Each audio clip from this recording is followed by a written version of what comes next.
Hey guys, how you been? It's been a little bit. I'm around. I'm up. Very excited. It's Conky here, alongside Komodo. We're here for the Let's Play Live Valorant Challengers League Season 2 this time around. Of course, first sort of run in it. We've had a couple of weeks so far, and we're here with Countdown. Dion, how are you doing, my friend?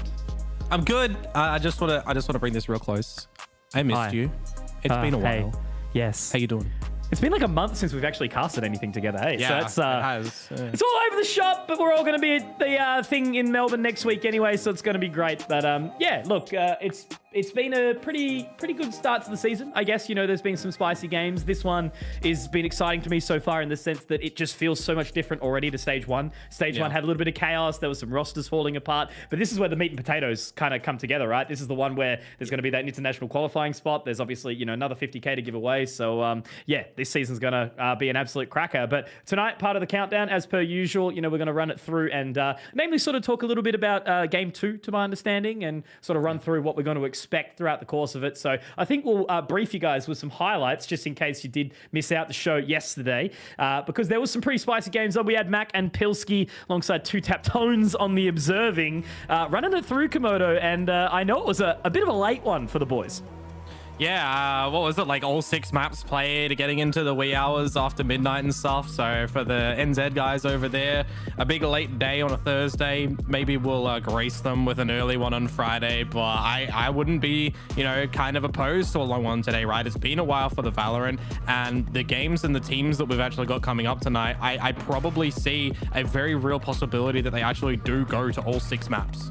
Yeah, absolutely. Look, there's, you know, as mentioned, heaps to play for. And this is where the pressure kind of does start to ramp up. You know, who can establish themselves nice and early into the season. We're kind of looking at a bunch of the teams. You know, we've obviously got Nerdpunt playing tonight, who is currently sitting at top of the leaderboard, which I think is absolutely brilliant. But then some of the teams that are either newer to the league or kind of, you know, towards that bottom end of the 8. So irrespective, I think it's a good opportunity to kind of dive into that spectrum and really have a watch through what's kind of around. And I definitely have noticed, you know, an improvement on this stability in the Valorant sort of scene. So everything is kind of there to play for now, and it's looking really, really nice. So as you mentioned, I think definitely probably some room for maybe a stomp in one match, but the other match probably a bit closer.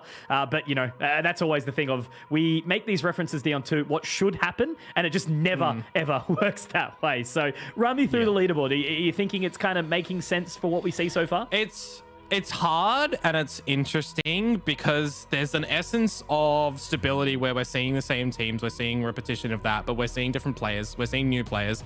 And I would probably say it's the opposite. I would say that there's been so much instability between the 2 seasons, or the 2 stages rather, coming from Stage 1 to Stage 2, because we've had players go overseas. We've had players changing rosters. You know, it's not the essential trade, you know, between 95X and Fun Crew, but it kind of is, right? Players are swapping, players are relearning how to do things in this game. The game is still evolving with new maps and new agents.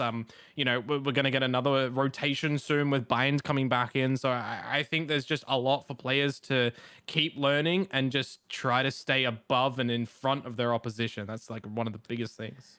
Yeah, because I'm trying to think of the players that we've actually had left, right? So we had Maple, Plix, Autumn, Tix, and Swirl, Signed. Swirl, they're all over in China at this point in time. Autumn and Tix are in India. So, like, they've made making some really, really big waves, and it's been super exciting to watch them actually perform too. Like Maple and Tix, Jesus Christ, they've been Maple and Plix rather. They've been carrying hard, that team too. So. You forgot the GOAT Ronsky though. He's also over there in the top one. Because he was the big boy that left the coop first, right? You know, he's been sitting up. They had a few decent wins over in APAC as far as I've been seeing as well. So that's a pretty powerful roster. You know, Lightning Fast and SK Rossi. And finally got to play.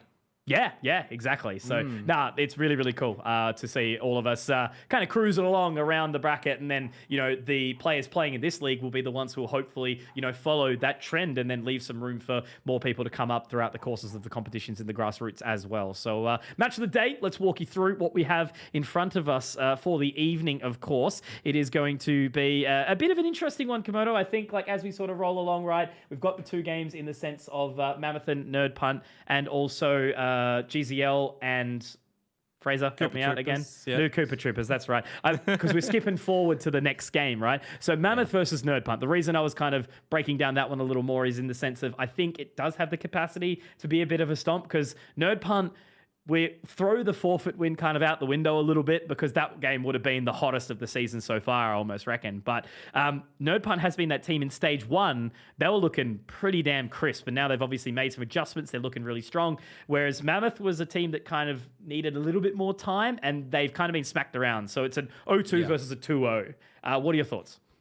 Yeah, I think in that regard, it should be a stomp. Like, it should be NerdPunt taking that one cleanly. I'll give benefits of doubt. I think Mammoth are going to be able to do something in that game, or rather, maybe I hope they do something. Because again, they've had a bit of a change in their roster as well, a slight difference coming in towards today's game, which we'll break down a little bit later. But really, the focus, is going to be that second game, as I mentioned, GZL versus Cooper Troopers. It should be closer. The teams are in the middle of the standings at the moment. Again, still these teams plagued with roster changes. And I don't think we can really draw too much after 2 weeks of play so far coming in towards today. I think the games really need to speak for themselves. And I think the players need to showcase to us, number one, yeah, they're in this competition. Why are they here? What do they have to deliver as a team? Yeah, exactly right. And I think the thing was, watching some of these games along is seeing those new players that have stepped up, whether they came through the relegation tournament or whether they've joined, parts of that roster. So we'll actually run through KT and check that roster at this point in time and sort of work our way through what we're going to be seeing throughout the course of the day. So, of course, this one, Cooper Troopers, as I mentioned, we are going to have Vex, Noir, Lomu, Brocky, and Rags to riches. So walk me through, Komodo, a little bit about what we're going to expect. Bloody hell, look at the stash on that guy. Holy Rags. That's big. That is going to give Mac a run for his money. He's got the luscious hair as well. That's a good one. But we'll start off with Rags, right? We'll go backwards. Controller, I'm expecting big things to come through from him for a bit of stability in towards today. I always love a controller who is able to kind of deliver and mediate what they can do for their roster. I think it's going to be an excellent matchup between Rags and when we get to the other team who they're going to have on their smokes as well. But then, you kind of go to the other members, and they're the 4 players that we've seen before, right? We're a little bit more known. Brocky as a player usually comes up with a couple of highlights to we can see. I love him when he's on the KO specifically. Yeah. Lomu running it down. We got Sage or Sova. Noir, we're running in the Sentinel. So I think you've got a lot to do if you're playing the Sentinel role at the moment. When you think of players like Norson and Sinaway and stuff really starting to push forward on what Killjoy's doing, I think you need to try and find something of your own. Maybe emulate them, figure out what's going to work for you and your team, because if you go against a team like that, it's going to be difficult if you're matching on a pair role. Absolutely. And I remember it was funny, like last season, Brocky would put through these ridiculous numbers, but it felt like it was just so under pressure. So really hoping that we can sort of see some big performances from Mammoth across the board and Cooper Troopers, rather. That's what I was going for, as we sort of run it through during the course of this one too. There are lots to pick up effectively where they left off. Now, Guangzhou Lions, okay, that's the correct pronunciation. That's who we're going to walk through next. Guangzhou Long Lions, of course. So profiled, exempt, Yuna, Mateo, and Indy. Now, this one to me, Komodo, is a big mishmash, right? Like, this has been quite a diverse change, and I think we actually had a chat with Profiled earlier. He's going to break down a little bit further, but just a group of mates that are all trying to get together in this competition, right? Yeah, absolutely. And we've seen, a couple of these players come from other rosters. I think for me, East LA is one of the names that is always going to be kind of etched in my mind for what they've been able to deliver. I had the... what's the word that I want to say here? Pleasure of playing on a team with Profiled once upon a time, and he was just very smart with how he wants to attack this game. And I think if he finds a very good supporting team who's able to kind of position themselves well with him, if he is calling in towards this one, because I'm not sure if he is IGLing, I really think he can go far in this one. But being backed up by Exempt, Yuna, Mateo, and Indy, for those that are wondering, Mateo was Suave, a bit of a realist coming in towards that one. I think this roster can deliver a very heavy blow, but I think, when you compare GZL to Cooper Troopers, both being in the middle of the map pool, I think that they are more balanced on the scales than something like NerdPunt versus Mammoth. So I think, this second game that we're highlighting here should be the fun one and should be the closer one.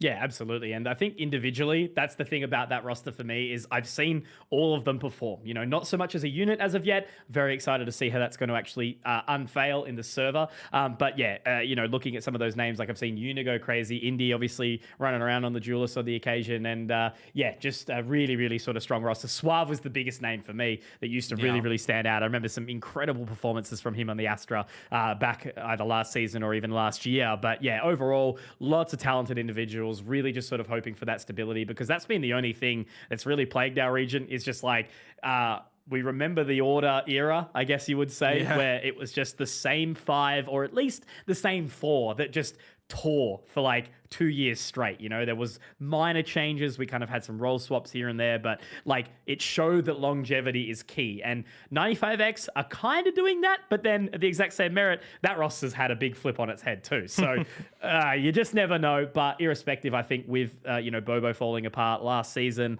having those players kind of fall out and find some new homes, and that is great. So I think like when we talk about a potential winner in this one, like have you got a lean at all, or I'll hold it. I'll hold it. Yeah, you'll hold it. All right, cool. Because I think we've got to chat with Profile. I need to think about it more. Yeah, absolutely. Well, that profiled interview, we'll be able to run it through and give us a bit more details. So we'll let it run over there. So GZL is mainly a friend group. We have been around in the scene for quite some time, but never really broke top 8 because of one team. But now that we're here, we're kind of happy to be competing at this level. We do not have an official coach. We used to, but unfortunately he's made moves somewhere else. We don't have a commanding officer or anything. We kind of yap to each other. Obviously it is a bit messy, but we try to keep it civil within each other. Even though it is a friend group, we do get quite competitive, talking over each other, disagreeing, but in the end, we get something done. Indy picks up 2. Spike down. Unit for 2 as well. So the game against Mammoth, we went in quite confident. They were missing one of their star players, so that's a big plus for us. Shout out to the boys over there, but unfortunately the better team took the win. 3 players coming from CT, and Indy sprays down 2. GZL team play sensational. Without map pool, honestly, we don't know. We just pick whatever we feel like that day. No big secret to it. Yeah, we just try to have as much fun as possible. Well, I know if you're playing against Fun Crew, you should really ban Icebox. They're probably the best team on Icebox. Yeah, we kind of got slapped on that. The one player I don't like is Norson, because he had to drop 40 on us because he was angry. Whoever Fun Crew's up against this week, yeah, Norson's gonna probably drop 40 on you. So this week we're going against Cooper Troopers or KT. I honestly think we'll probably beat them. We have scrimmed against them a couple times. We have played against them in officials a couple times. We've walked out on top most of them, but for stage 2, this is where they're gonna bring their A game. I'm quite confident in the boys and taking out the win. I want to get carried, I want to have a stress-free life. I put down the smokes and then that's it. That's all I need to do.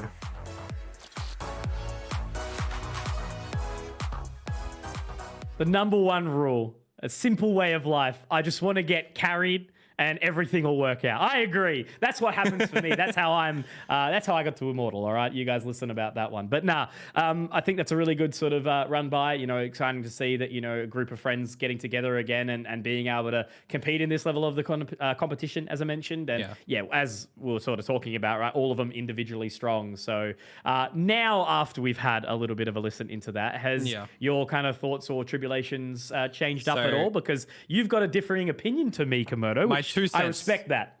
My 2 cents are going to be scrims mean jack. The official is where it counts. Scrims, you do not play for wins. You play to explore new things, to test new strategies against other teams and deploy them in the officials. So you're always going to have to withhold a couple of strategies in scrims, right?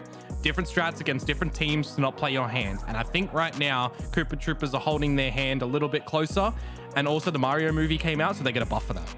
Ah, I see. Rightio. I still remember when one of the teams told me that they truly believed they were top 3 in Australia because of their scrim results. So we'll sort of run with that, I think, potentially for now. But look, now I'm going with GZL. Like, I truly think, Cooper Troopers might have a little bit more to bring to the table in regards to team play. But Chaos is where I thrive and where it always ends up being hot and spicy. So I'm going to go with Guangzhou Lions. So very much looking forward to seeing who will actually be able to bring it up. 3 maps would be awesome. I don't want a 2-0. It's all I can say. Unless it's 2 quick 2-0s and then we'll go out afterwards or something like that. But until then... you going to fly to Melbourne? No, that's Wednesday, all right? I'll be there in a bit. Okay.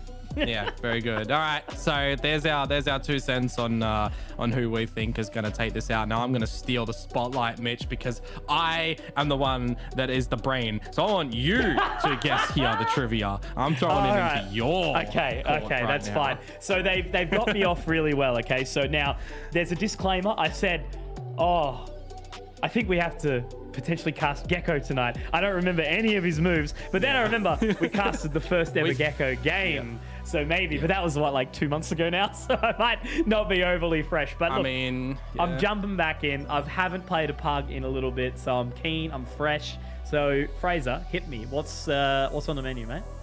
That was on the 5th. What are the 2 least played maps in stage 2 currently? Okay, so we got Lotus, Haven. I've seen Lotus. I've seen Split. Pearl. I've seen Haven. I know there's been a split. Icebox. And what's the other one? What am I missing? Well, Bind isn't back yet. No, I know Bind's gone. Bind and... Is Haven in? Haven's in. Haven's in, yeah. Yeah, okay. Did you already say Haven, though? No, I didn't say Haven. I said... No, I meant... What's the one with 3? Lotus? Ascent. Haven? That's what I was thinking. Haven That's is the not right 3. one. Is Ascent... No, but is Ascent... I was thinking Ascent when I said Haven, all right? Okay. So, Haven. That's been played a lot, I would say. I'm going to go least. Because people have been playing Lotus, though, right? I know that Mammoth has been. Okay. I think it was Mammoth, at least. Least, I'm going to say Lotus. I know lots of people play Pearl, too. Lotus would probably be the first thought. Yeah. I suppose Pearl, Ascent. I'm Lotus just and gonna Icebox. I'm just going to throw Split out. All right. I say Lotus and Icebox. Yeah. Lotus and Split. Okay. What do we got? We're probably both wrong. Split and Fracture. There you go. Fracture! I forgot about that map. God damn it. Okay. Split makes sense, though. And because the reason Lotus was always a trump card, because I know that teams are like actually trying to play it, which is nice. The thing about our region is teams adopt maps super quickly. We saw Fracture played essentially in the first deployment of it. We've seen, Lotus real early. We saw Pearl. Everybody jumped on a Pearl. So it's cool. Where you and me came from previously prior to Valorant, nobody ever did that. A new map would come out and then they'd be like, nope, banning that immediately. So anyway, that's good. Very happy. Round 2, what do we got? Which agent shares a criminal pass with Raze? You'd have to throw this back in towards some of those this is law. VODs. Well, we're talking regions. Raze is Killjoy, isn't Portuguese, right? It could be that. Killjoy made the boombot for Raze, so that's why it makes me think maybe Killjoy. Yeah, lock it in. I was going to go only something regional, but I think Killjoy would make sense on that basis. Fraser?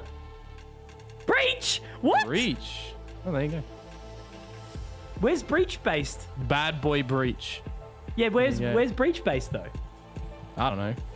Earth. I thought Breach was like some Swedish jacked man. Breach is the kind of guy who I think would give a very strong hug, but potentially break your back. So I don't know about that. Okay. Round 3. Alrighty. Come on. I was doing okay. Raze made his arms. That makes sense. I respect Interesting. that. Okay. Which player has the highest KDA in stage 2? This could be hard. I think Norton is probably an interesting one if you drop 40, but I know yesterday's game, 3 maps, he's still topped with 57 though. So can we have a tip? Is he playing tonight, Fraser? Production. Noob. Okay. It's either going to be like, it'd be like Feta or Sinaway or Norson. No. Maybe Lou? Nah, not Lou. Lou hasn't been playing that. Nah, I don't think it would be Lou. Norson. You guys, What I about think you? Norson would be the safe bet, but I can't remember the KD off the top of my head, bro. I'm a caster. I'm not an didn't analyst. Feta have like an egregious performance in map one? Yeah, that's in day like, one. Feta always he plays just good. Popped off. All right. But I know Norson's dropped 40 and like 57 in yesterday's series, so I want to say Norson. We'll make a choice. I like feta cheese, so let's go. All right. Norson versus Feta. Hit me. We're going to be both Norson, wrong. isn't it? Yo! Yeah, it's Norson. Let's go! The man. All right. He loves his killjoy, and he's also quite hot. So let's go. All right. We got Last one question, out isn't of it? 3. That's not too bad. Oh, Dion, question's run it done. back. You got 60 seconds. I don't want to hear you talk very fast. Running back is Phoenix, but Phoenix is Valorant, and Valorant was played yesterday, so that's the highlights of yesterday's games. It was 2 games played. It was 6 maps played, XYZ and the Hue, 95X and Fun Crew. Surprising though, Fun Crew got the dub, catching a couple of people off guard. So I think that the 95X guys need to pick up the slack a little bit on that one. There's the highlights. We want to see more Lotus. I want to see Gecko. Match of the day, we could have picked either. We could have picked Nerd Punt. We could have picked Mammoth. We could have picked GZL and Cooper Troopers, and we did that one. I want to give bonus props to them because Cooper Troopers comes Mario and Mario movie's out. I haven't seen it yet, which is sad. Someone send me there. What's the thing after this? We had Profiled. We like that guy. I think he's Good cool. guy. He's got a bunch of friends to play with him. Always 5Q with your friends, 5 Get stack. carried. You got to do that. Get You got to do carried. that when the new system Premiere comes out. Go find some friends. Komodo will substitute for you so you don't forfeit a game. I'm there. Trivia. We suck. That's Yes. a knowledgeable quotient. The bottom line is TLDR. I like Valorant. Very good. He's done it. 60 seconds of perfection. I love to see it. Now, of course, we do have an actual show, not just us rambling and not having the knowledge about the game. We know about the players. We know about the maps and what's going to be coming in because, of course, we do have Cooper Troopers versus GZL and Nerd Punt versus Mammoth coming up on your screens in just a little bit. So go not too far, just a drink, all right? Just a little drinky. And then come back and sit with us because we'll be around in about 5 minutes' time. So see you there.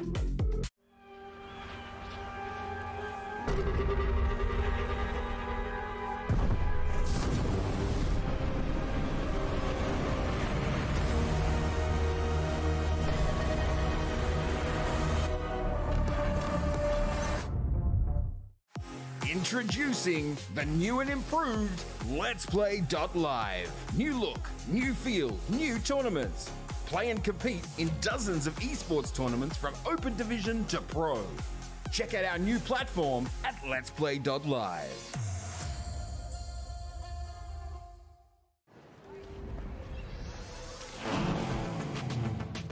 Wow. Attention passengers, final call for flight. Wait, is that a phone? Look at the performance, the graphics. That thing's a gaming machine. A new challenger. Is that Faker? That man's a gaming legend. Everyone, fasten your seatbelts. And here we go! This is your chance. You keep her alive. Save who you can save. You come this far, then you know what's out there. You have a greater purpose than any of us could have ever imagined.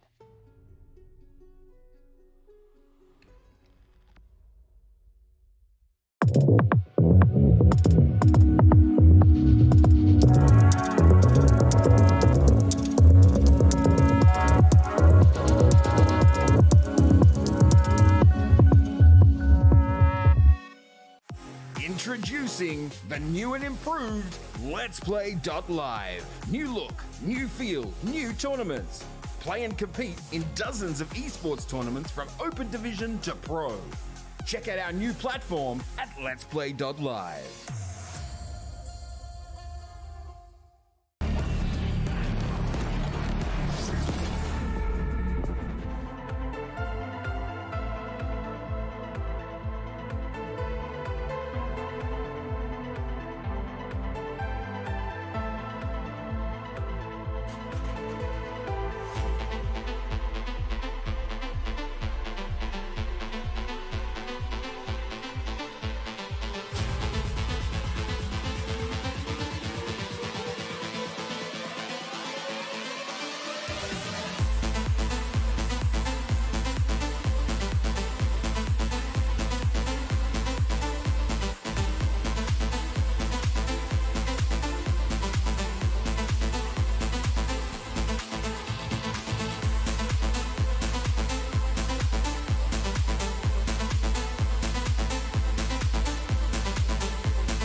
welcome back, but you guys actually didn't go anywhere at all because you watched Countdown and now you're a part of the main show. Valorant Challenges Oceania, Stage 2, Day 6. It's hot. We're hot. Konki Komodo back on your screens and very excited to be a part of it again. Our first show on Valorant for... Well, no, mine? Not yours. You've been on. Yeah, I was with Pilly. That was fun. And how was it? Tell me all about it. It's really interesting, right? For me, when I'm switching between, and I hate to kind of say this words as well, switching between, you and Pilly and Xenox and everything, I like casting hybrid, right, with you, but it makes me learn something new when I'm with Pilsky because you don't take the color casting away from Pilsky. You got to be able to bounce off him when you need to, and then you're the play-by-play. And I am not someone who generally gets the play-by-play spotlight a lot, which is why I love being able to bounce off you and throw my 2 cents in, and I think that's fun with Xenox as well. But Pilly, he just has this thing about him that is a presence that is just always kind of inspiring and great to cast along. So it's great. I'll give you a tip with Pilsky. Make him do the play-by-play. It's hilarious. I love it. Best feeling. Anyway, we're here. And if you guys are only just joining us, we've got a cheeky little tournament explainer to run it through. Of course, Stage 1, that's already been and gone. We got to see it. It was scrappy, but it was exciting. And we did have $50,000 given away. Then there was the relegations. Bottom 2 did get kicked out and replaced with 2 more teams that did jump on in. That's where we've got our Stage 2 top 8, which obviously we'll be walking through a little bit through that leaderboard to see where everyone's at the moment. But the Valorant Ascension spot, Komodo, is what everyone is playing for this time round. Of course, there's another $50,000. One of the biggest prize pools ever been a part of Oceanic FPS titles, but no one cares about that, right? No one cares about that. Everyone just wants that spot at Ascension because that's going to be high. I'm really looking forward to seeing. Now, look, I'm joking. Of course, everyone wants 50 grand, but that's the big boy, right? That spot internationally, and the extra cash behind you. By just getting here, you've already won your team 3 grand. 14K for the winner, divvied out between second and third, 10 and 7. That's nuts. Yeah, I mean, put up your performance. Everybody's got money here, but don't settle for 8th or 7th. Get above that. Get second. Get third. Well, maybe don't get second. Go for first if you're into that grand final. But, just put everything forward for this one. You've got nothing to lose if you're these teams right now. Do everything that you can because there's always going to be that chance that you can, get overseas in this Ascension slot. Or if you are not able to do that, individually, you could still get picked up by an org around the world. We've seen it happen already. Make something of yourself. Absolutely. There's, 8 or so players that are kind of bouncing around different regions. We know Australian players are quite strong in APAC, but APAC is strong globally as well, which makes it really exciting. Historically, APAC has kind of sat behind the radar a little bit, but now we're super strong. Some of the teams like PaperX, Zeta, etc., that have all been going there. And if you make it to that stage, there's an opportunity to scrim against teams of that caliber as well. So all the things around it make it really exciting. And this is the leaderboard that we've got currently to kind of show what we may expect so far. And for me, Komodo, there's no real surprises. I guess at this point in time, it's all relatively cut and dry. Nerd Pun, formerly, is that BFG in the previous season that their roster name was? So that's obviously no real surprise there. I mean, there was that kind of issue with the forfeit win over Fun Crew. We won't even get into that.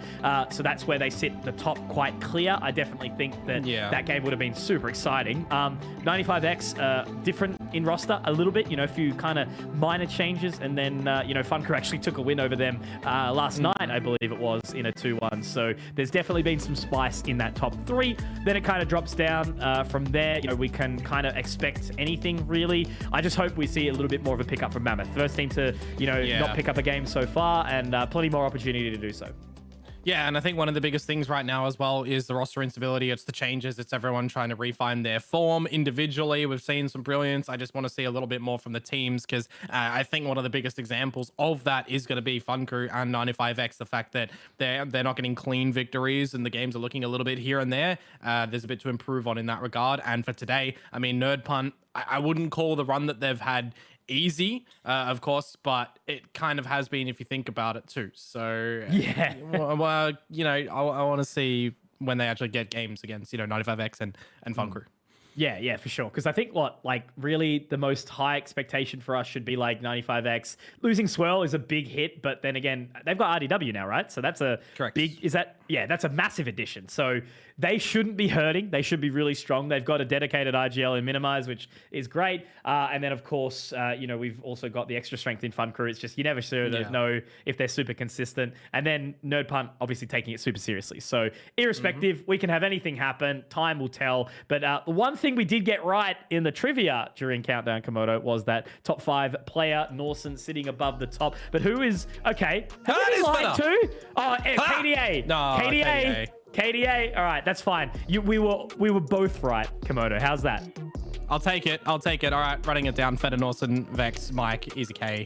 Do the shoot. Do it repetitively. It's so weird without Maple and Swirl and stuff. Hey, yeah, it is a bit. It just throws me a little bit, but that's okay. They're doing some cool things. But yeah, I think that all makes kind of sense to me. Vex is a newer player up there. Easy K, same thing. Mike, no real surprises. He's big and he's jacked, so he's going to be doing some heavy lifting in the server, irrespective. But yeah, that's a pretty big flex from Feta. But he's been the one everyone's been talking about for like seasons as he's kind of come up, right? True grassroots player that hasn't had the history of any other previous titles. He's really blown up out of nowhere. And as we look at this list, I think Norson's the only real player with a history in previous titles. So that's a really cool thing to see as it does go on. As the players grow, leave the region, it opens up opportunity for way more people to come in. So I think that's pretty sick.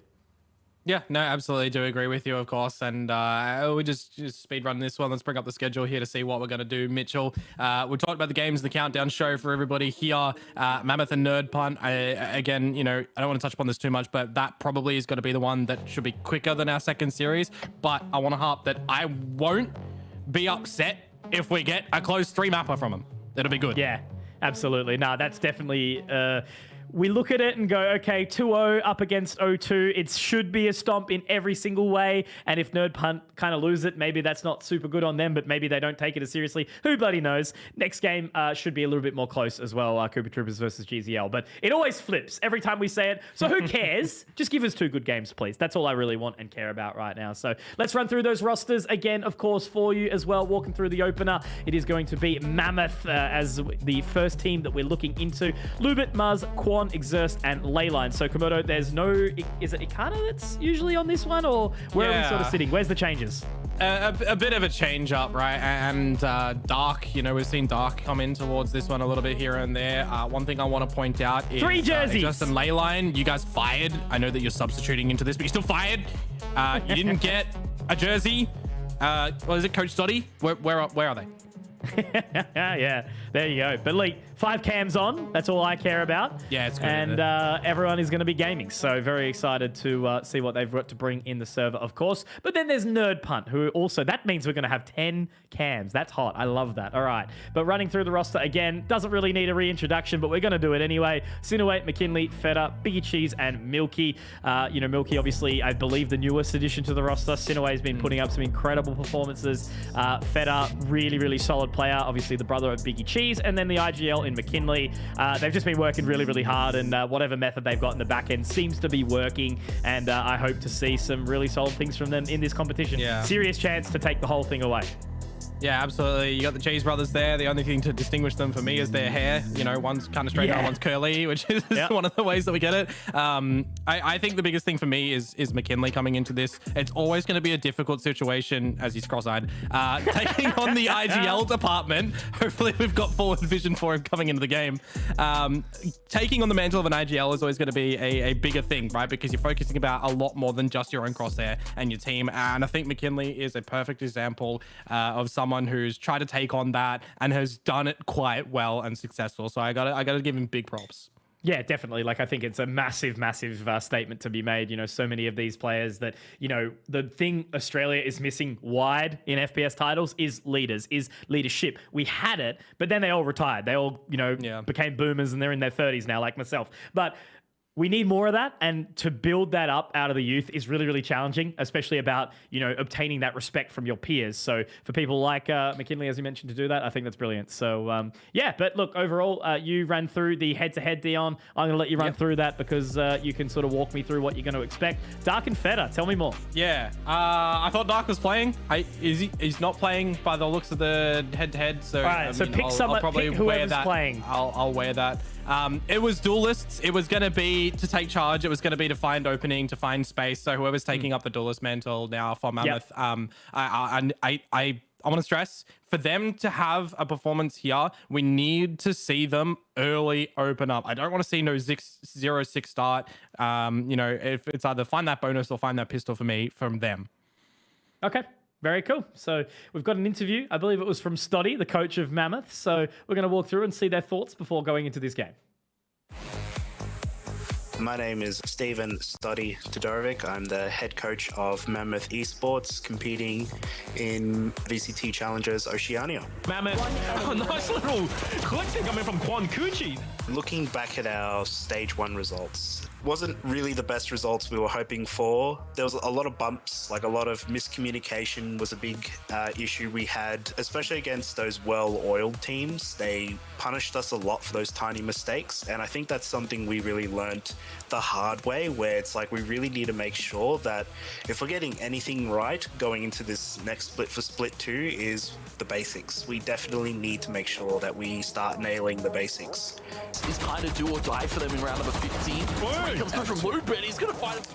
So, as you would have seen, we have made some changes to the roster. We picked up Leyline, who's a fantastic initiator. A lot of players may have known him playing initiator in the past, and Lincoln as well, or Exerst. We will be actually having him for the Nerd Punt game that is coming up. Look, we go into every game always expecting that we can get a result. We don't really shy away from the competition. The competition, I think, is a lot more tighter, especially in that like bottom 4 to 5 end. I think 95 are probably still somewhat the clear favorites. Even then, like teams like Nerd Punt and even GZL, to be honest, could probably give them a decent run for their money, but with the competition being so tight, it means, you know, you go into every week and you don't really know what to expect. You can't really just waltz into a week and think, oh yeah, we're gonna chuck this as a W. Every team is a threat for this split for sure.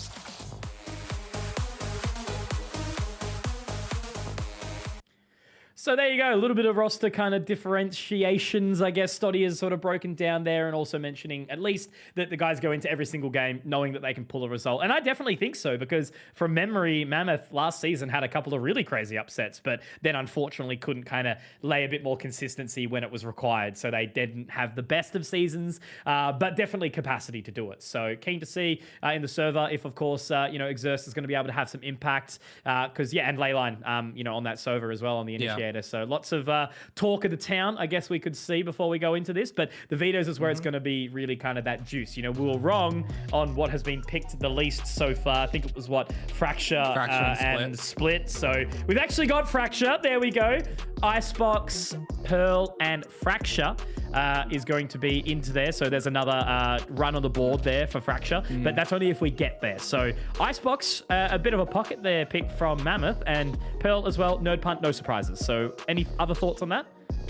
I think starting off on Icebox is an interesting thing from Mammoth, because they haven't actually played this in a competitive nature in quite a substantial amount of time. So I think that may be coming into a bit of a counter strat against Nerd Punt if it's come out like that. I was just remembering that Exerst is normally the one that plays onto the duelist, so I'd probably be saying a Jet to come out from him, as you would expect. But I think coming in towards this first map, at least, is where I want to talk about. Are we going to get anything different in agent lineups? You know, we've seen the kind of change out from Sage to Harbor these days. A lot of teams adopting that after DRX kind of globally made that showcase. But apart from that, you know, we're probably expecting the standard roster. I'll be surprised if we get anything else, because it means that they're trying something new, which is good. Yeah. Yeah, absolutely. All the usual sort of expected to come out. The exciting thing for me about, having that first broadcast in stage 2 means that there has been a significant chunk of time between it, especially going to cast lock in and then come back and cast this as well. Obviously been watching some of the APAC stuff been going on as well. We've obviously got Quack and Victoria Cheng doing the good work over there who we worked with last year, Komodo, which was really exciting. Yeah. So, just plenty of Valorant kind of happening around the world. And, as the meta changes and things sort of move along, it's always going to be really, really cool. So lots to think about, I suppose. What I guess we briefly touched on kind of what you're expecting. Do you think Nerd Punt is going to be able to slap them around a little bit, or do you think the Icebox will kind of catch them, right? Because they have played Icebox a little bit, but maybe that's exactly what you're sort of going into, kind of trying to throw that curveball. We've seen that though many times where unless maybe on a new map, maybe when Lotus is fresh or when Pearl was fresh, try to get one of those maps in that teams haven't really had too much of a chance to play on. But Icebox has been played so regularly, and it's been a part of the active pool for a while now. Yeah, absolutely. I'm just going back through a couple of the things and the history, because when we get Nerd Punt, you need to go back to Next Gen and BFG as well. And there's a lot of data that is across a bunch of different areas. By the way. But yeah, I'm just going back through this, and the last time they played it, by the looks of it, was against GZL. That was almost to the day a month ago. 11-13 they won, so a real close one in that regard. So I think Icebox is a nice, I'll say, middle of the map veto for these guys to go on right now. I think that there's a lot individually that they're just going to be able to do. I think there's a lot to take away from yesterday's game, actually, thinking about how Icebox was played on that one. If those guys in the server now were watching that, picking up on what Mac and Pilly were talking about, rotations and taking initiative, reel that in a little bit, and I think that could be really cool. But I think one of the big caveats is going to be how reactive is McKinley in towards this series right now. Is he going to be ahead of this game for Nerd Punt to just kind of completely go and take this one? I don't know. It's an exciting thing for me, I think, in the sense that, ultimately... Oh, here we go. We need to see a dive forward, I think, from Nerd Punt. They can really step up and establish themselves as a solid team, as a contender to represent us internationally. So what are we seeing? Okay, there you go. Harbor. I'm already screwed. There we go. Love to see it. Harbor is fun, though. He's very, very frustrating to play against. Feta. That's a Gecko, Conky. Oh, God. All right, here we go. New. This is a spicy agent lineup. Jesus. Okay, no duelist? Yeah, duelistless. All right. Nerd Punt also played a duelistless com on Lotus. I'm thinking it was them. Maybe it was something else. All right. No, I'm right. Yeah, they were playing that on Lotus, yeah. Komodo, listen. Day 6, game 1. Mammoth versus Nerd Punt. We're going to be starting fresh on Icebox, of course, Pearl and Fracture. Fracture if we need it around the bend, but this is going to be the opener of Mammoth, diving straight into this one, nice and fresh, our first broadcast of Stage 2 together. It's a pleasure. Welcome to everyone in the Twitch chat. Let's get a nice little friendly runner competition going on and hope that we've got a game on our hands. Absolutely. All right, what do we got starting us off? Is it just gonna be an A rush from Nerd Punt? Are they gonna set the stage here and now? One of the biggest things I probably want to make mention to is that they are running the double wall controllers as well, right? You've got the Viper, you've got the Harbor, so I think that's gonna be really cool to see what sort of initiative Nerd Punt are gonna be able to take out in that regard, Mitch. Yeah. Absolutely. So already getting that aggression over towards the top, sitting there, Exerst. Will he get some info? He should actually be able to pick some up pretty quickly, but he's actually going to wait for a little while. B-site hit now does go through. Milky looking to get some utility down and try and cross that position in. So it is going to have a plant come through potentially. No, it's a little bit further behind, but at least they've got that site control of B so far. Yeah, Milky already put that cove down, so I wonder if they're just going to be waiting for any information on the back of that one as the plant starts to go down. We're not going to be able to see a flood from Mammoth at all. It's actually going to be the little buddy Wingman getting the plant. So 5 versus 5 retake now, Conky. Going to be hectic, trying to pick up that Wingman here and there, seeing what's going to occur across the board. But at least as a response back, we do see Quan pick up 1. Now Feta looking to get close and aggressive, picks up 2. Looking good so far, taken low. At least 2 goes down. Feta picks up a 3rd, and now it's going to be down to that 2 versus 2. Exerst actually brings it back as well. How is the hold going to be? The brothers in arms here. Feta on for the ace if he gets it. Biggie Cheese, though, pushes forward. All left on to just Quan now, and Exerst, rather, sitting on site. Cheeky little shot. Biggie Cheese should have enough time here. Should be nice and easy. Close out the rounds. Oh, another tap on it. Dunsky. Easy peasy. Goes down to the wire, but Nerd Punt walk away with the opener. Yeah, not bad from them. The pistol round, it gets a little bit shoddy at the end of it, right? In the 1v1, but navigated quite well. And I kind of like the patience as well from NerdPunt in that when they get the curve down, they don't immediately go for the plant. They wait for Feta to get himself oriented with the wingman, make sure that you are capitalizing upon what utility you do have. Because, you know, bringing a Gecko onto a map like Icebox, I dare say that Mammoth have never played against it. So they've got to have in their processes, in their thoughts, how do we counteract that key component? Because then you add the complexity of the harbor and you've got Sky and Killjoy. You know, it is very different for NerdPunt coming in toward this map of Icebox right now. Certainly going to be spicy.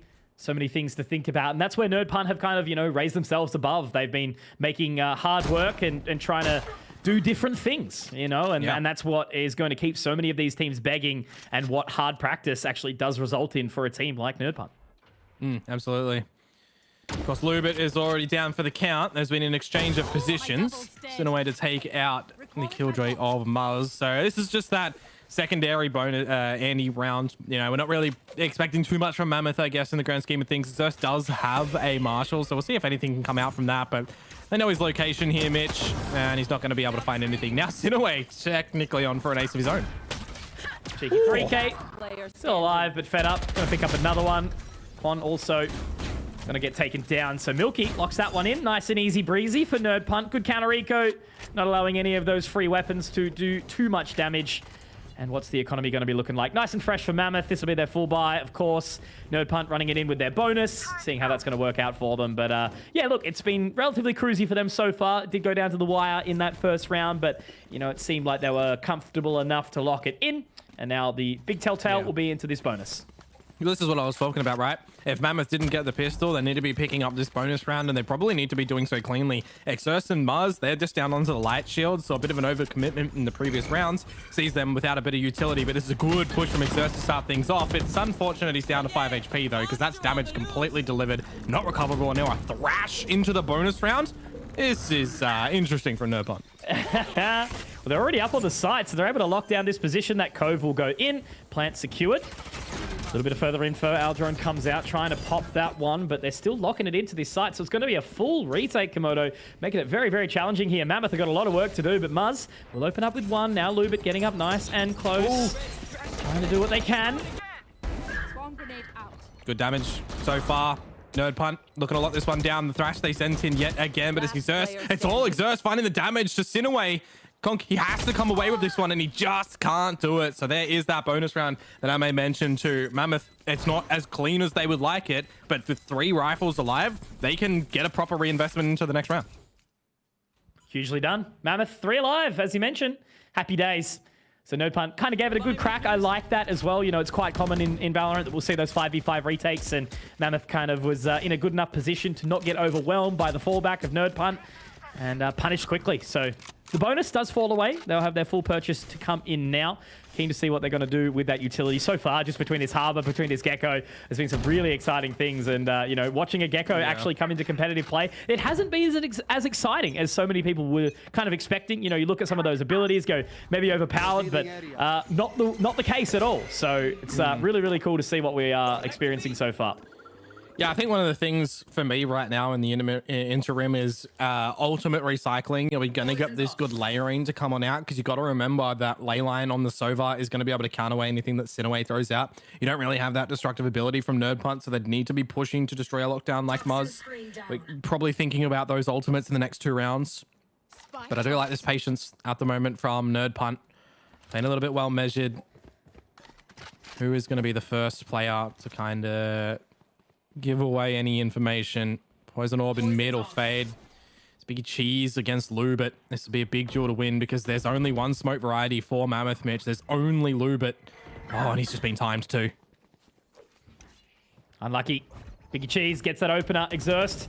A little bit of a rough spot here though, but Quan Kuchi can pick up as soon as that wall does go down. Updraft available, being used. Feta, what a shot, Jesus He's Christ. Been swatted. Absolutely, like a fly out the sky. Dunsky, now they do start to rotate their way round towards A because it looks like McKinley's got that control, but look at Muzz. This positioning could be huge. If he finds the right timing, he's ready for one, but he will be traded. Biggie Cheese, great lurk in towards the tunnel, and now as site will look to be secured, Wingman will get the plan, and all is okay towards A for NerdPunt. Yeah, that's a fine trade if you're Nerdpun as well. You use the wingman to get the plant, which means that the bolt isn't going to do any destructive ability. A 3 versus 2. Does Quan look to invest the null command? It would be a very risky investment. I think if you don't find a kill in the next 2 seconds, or maybe we give it 10 seconds, you're just going to have to save. No dice. They are looking to kind of give it a go. The mosh pit and the snakebite will make it a little bit too challenging for them, but flash over the top. Quan still making it work, trying to make it costly. Feta, though, and McKinley will lock it down, and that's the round done. Nice and easy for Nerdpun. That was looking way more consistent there, Komodo. You know, happy to kind of spot over towards A early, then back to B, then back to A to finalize the round, and yeah. Easy breezy for Nerdpun. Yeah, I think we're just going to see a lot of utility lockout come out from Nerdpunt as well when they do get into a post-plant scenario. If we keep getting into the 5 versus 5s, we're going to see, you know, nano swarms. We're going to see those snake bites. We're going to see that mosh as well go down from Feta. So there's just a lot of capability from Nerdpunt. If they don't have to use that utility to break in towards one of the sites, that's when it's going to become powerful. And in a round such as this, Mitch, where you've got the eco to come through from Mammoth, you probably don't want to see any ultimates invested from Nerdpoint. A lot of players, 1, 2, I guess you could argue 3 as well there for Feta, but he's already used the Thrash, so if he can get another one, that'd be pretty cool. They do take some B main space with all the Gecko utility and the Trailblazer. I do like all the reconnaissance that they can throw out in this one, and again, you know, this is just going to be this eco round, so we're probably not going to be expecting too much from Mammoth. Yeah, just look how hard it's making it, though. You know, Wingman to get the plant. He's going to live on, get that one done. Does get taken down in the end, but, you know, that can be recovered, obviously, later in the round. So, A-OK. Wall is down. And even the fact that this is a full eco, you know, it's not looking like it's going to be a challenge or anything. Like, just the composure and the slow approach from Nerdpun. They're taking every round seriously. They're using utility for days. And all I can say is for Mammoth, this is going to be an incredibly frustrating game to play. You pick Icebox, and, you know, Nerdpun have this crazy agent composition to throw at you. Yeah. It's rough. It's really rough. Yeah, well, you think about it, right? When's the last time you saw a Sky on this map? When's the last time you've seen a Gecko? When is the last time that you've seen combinations of the abilities between the two? You know, you can really only think of the world on Lotus where we see those two agents be picked up. And you got to think, all right, have we actually demoed any you know, demos? Have we reviewed any VODs to see with these two agents how they're going to try and react together? Because you think about the flash ability, you think about the drone ability from both of them as well, right? That's a lot of space and information that you can gather very rapidly as Nerdpun. And then you also have to consider, all right, yeah, you got a Viper wall up, but they can still use the Harbor wall as well to take the space. So there's just added complexity where I actually think Nerdpun, they might have found a pretty cool agent recipe here. Yeah, well, look, I think the thing for Nerdpun, like I kind of alluded to a little bit more, they're the team that has appeared to be taking it really seriously. You know, they are scrimming, they are putting prac together, and this is the kind of perfect example of where clearly they've, you know, done some dry runs. They've sat in the server offline and, you know, trying to play around with some of the different agent compositions. They've clearly been watching international Valorant as well and trying to sort of take some inspiration from there and really just finding out what works. And they seem to have got a little bit of a recipe here so far, as you mentioned. But yeah, it's a very, very frustrating agent composition to play against. You know, no duelist, very uncommon, I guess, for Icebox. You know, typically you expect that Jet, you expect that Rainer to come out occasionally as well. So yeah, just big, big things from Nerdpun, and I'm keen to see what the rest of the map looks like. But Cascade out, default, you know, Poison Cloud there as well to allow the control into Kitchen. It's just robotic every round, isn't it? Yeah, absolutely. And just, again, you know, you're using 2 bits of utility, one of which you can pick back up as Feta, that Dizzy, to just gain complete A main control. That's already drawing rotations from Mammoth towards the A site. There's 4 players lent there, and the other player that kind of has that gap, right, that is playing on the B site can technically be flanked by Biggie Cheese if he continues to go. It's actually just been found out by the Seekers here, Conky, so this is going to be an excruciating position for Muzz. Absolutely. No one to really help him out. Biggie Cheese has got that close position. He's going to hear all the audio, even using that shorty as well to get it locked in. But Muzz opens up. Actually gets 2 here as well. Nicely done. McKinley does get the response. But now, of course, the Reckoning going down, it is going to make it a little bit awkward. Lubit picks up another. So you'd think that Nerdpun had a really strong start to this round, but they've been overwhelmed. Muzz doing really big things. McKinley gets the cross. Leyline takes him down. Now all onto just the big man on the cheese himself. Does have the Viper's Pit available, but he has to move on up. Get spotted. No, Exerst. A little bit rough there, but unfortunately that wall is not far enough out. And he's going to be punished by it. Leyline gets it done. And I think that plant was a little bit out of depth there for the position that he was in. And ultimately that's going to be Mammoth recovering nicely. Muzz going big. there was a situation where if Leyline actually falls there 2-on-2, you might be able to coordinate the denial of that defuse, but very lucky enough that Leyline is able to pull out his weapon and catch the kill. So it means Mammoth will double down on their rounds, but with all that damage that's actually been delivered, it's not going to be the greatest buy to come into this round. Of course, Exerce, he doesn't have that Blade Storm as well. It's kind of all for naught when he did pop that one too, wasn't it? So they're running him with a Bulldog. They've got a Sheriff for Quan. I'd probably be expecting actually a null command so they can pick him back up. I wouldn't mind a bit of space control gained by Mammoth by using it and sending him in a little bit first with a trade. But regardless, the same main control yet again from Nerd Punt.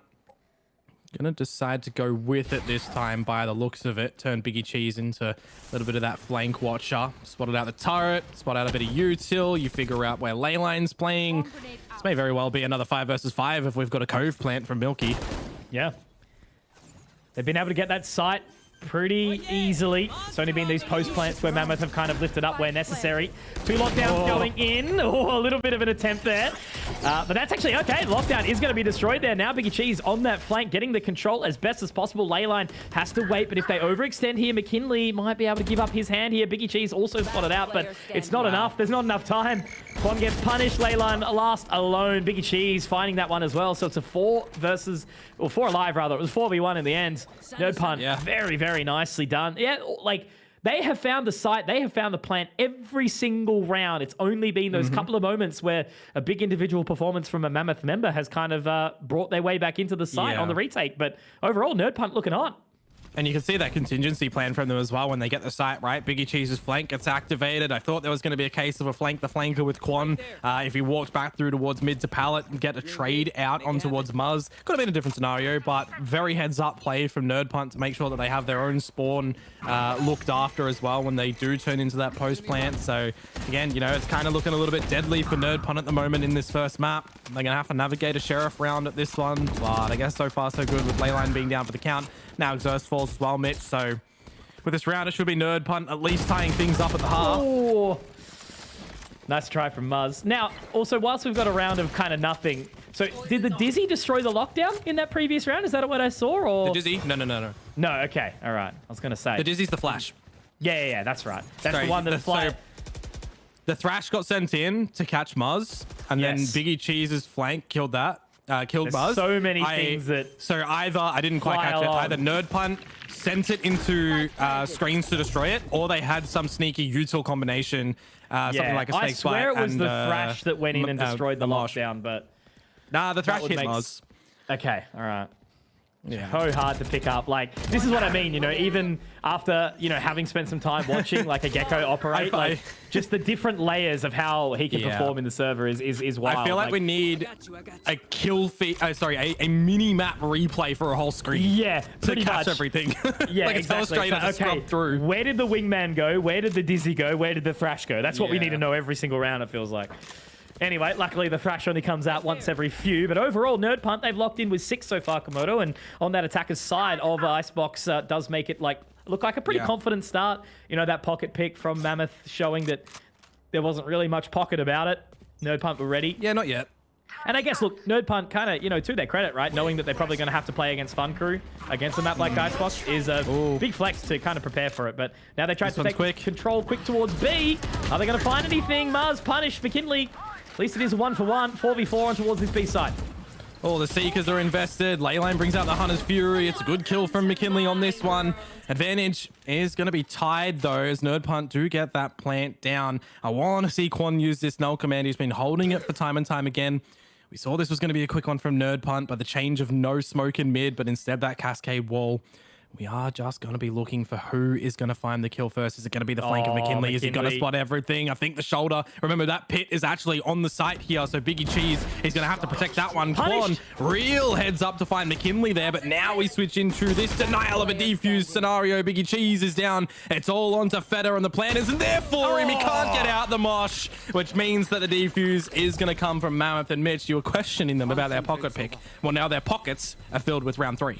Yeah, very nicely done. Well found. I think I'm feeling it a little bit there for McKinley. Didn't quite spot the shoulder out of Quan, who then did decide to actually check underneath the tube. So well done from Mammoth. Again, another good recovery where they find the retake. So it seems to be kind of the method that they're going for here. Allow Nerd Punt to take the site, not overextend too hard, and then just reapproach it, you know, time after time, because it is so hard to fight against that utility early, you know, in defending those sites. I guess they're sort of, you know, spending more of their time using it for the retakes as opposed. So again, good result. The game is still not done. 3 more opportunities to tie up the scoreline, as there is going to be another buy versus buy, and it's a little bit of early aggression control, rather.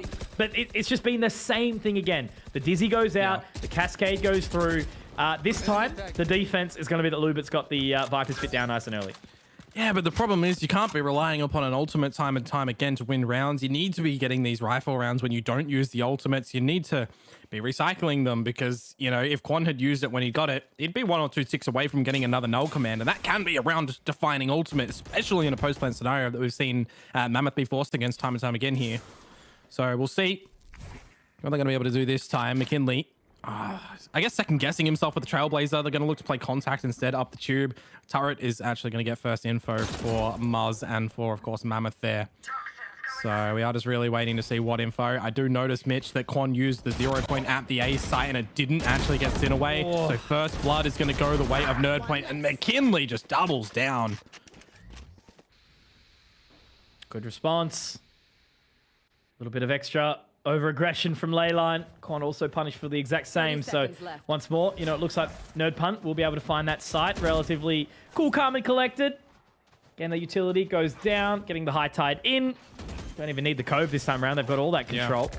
Well, here's just the added benefit of having these 2 walls, right? When that high tide goes down, then you can put up your poison wall as well for Biggie Cheese here. The toxic screen's up. So they're just making sure they're recycling and buying a significant amount of time, locking Mammoth out that have to invest util to push through this wall. And remember, Quan is dead. So there's no flashes to get through this one. And now they know there's a flank potentially happening. They are locked in towards this retake, and it's going to be very one-dimensional to get this back.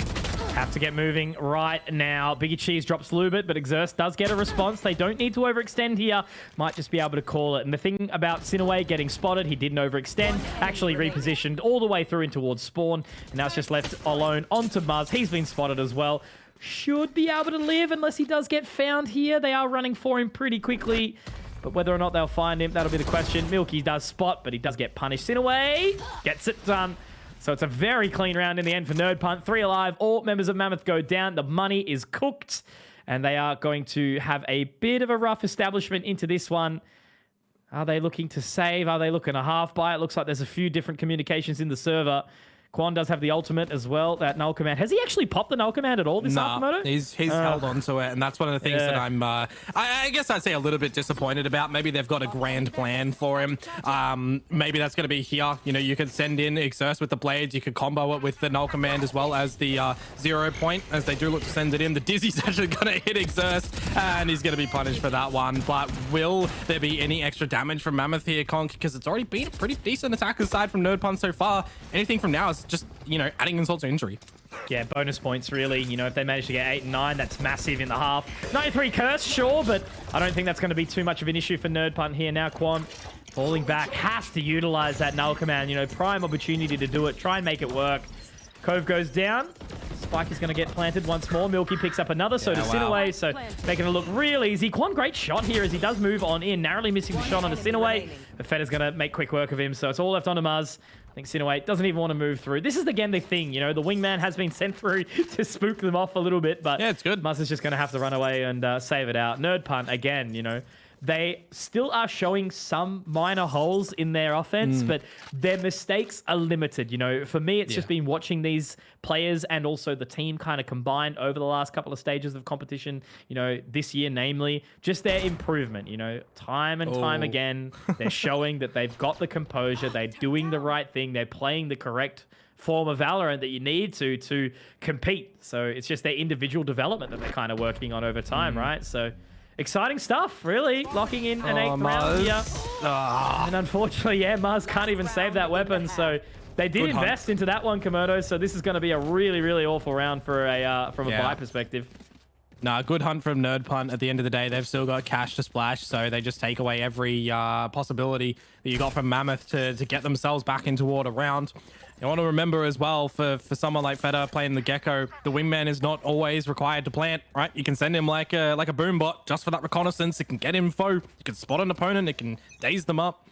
But come last round of this half, what do Mammoth actually have to play with, right?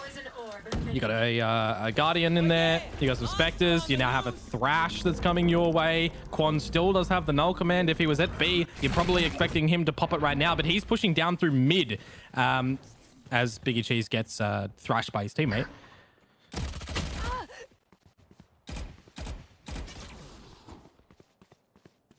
All right. Lockdown in. That's what we've been waiting for. Using it to kind of bait along and find that control. Yeah, exactly. Because, you know, now they've been able to throw out that ultimate from the Harbor, which has got some extra info. It's kept them entertained. It's kept them interested for sure. Biggie Cheese has all of that control. Actually does manage the concuss too. Sinaway's kept all this information towards that position. Quan Kuchi finally drops the ultimate. Does get punished by Feta. And that is just the easiest round that Nerd Punt have had the entire map so far. 9-3. It is the cursed scoreline, as we mentioned, Komodo. But I don't think it's going to matter, really, at that point in time. They've looked so strong, so concise, and Mammoth, couple of individual performances, but yeah, I mean, that's about it. They're not stringing rounds together, right? 3 defuse rounds as well, where we've got a couple of 5-on-5s. We've got a couple of good trades to come out from Mammoth and some individual shots. But, you know, they're just babying a couple of these ultimates. It feels like there's a little bit of a disconnection for Mammoth, but there's also, you then add on the fact that Nerd Punt are actually shooting, are actually communicating quite well. Milky, I guess in the kill department, he's only got 2, but he hasn't been needed, right? The code for the protection, the cascades for space control in combination with Feta putting out that Dizzy, and then the high tide to just be offset against the toxic screen from Biggie Cheese there as well. He's still putting in the effort that he needs to, so it's a great recipe from Nerd Punt right now with this 9-3. If you're a believer in the curse, well, maybe you're going for Mammoth here, because so far we haven't even seen them hit their shots, and that's a key component in a game of Valorant. Absolutely. Patience. Once again, looking for that extra info, Mammoth. So aware that something may be coming their way. Guiding Light doesn't get any info, though. So they may look to potentially fall off here, Nerd Punt. Orb gathered. That'll allow some additional points as we do move forward. But yeah, still just nothing, really. No movements. Nerd Punt not giving them an inch at all here, Komodo, and even the Poison Cloud just to add insult to injury. So already, a bit of a difference where Nerd Punt, when they're going for any control around A, they put in a little bit of utility, right? And then they completely gain control. And we weren't really seeing Mammoth go for any retaliation with util. We saw a 0 point here and there. But right now, immediately, we saw that McKinley threw in the bird, right? Guiding Light pops, no info. They've got an idea that it's a fake A gain and it's going to go to B. And look, they're already prepared to just hold down the fort of B, Mitch. The information that Nerd Punt are putting into this series so far already is brilliant. It's going to be even hard to plant this spike, I think. You know, they've had to split up, having to try and go for these fights. Exerce does get a nice shot at least, but 15 seconds left. Ain't that much time. And obviously, with that spike being dropped, it's going to be a hard one for Leyline. Sinaway should be able to find it here, but in and out of the cove. Oh, man, surfing his way through will be Milky, picking up that 3K. Nerd Punt 10. So that's both pistols now secured for NP. And 10th round, so the curse is looking like it may be dead. And they are looking like they're going to make this nice and easily, cruising their way towards 13, I reckon, Komodo. It's been a bit disappointing, I guess you could say, from Mammoth. A bit lackluster on their responses. But again, like, imagine what it would feel like if you queued into this. If you queued up, joined in, saw that you'd have to verse a Harbor Gecko combo, you'd fall pretty flat, especially when Nerd Punt are just giving you nothing on this defense. I mean, if you've got a composition like Nerd Punt are running and they're recycling utility properly, it's going to be damn near impossible to just get any information that you can capitalize upon. You need to be pushing and hitting shots. You need to just be almost relying on a flash to try and get them, which is what is technically thrown in this round from Quan, but Nerd Punt are still here, hitting their shots where required, and Quan last alive is probably no longer for this world too, so that's going to be 11 for Nerd Punt, and this is going to be the last effort, Mitch. This is the last gun round essentially for Mammoth. If they drop this, they're playing with pennies, and Nerd Punt would have 12. That'll be 9 map points, and it's your pick of Icebox. I wonder why this was the choice. it just makes sense to me, like, you know, hoping for a trump card or something like that.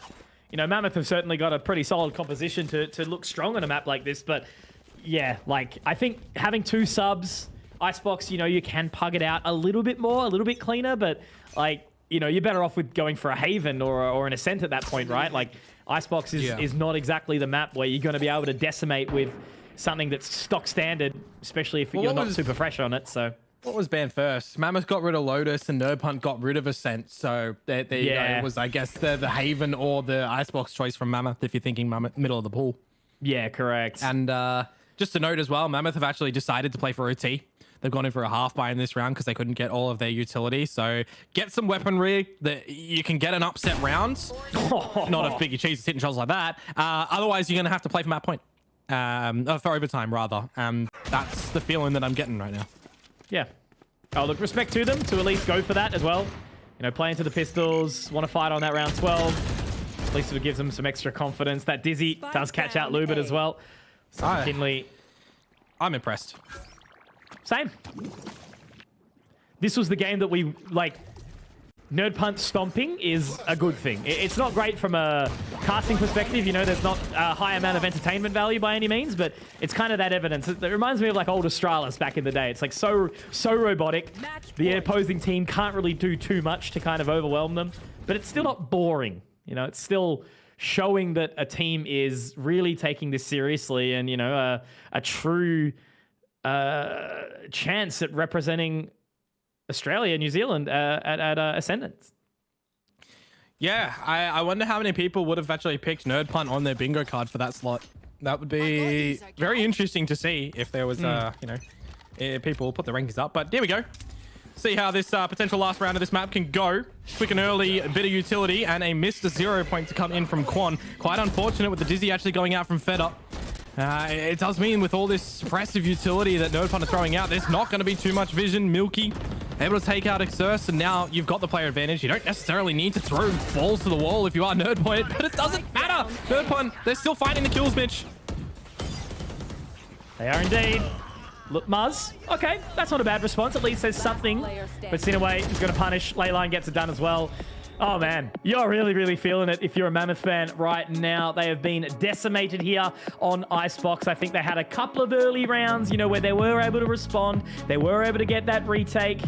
And, yeah, it just wasn't enough overall. NerdPunt have been able to crush through, make it look really, really solid. And there is a lot more that you need to do if you are Mammoth into that next map. And Pearl is a very, very big challenging one to be doing anything of that similar caliber, unfortunately, Komodo. It's going to be super tough for them to recover, to respond, and feel comfy into that next one. So I'm happy overall in that first map. NerdPunt have done exactly what they need to show that they are a serious contender for that Ascendant slot. So yeah, no complaints from me, Komodo.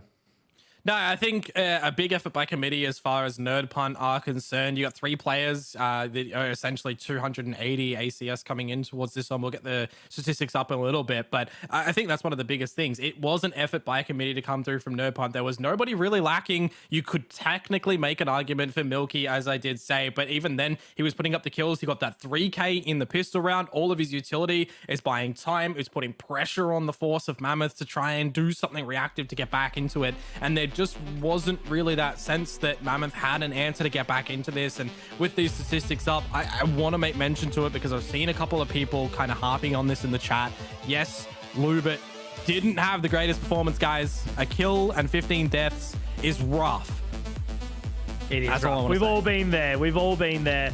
I think it's certainly not a hype one to kind of get your way into to start off a series either. You know, really, really hard to kind of mentally recover from something like that. But overall, it happens. You know, it's not the cause of the loss. I don't think if Lubit had a fragged, it would have made a difference in the result. You know, so we can't really focus on that too hard. It was really just about the fact that NerdPunt as a whole did really good things. No duelist comp. It worked out. It was hot. So we're going to take a break and give you guys a relaxing time before Pearl comes on through. But so far, it's looking like NerdPunt are ready to stomp. Will they continue? We'll find out shortly after this break.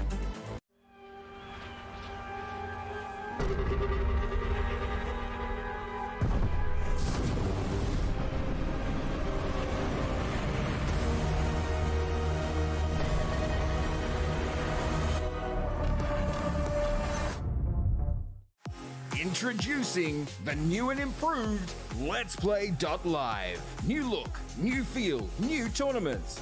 Play and compete in dozens of esports tournaments from Open Division to Pro. Check out our new platform at LetsPlay.Live.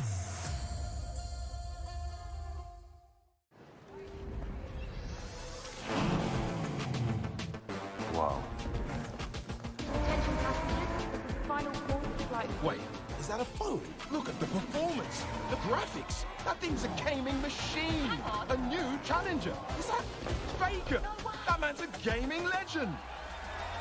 Everyone, fasten your seatbelts. And here we go! This is your chance. You keep her alive. Save her, you can save her. If you come this far, then you know what's out there. You have a greater purpose than any of us could have ever imagined.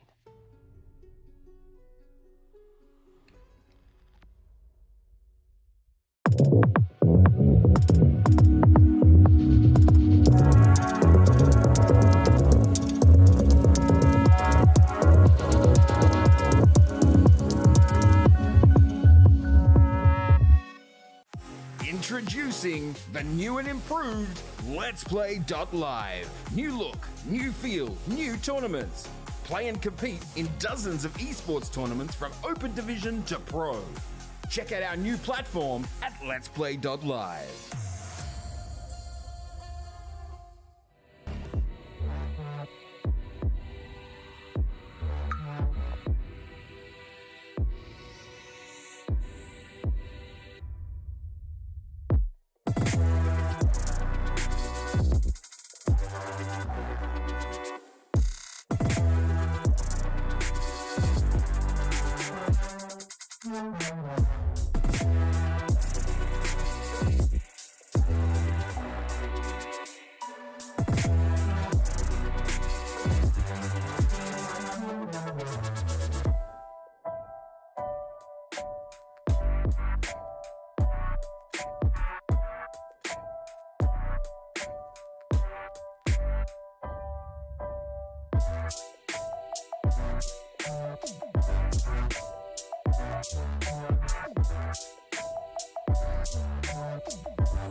So if you guys are just joining us after that little cheeky break, we did unfortunately see Mammoth get their asses handed to them a little bit. You know, Nerd Punt were looking really, really strong. And as we now move, obviously, into Pearl, that next upcoming map, it's going to be a tough one for them to respond. But certainly doable. The chat seems to think so. They're telling me about Exerst's map too. So let's see if he's got that one, Komodo.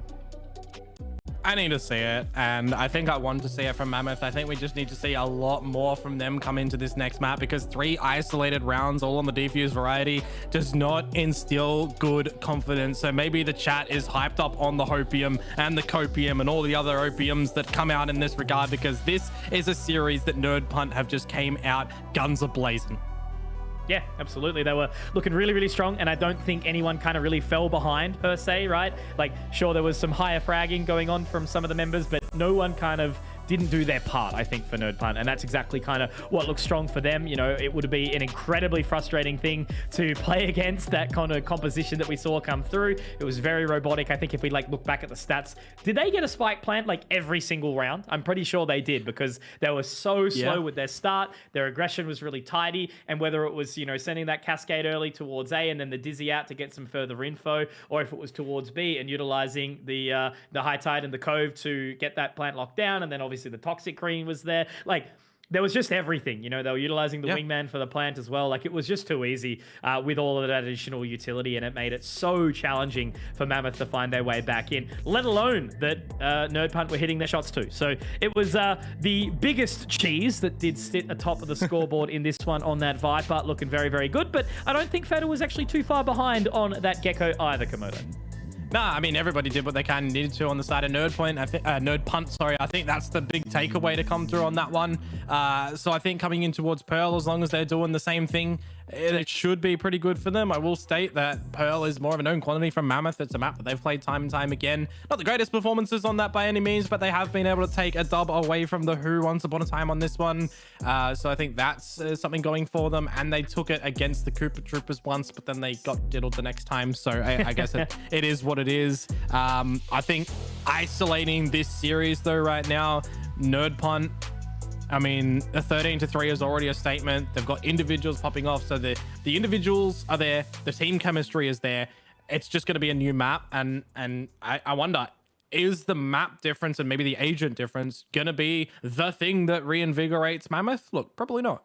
No, I don't think there's going to be much of a change, right? Like last season, you know, those couple of maps you actually mentioned of Pearl, the runs that they got on the board were kind of scrappy games. You know, it was kind of a little bit of an odd one all around. You know, it wasn't anything that was crazy tense or anything like that. So, look, I don't want to discredit Mammoth like in any way, shape or form, because I think they're a good team and I think they can definitely put some things together. There's always going to be challenges when you don't have a full five, right? And again, playing against a team like Nerd Punt that is consistent, that is strong, that is working hard to be at the top of this competition, nothing really throughout this tournament is going to change that. You know, no agent composition, no map, I don't think either, because Nerd Punt seem to have a very, very broad map pool at this point in time. So some little highlights of some offensive moments, you know, looking to see that there's a little bit more action towards that B side.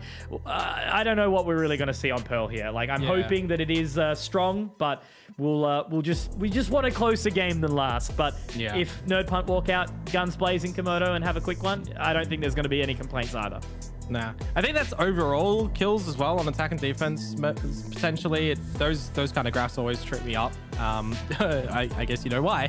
But I kind of want to see, you know, they've got the spread across the map. Are they actually going to be spread across the map? Are Mammoth going to take initiative? Because this is the map pick, of course, to come through from their opponents in Nerd Punt, which means they get the choice of the side. So if they can, you know, pick the stronger side that they feel better on, and they can get the pistol, if they can maybe win the bonus. All right, that's 3 rounds. That's what they got on Icebox. We're starting to talk.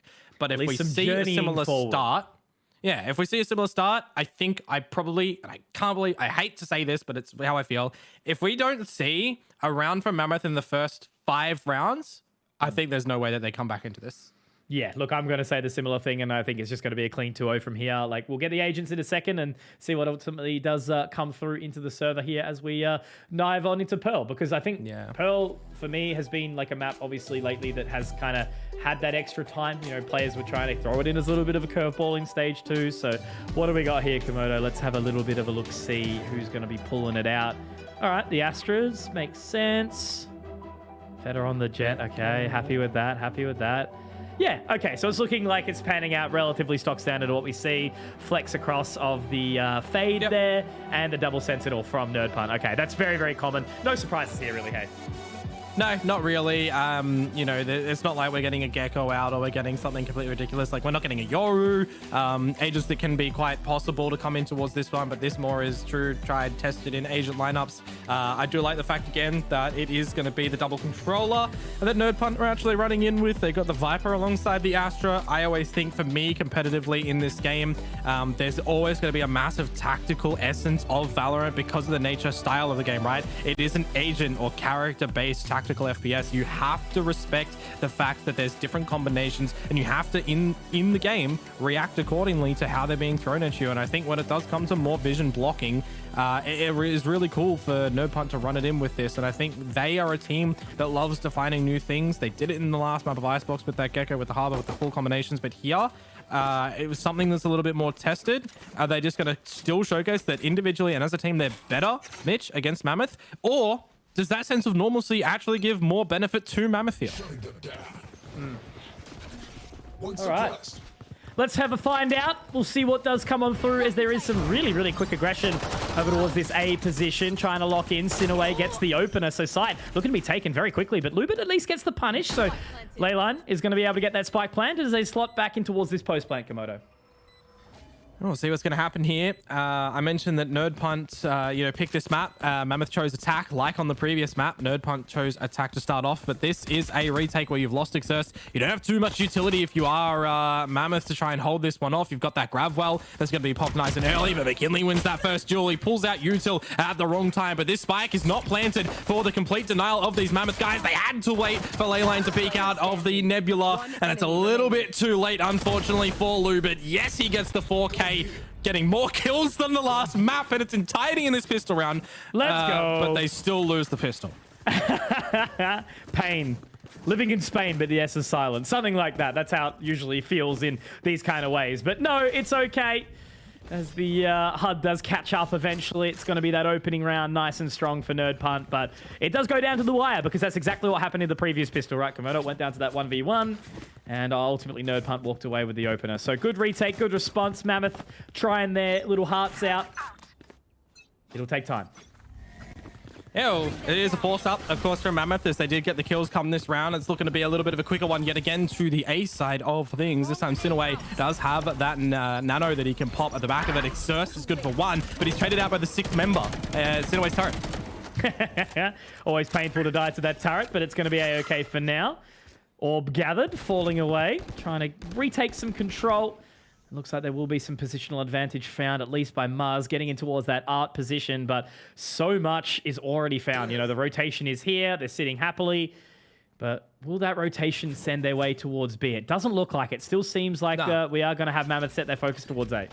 I mean, you got Biggie Cheese looking after the link as well. He'll hear anything that goes over toward the B site. NerdPunt are happy enough to play a retake at B if it does go there. They've still got McKinley with the Poison Cloud in hand. That wall is positioned over to the A side, so that's the only thing there. But remember, double controller, right? You got Biggie Cheese with the smokes if need be. So this is just the test to see if anyone's going to overextend a little bit too far, and it may very well be Feder. He does have a member behind him in McKinley, but they're expecting 2 close players. Unfortunately not.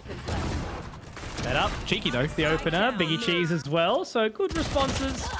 Quan making it work. Oh, that's awkward. There's a chance, but diving into this connector, it's going to be way too hard. You know, they have to try and fight for the spike, but Biggie Cheese swinging around with that judge, and he will be the jury and executioner as well. NerdPunt locking it down. 2-0. And clean start again on this defender's side. Yeah. 2 out of 5 to Doomsday for Mammoth. I almost feel like here, couple of kills, couple of scrappy rounds. It's maybe just going to be this kind of quasi-buy that comes through from them with the Sheriffs and Exerst being a little bit put forward on the Marshal, like we did see in the last map, Mitch. But to me, right, you've been smacked in map number 1. You lose the pistol. You choose to force up in that. You choose to force up in this one. You're not getting a gun round to round 4.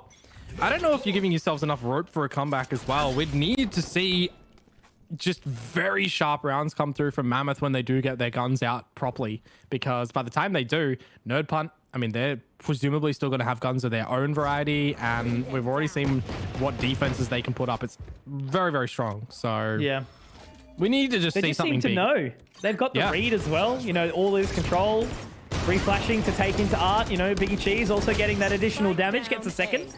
Good response from Leyline at the very least, but you know, look at how much pressure they've already applied. Sinaway also punishing Mars. Nothing really to work with, but yeah, as you kind of alluded to earlier, like NerdPunt just stacking their cash up, no pressure, cool, calm, and collected. It's just all working well.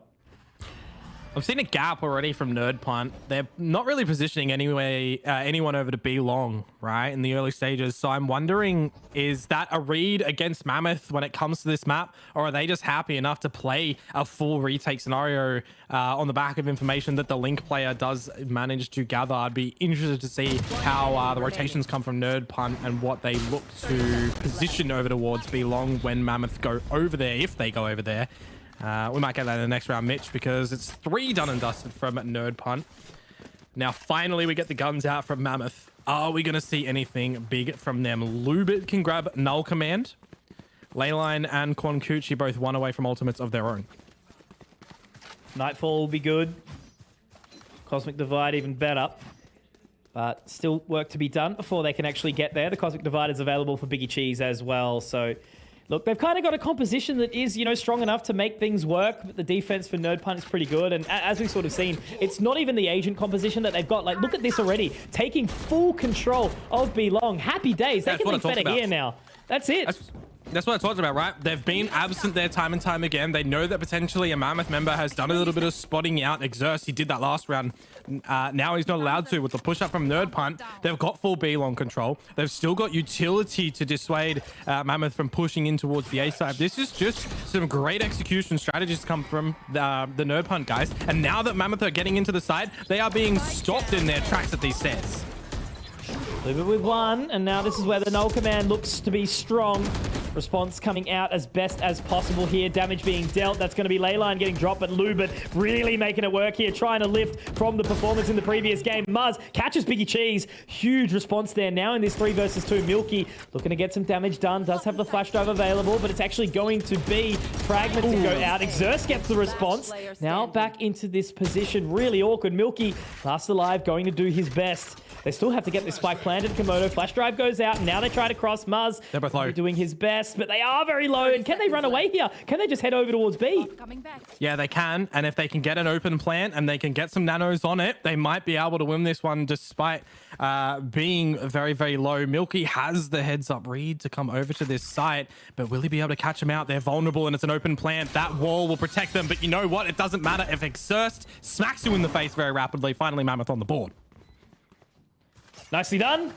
Good response. There was certainly a world where there was a potential response back into that one from the boys in Nerd Punt. But yeah, no, Mammoth did exactly what they needed to do to cross it. So well done from them. There is some life breathed back into this game. But of course, I run you back to what we did see in the previous map where there was a few early rounds, a few early moments that actually did get brought out by Mammoth. But Nerd Punt were able to kind of find their feet, really establish themselves as time went on. But for now, Nerd Punt, they've got another buy. It's a really solid one. The operator will be in the hands of Feta.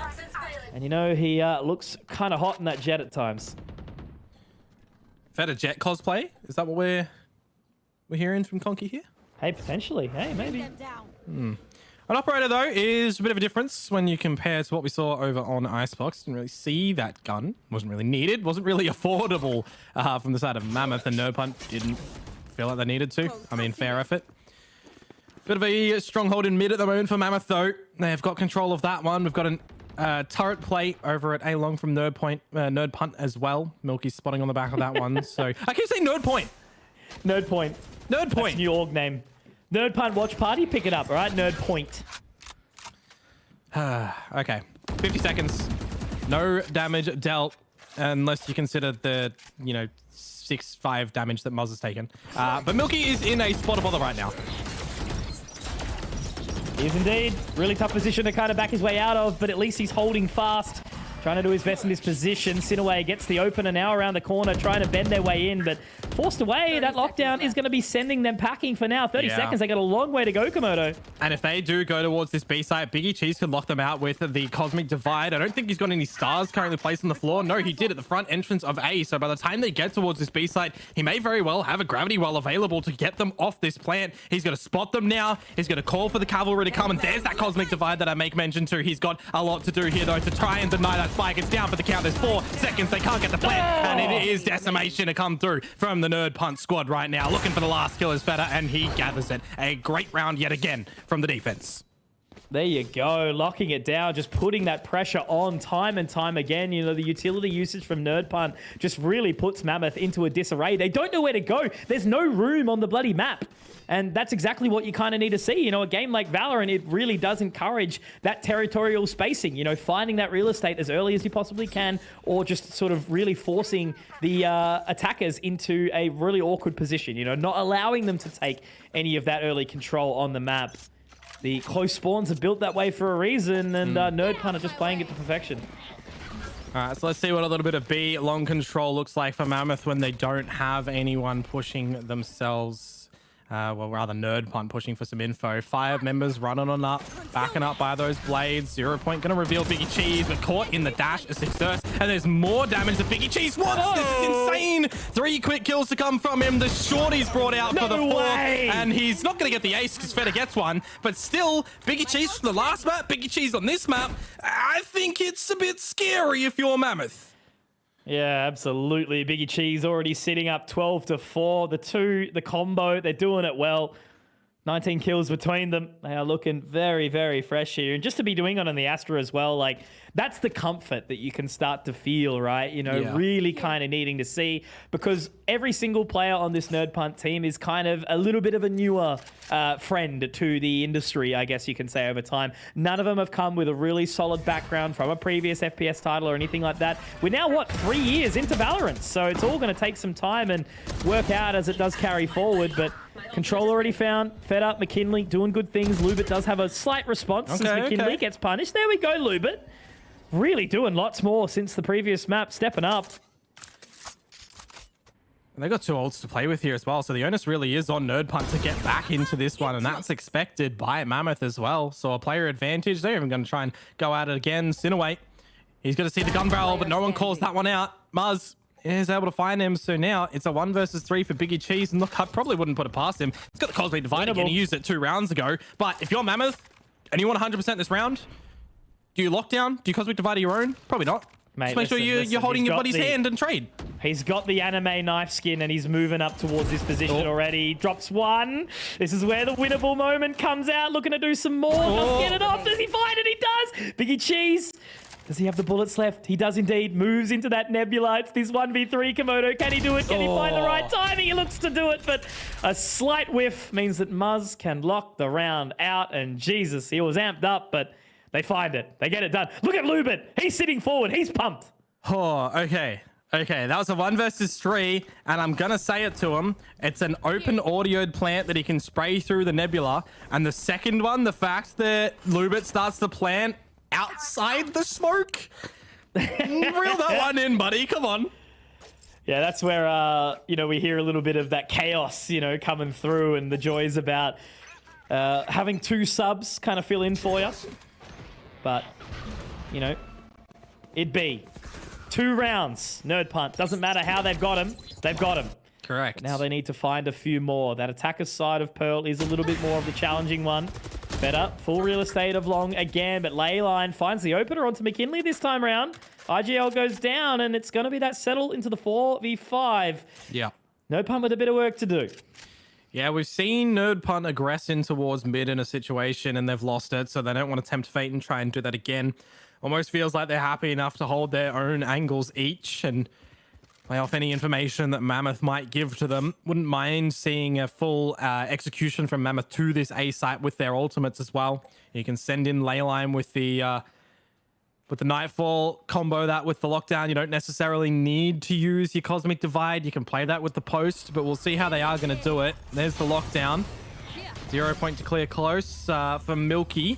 So he'll get some information, and that actually is going to stop any extra utility coming out from Mammoth to capitalize completely on this lockdown. So they're going to start to waltz in, but that's where you expect Incineway to pop all his util. 30 seconds left. Well, they still haven't found the side Komodo. You know, that lockdown has fallen away. There's just so much utility, which really makes it awkward. But Muzz exerts, making it work here. Sinaway also forced into a really awkward position here. All left onto Feta now, and you might just want to save that operator, my friend. I don't think there's really much you can do in the round. The rest of your team's got cash in the bank, so they can take that into the next one and reassess accordingly. But hey, Mammoth, 3 rounds. You know, they were really kind of running out of time there, but able to catch those couple of extra picks on the side aggression, bringing it down to the 2-on-5. So good response. Mammoth, they are certainly fighting. well and truly into this second map of Pearl. Yeah, and I guess only investing the lockdown as well, they'll be happy enough with that. They can rely upon a couple of their extra ultimates to try and get them closer to the score line that the defensive side already has found. So 5-3, you're starting to find a rhythm. You know, you're starting to go to and fro to the beat.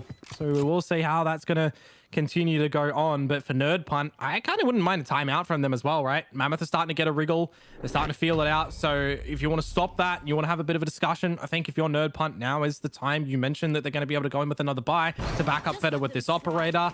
I'd probably be expecting that to come through from them as well. They do have 3 ultimates to invest of their own, so that's where they can potentially lock down a site completely with McKinley's ultimate, Cosmic Divide, and lock down for any defense. And as I say it, Mitch, I might be the prophet. Maybe I'm the Nerd Punt coach. I don't know. A timeout comes. Good job. It's Mammoth, damn it! Good credit to himself. Damn it! Oh, man. You've lost the plot, mate. Relax. Settle down. Yeah. You got bad okay. Komodo today. You got bad Conky as well. Always a long day. What, you and me both rolled in from work like 10 minutes before the show or something like that? I rocked in like 2 minutes. I parted my hair and I strapped in for the journey. And I had dinner delivered to me during map 1. Yep. Things are going good. It's been delivered here. It's all right. Map 1 was just a warm-up. You know, we got bullied by Nerd Punt. You have to, okay, you guys are going to have to cast Gecko Harbor. It's like, oh mate, no. okay. From me, right. I love that. I absolutely thrived in that. That was brilliant. Nah, it was fun. It was really, really cool. Those are the ones that kind of test your ability. But now as it, really does start to fire up for Mammoth, like exactly as you kind of want as a caster, like having these kind of washover series or quick 2-0s is not what you want. You know, I don't want to be called Mitch Half-Day Con Cannon anymore. You'll never live that down. Oh, Mac's going to let me run with it for forever. And Pilly. And Elfish. It's okay. All right, back to it. Tactical timeout has come through for Mammoth. Just needing to kind of simmer down for a little bit. Now some aggression. Looks like that is going to be the null command popped this time around again. Looking to take that control into the lane. Lubit with the opener. He is fired up right now, but here's Feta. Gets one. Drops that null command. A little bit awkward here. He does hear the jet go up. He doesn't miss it. That's okay. Gets the shots to come out. A quick 2K. Should be able to get the res here onto Lubit as well. No, never mind. It's Milky looking to do that damage in the position. Sinaway is going to join him. So they are moving forward now in this 3v2. It's going to be a tough retake, Komodo. I think that might have got Quan, so they know that he's gone too long at the moment, but this is some good stuff from Mammoth. Back on that lockdown from Lubit, it meant that McKinley was down for the count, right? So he was stuck. He got a couple more kills in, but now is the pressure situation for Mammoth, Conky. The 3 versus 2 just need to make sure that this spike is not diffused. Milky's going to bring out the null command of his own. I thought maybe it's a little bit too late. Exerce finds the 3rd in the round, and Milky can't translate the spray. So it's Muzz yet again to win in a 1vx, a 1v1 at the end, rather. Okay. I was going to say, I thought Feta potentially would have heard that updraft, but apparently not. So Exerce doing really, really big things. The old run and gun with the Phantom are able to open up the lane. Get the precise gunplay. Yes, correct. As we were told from the inception of this one. But now they find it, and they get that control, and ultimately, you know, forcing Nerd Punt into a really, really awkward position where they've all got to funnel out the connector together. So good stuff from Mammoth. 4 rounds, more than the previous. They're really getting some momentum behind them now, and an opening duel and bout towards mid, but it looks like pretty much all the aggression's actually here. Biggie G's the only one kind of falling away from position. Everyone else sort of setting their focus up towards this opening fight in mid. Cheeky mid split wall as well to come through from McKinley here. So to block off anything that happens over towards Milky, but he won't have his wall to activate if this poison orb stays on up. So you're going to be relying upon Feta first contact on the back of this one to swing, and in combo with a bit of extra utility, but they're going to be not sacrificing everything in towards the mid link at the moment from Mammoth. They're going to instead tend towards this A site, and it is just going to be Milky and Sinaway over here. A lockdown available for said Sinaway, but it is going to be finally that Nightfall to come out from Mammoth and Exerce. He shuts Milky down first. Held back. Going to be a little bit awkward with that Nano Swarm, but the Tailwind is still available. He looks like he wants to go through and try and find the fight, but it's a bit of a risk versus no reward there. 30 seconds Plant left. goes in. Lockdown. Might make it a little bit awkward if they don't have enough time to get away. Now they're pushing their way in. Biggie Cheese trying to get onto that one nice and early, and it might be awkward. Does he have the gravity? Well, he does. It's a Nova Pulse, but he's actually sticking it, locking it down. Biggie Cheese. He's got it. Dear. There was 5 alive there, Komodo, but Biggie Cheese, he's got his boys backing him up, and McKinley even with 3 just to rub salt in the wound. Oh, Mammoth letting it slip a little bit there. Did he destroy the nanoswarm on the site? Must have. Yeah, he brought out the shorty to destroy the nano. The alarm bot got destroyed, but Quan's position of the Astral Star, he used the Nova Pulse instead of the Gravity Well. He's used the wrong one. Rough. Yeah, that hurts. Right there. Oh well. Light shields around for the Nerd Pont people. My way. And an early bit of detection on both sides. To the B side of things, Biggie Cheese to spot info first. Just gotta bring some rotations around. Recovering it. Obscuring vision. Going in fast this time around, Komodo.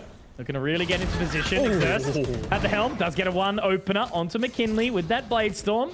Now they're going to get that spike planted because they have overlooked Biggie Cheese here. Quan gets a second, but now Biggie Cheese spots the gun barrel. I don't actually know if he saw Exerst move along, so Biggie Cheese has a lot of work to do. If he overextends here, he's going to get the clear, but he's spotted. Nice and easy there from Mammoth. They pick up a 5th round. And it is a very tight half here in this second map, Komodo, so far. I was expecting this to be another slap around, but whatever they fed Lubit in between those last 2, look, he's really picked up. Hey, it happens, right? You have a bad map and you have a good map. It's the definition of Valorant, man. I don't know. I will say, Mammoth, I don't know if they've figured out that the B side is a little bit weaker for Nerd Punt because they're starting to get some good success over there. But this time it's going to change up because Nerd Punt are positioning all mates in a way over towards the B side, and they're going for a little bit of an A maneuver themselves. So that 0 point is actually going to find a lot of information. The flash drive misses out Biggie Cheese, but he does get into a position that means on the back of that 0 point reveal, Mammoth are happy enough to give A to them because they can go to B. They can go to A through mid. They know that that's the weaker side of the map right now. Absolutely. Something that Nerd Punt's been doing well, though, is establishing that early control on this defender side. So happy with that. It's leaving the 2 members. Rotation will go back around to sort of help support B as best as possible. But it doesn't look like Mammoth are actually that interested. They want to go check out the Mona Lisa as they walk into art. And managing to force a couple of members of Nerd Punt back towards the side here. But it'll be a rude awakening if they end up on A. I want to see how Fedder's going to be utilizing his Stinger. You know, we've got a couple of them for Nerd Punt here because they've lost a lot of their guns and money. That was, I will add, a brilliant haunt to come through from Leyline. Such a significant reveal. Does figure out where McKinley and where Sinaway are playing from, so this just gets a little bit more awkward, I feel like, for the lads over on the Nerd Punt side. Exerst is going to start things off, but there's the trace and there's the blade, so I'm actually activated, but shut down. Muzz is starting to come out with a kill of his own. You make it 2, and then the extension from him as well. It's a 1 versus 2 now for Biggie Cheese, Mitch, to make sure that things aren't tied up for Nerd Punt. Absolutely, and they look like they want to fight it as a duo. They've gone up nice and close. Leyline, don't actually think he saw him. Oh, Leyline, Jesus, lucky enough that he managed to hit the shot there, but he gave Biggie Cheese an opportunity, that's for sure. In the end, it is going to be 6-6 in the half. Mammoth really firing up, really looking strong now, doubling their rounds from the previous map on Icebox. It was a 13-3. Now we're here on the map selection of Nerd Punt on Pearl, and Mammoth, yeah, looking big so far. Stepping into what we saw, you know, and again in the last season, taking this one away from Koopa Troopers. And also, who else was it that they managed to pull this one away from? The Who, I think it was. So yeah, it was. Mammoth definitely had a few innings on Pearl. So Nerd Punt got a lot to say into this next half. Biggie Cheese had a strong opener, but they've quietened down a little bit in these last few rounds. I gotta say, a 6-6 halftime scoreline for Mammoth, I think. Think you're saying, you know, not bad, good scores, boys. Fist bumps. And you continue because now you're on your defensive side. We'll see how they're going to be able to do that. Kind of a little bit more interested though on where a majority of McKinley's walls are going to look to go towards and in what combination they look to utilize him as. Because currently for Nerd Punt, they have sent Sinaway to the B side of things, as Quan's going to spot out a bit of information and make sure that the guys over at the A side are ready for a brawl out through the link, but they extend out in towards Quan. It's just going to be the 1-for-1. Repositioning now. Trying to really sort of fang their way through. Muzz. Awkward one. It's going to be tough for him to try and lock it down here. He's got so many angles that he needs to clear. He's hearing the pitter-patter of those footsteps as they move towards the connector side. Now, one shot. Can it be a second? No. Biggie Cheese, good response. Now, Sinaway trying to take that control as well. Forcing away Lubit. Does have the alarm bot in hand. So that spike's going to get planted, and it'll be a 3-on-3 on the retake, Komodo. You got a haunt, you got a seize for Leyline. You got that 0 point in the flash, but they are just waiting for Exerst's flank to come through the side of Long. They do make a couple of steps, make their positions known. Lubit reveals 2 in the back of Hall, and Sinaway takes out Exerst, and now they can put full focus on where Lubit and Leyline are starting to come through. They find the damage where required, and Nerd Punt will get the pistol. Nice and easy. Nurse and cool, calm and collected, as I keep repeating to, which is kind of the motto for Nerd Punt. It does appear. There's been a bit more chaos in this one, but yeah, Biggie Cheese really kind of stepping up for the boys at this point in time. 17-9. Again, really strong on that Astra. Such an impactful agent on a map like Pearl. And taking that lead, it'll be a good boost to their confidence, you know, having a little bit of a slower response into the previous half. So happy days for now, but they've still got to keep on kicking and put that pressure on if they're going to try and win this one out at 2-0. Yeah. Is the respectful concedence of the buyer, though, in this round for Mammoth. A couple of shorties and the classic guns. So we'll see what sort of damage they are going to be able to do. It does mean that Nerd Punt can get a nice start on their attacker's side. Maybe you want to look to see what Feder and McKinley can do with the better weaponry. Sinaway is going to be holding in with a Ghost. You got a Sheriff in the mix as well as a Stinger. They're actually shuffling them up at the moment. But I want to look over towards B site. You know, you got Sinaway who's already pushed into the site. I don't know if Exerst is already going to be aware of that, playing at the back of the hall. But Milky pushing out to see what he can find against Lubit. Sinaway has just found Exerst looking the complete wrong way. So that's going to be the B site for Nerd Punt. And he's even pushing spawn.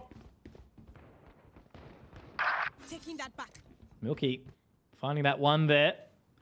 Lubit punished, so just a nice and cruisy one. Lots of positional movements around the map.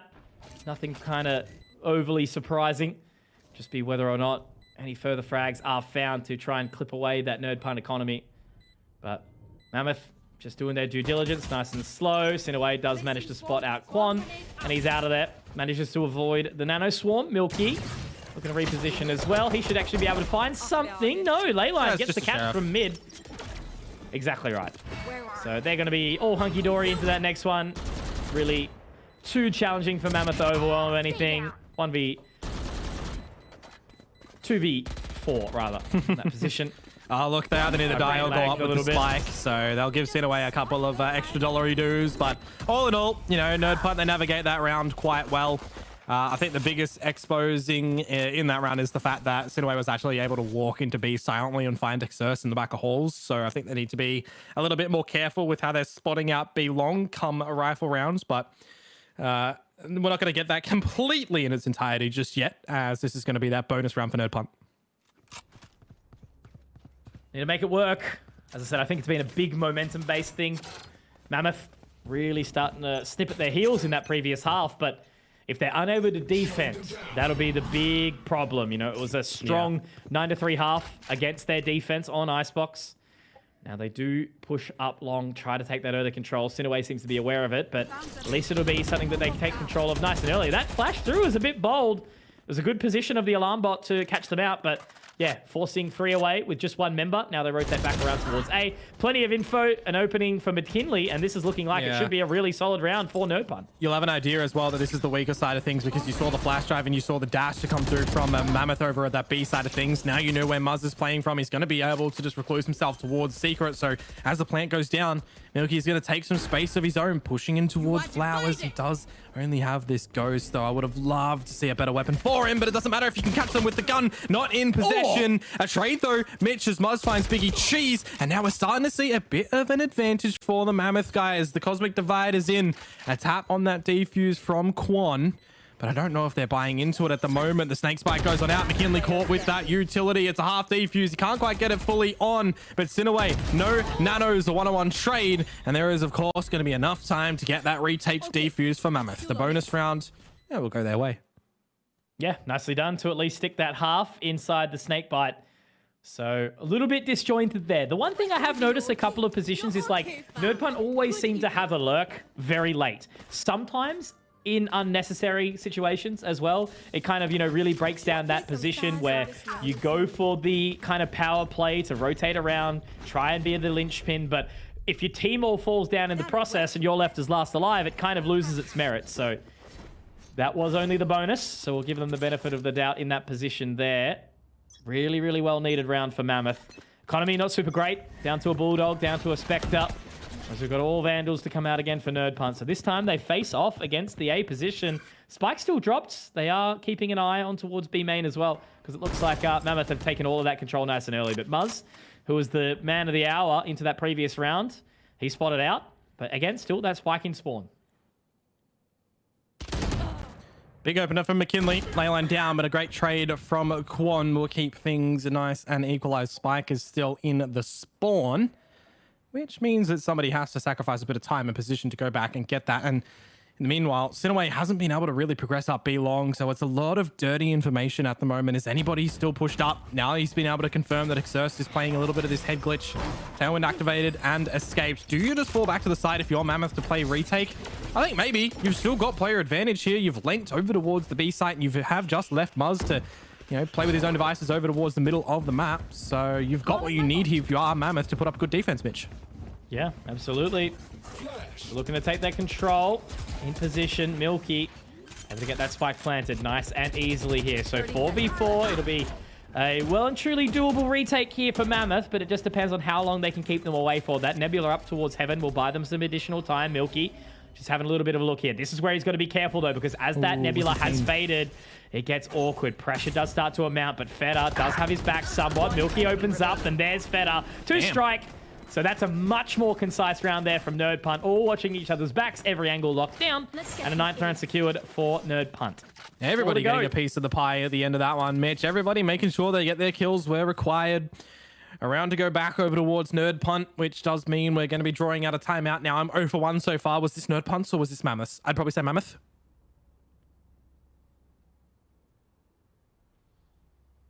Let's think. Let's see. I would say Mammoth as well. There it is. It's Mammoth. Sense. All right, cool. What's their money looking like? Not enough to go in with a proper purchase. You don't have the Blade Storm to back it up, so it has to be that eco.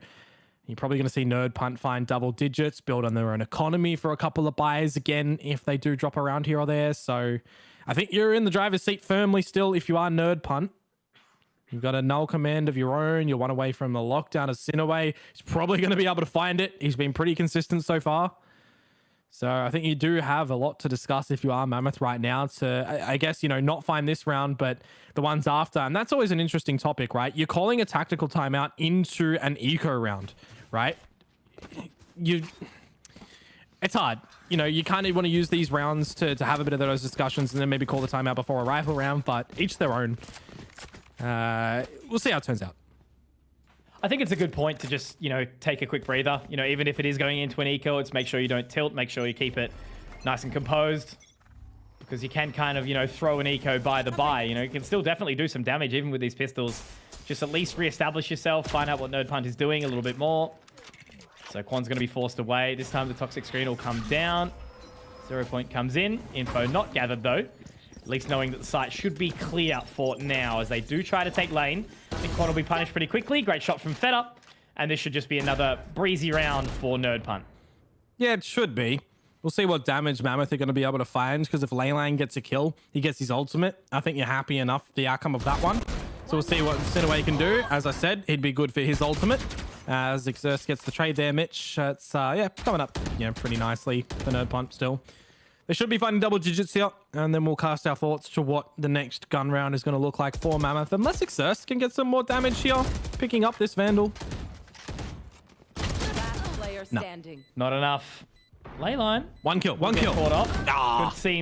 Good to see that they're still watching the spike. Not that they really had enough time, but anyway, Nerdpunt, 10 rounds, double digits, 3 away from victory here in a 2-0 for the series. But Mammoth still with plenty of time to make it work. Exerst has the op. Some people have been saying let him cook. So hopefully we'll see some fine things come out from him with this weaponry. What would be the First chef's time. recommendation here for the cookage, Mitch? I really want to make stuff like more seafood stuff. I don't know. I'm not a big seafood guy. So. I was kind of hoping you'd say something with cheese because we've got the Cheese Brothers and we've got milk and. Hey, that can involve seafood. You never know. Well, did you have for dinner some paella? Yeah, Good stuff. and some homemade tortilla bread. Pretty Let's good. go. Different. Never had it before. And for There we go. Feta, he's had a headache before, so it's Yeah. a bit rough. Certainly biting off a fair bit there. Exerts, great opening frag. Because they are setting that site again towards B. In a lockdown position. They do take site control. The Null Command has had to be expended for it, though. And now with those the Nano Swarms, rather, thrown down, Exerst will reposition towards lower. Will he get Milky? He might actually find it here. That's the second big frag of the round, Komodo, so far. Now the opposing lockdowns will go through. Are they going to try fight this fight, though? Or are they just going to leave it? If they leave it, it's going to give a lot of extra time. Quan's actually picked up another here as well, Komodo. 2 on 5. They're stuck because of the positions. You look at this lockdown, the attacker one is not going to get anything, but they have to put full focus into the club. McKinley! He's doing what he needs to do with 3. Oh my These God. are huge kills right now, but the last one he pulls out Util. Time is ticking, though. Biggie Cheese is going to drag him off the spike defuse. Is that going to be enough right now? Muzz gets the kill. And there is enough time for the defuse, so you think maybe, just maybe, Mammoth are going to be out of the round with the kills that they set up with in the beginning. No, defuse is there, and they find 8. Crazy start from Exerst there, but then you thought Biggie, McKinley rather, was going to pull off some crazy things. Certainly made a cracking effort. Big 3K, which was very crispy, but then got a little bit overwhelmed when he tried to run down towards the pillar. So taken down. Money's still good. Exerst has the operator back in hand, but there's not much else to kind of go with it. Lubitz had to drop to the Spectre. Leyline's picked up a Bulldog. There is the Blade Storm. There is the Nightfall. Cosmic Divide also available for both sides, but whether or not they're going to be utilized. Slower start to the round here from Nerdpunk. Ooh, that's a big miss to come out from Exerst, down to 46 HP. As an operator player, though, you will be able to have at it again. But it will scare away Nerd Punt from continuing to the A side immediately. Bit of that Killjoy util yet again on the B side, but nobody really making money moves from Mammoth at the moment. No one pushing in for info. They do send the little Wolfie boy from Leyline. Got that Prowler out. It cleared the art position, rather. You are divided. He's gonna wait. He's at least gonna be able to find one here. Oh, maybe caught sleeping a bit. That's a bit rough. Lubit, really good entry into it there. I mean, this Viper's Pit is going to make it tough. Spike goes down, 4v5. Mammoth, they have been very, very good at this retake, but there is just so much utility. How's your eyes going right now, Komodo? Big blob of grey as Exerst gets one back, but there's Biggie Cheese. He was a key member into this previous one, already opening up with 2. Is he going to be able to find any more? McKinley moving forward, leaving Biggie Cheese all on his lonesome here. This time round, they are going to start to get on towards this spike. The Gravity Well is going to pull them off, but they can swing together. Exerst, he can go really, really wide now. The Nova Pulse goes out as well, moving up close, but Muzz has been the denier twice. The most key and important frag picked up by him twice in a row now. 9 rounds for Mammoth, a reset economy to a degree for Nerd Punt. What's it going to look like here, Komodo? Mammoth are drawing this back. What Biggie Cheese did there was actually really smart as an Astra player. The Gravity Well to bring them off the spike on the first tap, the Nova Pulse in the second, but the fact that he pops that other smoke, right? It isolates that duel in a 1v1 against Muzz because the other player is behind or in that nebula. Really, really heads up play from Biggie Cheese there, or rather it's to dissipate, so he's got only a slight margin of error in the fight against Muzz. He does lose it in the end, so it could have been something cool, but it's not. Really big for Biggie Cheese, actually. If you're an Astra player, take note in that. And to answer your question in that situation, how are my eyes, Mitch? They were great. Yeah. Hard enough to see for me, mate, let alone how it goes for yourself. But look, Nerd Punt has still got this cash to work with, and Exerst, he is really looking well. Map 2 player, apparently. Won't need to go to Game 7 at this point in time. 4 alive for Nerd Punt. Still winnable position. You know, plenty of work that they need to do. Milky spots out Quancucci, but not going to be able to do much else. They do try to poise their way and take art control. But you've got Mammoth, who aren't too far away. Just one ley line inside the mid connector, waiting patiently for any further aggression. Well, it's another 4 versus 5 that Nerd Punt have to contend with to get back into it. And it is Sinaway down. Maybe McKinley can find an opener to the B side of things. He's pressured Muzz enough to pop a little bit of this utility. Gonna see Feta left in art for himself as well. But the rotations from Mammoth are starting to come toward the B side. I thought Exerst would be going a little... I thought Exerst was going to make his move over towards the B side early because it looked like he went to go through spawn. But I think if you're Mammoth right now, they've just called the audible to go for a proper retake. It's gonna... We're going to see how they go. This Link fight is going to be a really big one, Mitch. Yeah, absolutely. This is a big, big play to be coming through. Two members now looking to get in towards that position. Lubit not far away either. Leyline's actually looking to pop the Nightfall. This is going to get the info. This is going to give the immediate control. Feta, though, on the flank. He's a great position. Lubit gets dropped. Leyline, though, 2 big frags. Muzz also gets a response as well. So Milky left all alone, and it's not going to be enough. That is an incredible round. That Nightfall did it all for Leyline, and he's able to respond quickly. The res even comes through as well for Lubit. 4 alive for Mammoth, 10 rounds, double digits, all tied up here on Pearl. And this has got me out of my seat right now, Komodo. Yeah, that Cosmic Divide going up actually nearly saved one of the Nerd Punt members who was going for it. I couldn't quite remember who it was. It was too quick. But he died through the formation of it. Imagine a world in which it got formed, he's saved, and he swings back out, protects his team. Could have been everything, but unfortunately not for Nerd Punt, because it's Mammoth that pull away with the round, to tie it up, as you say. And this is where Nerd Punt are forced to bring in a timeout of their own. And I do think they actually have a bit to talk about right now as well, because they're going in with a buy. You got the light shields here as well. If they drop this one, you're looking at a world potentially where it's 11 all, because there should, still be enough money for Nerd Punt. If they drop it, best case scenario, 11 all. Worst case, it's 12-10 and you're playing for OT. And you're having no money to do that OT fight if it goes that way. So there is a high risk, high reward in this scenario for Nerd Punt. Pressure is on. Definitely a necessary time to do it. IGL McKinley giving his boys a good back rub at this point in time. Definitely what you're going to go, what you got to do. Everyone's sort of slowed down a little bit. Biggie Cheese, Feta. It's kind of them that have been lacking these last few rounds a little bit. Definitely not the causation for sure, but they've been kind of clipped at their heels by Mammoth. Mammoth have been doing very, very well to keep them honest. And the stress of seeing these rounds tick up is certainly a real feeling. So they just have to keep cool. Otherwise, Nerd Punt might lose this and have to fight on Fracture. Yeah. Well, we'll see what Nerd Punt are going to be able to throw at us in this round. Bit of mid-control for them at the moment. Mammoth just going to be spotting out, if anything, has progressed a little bit further.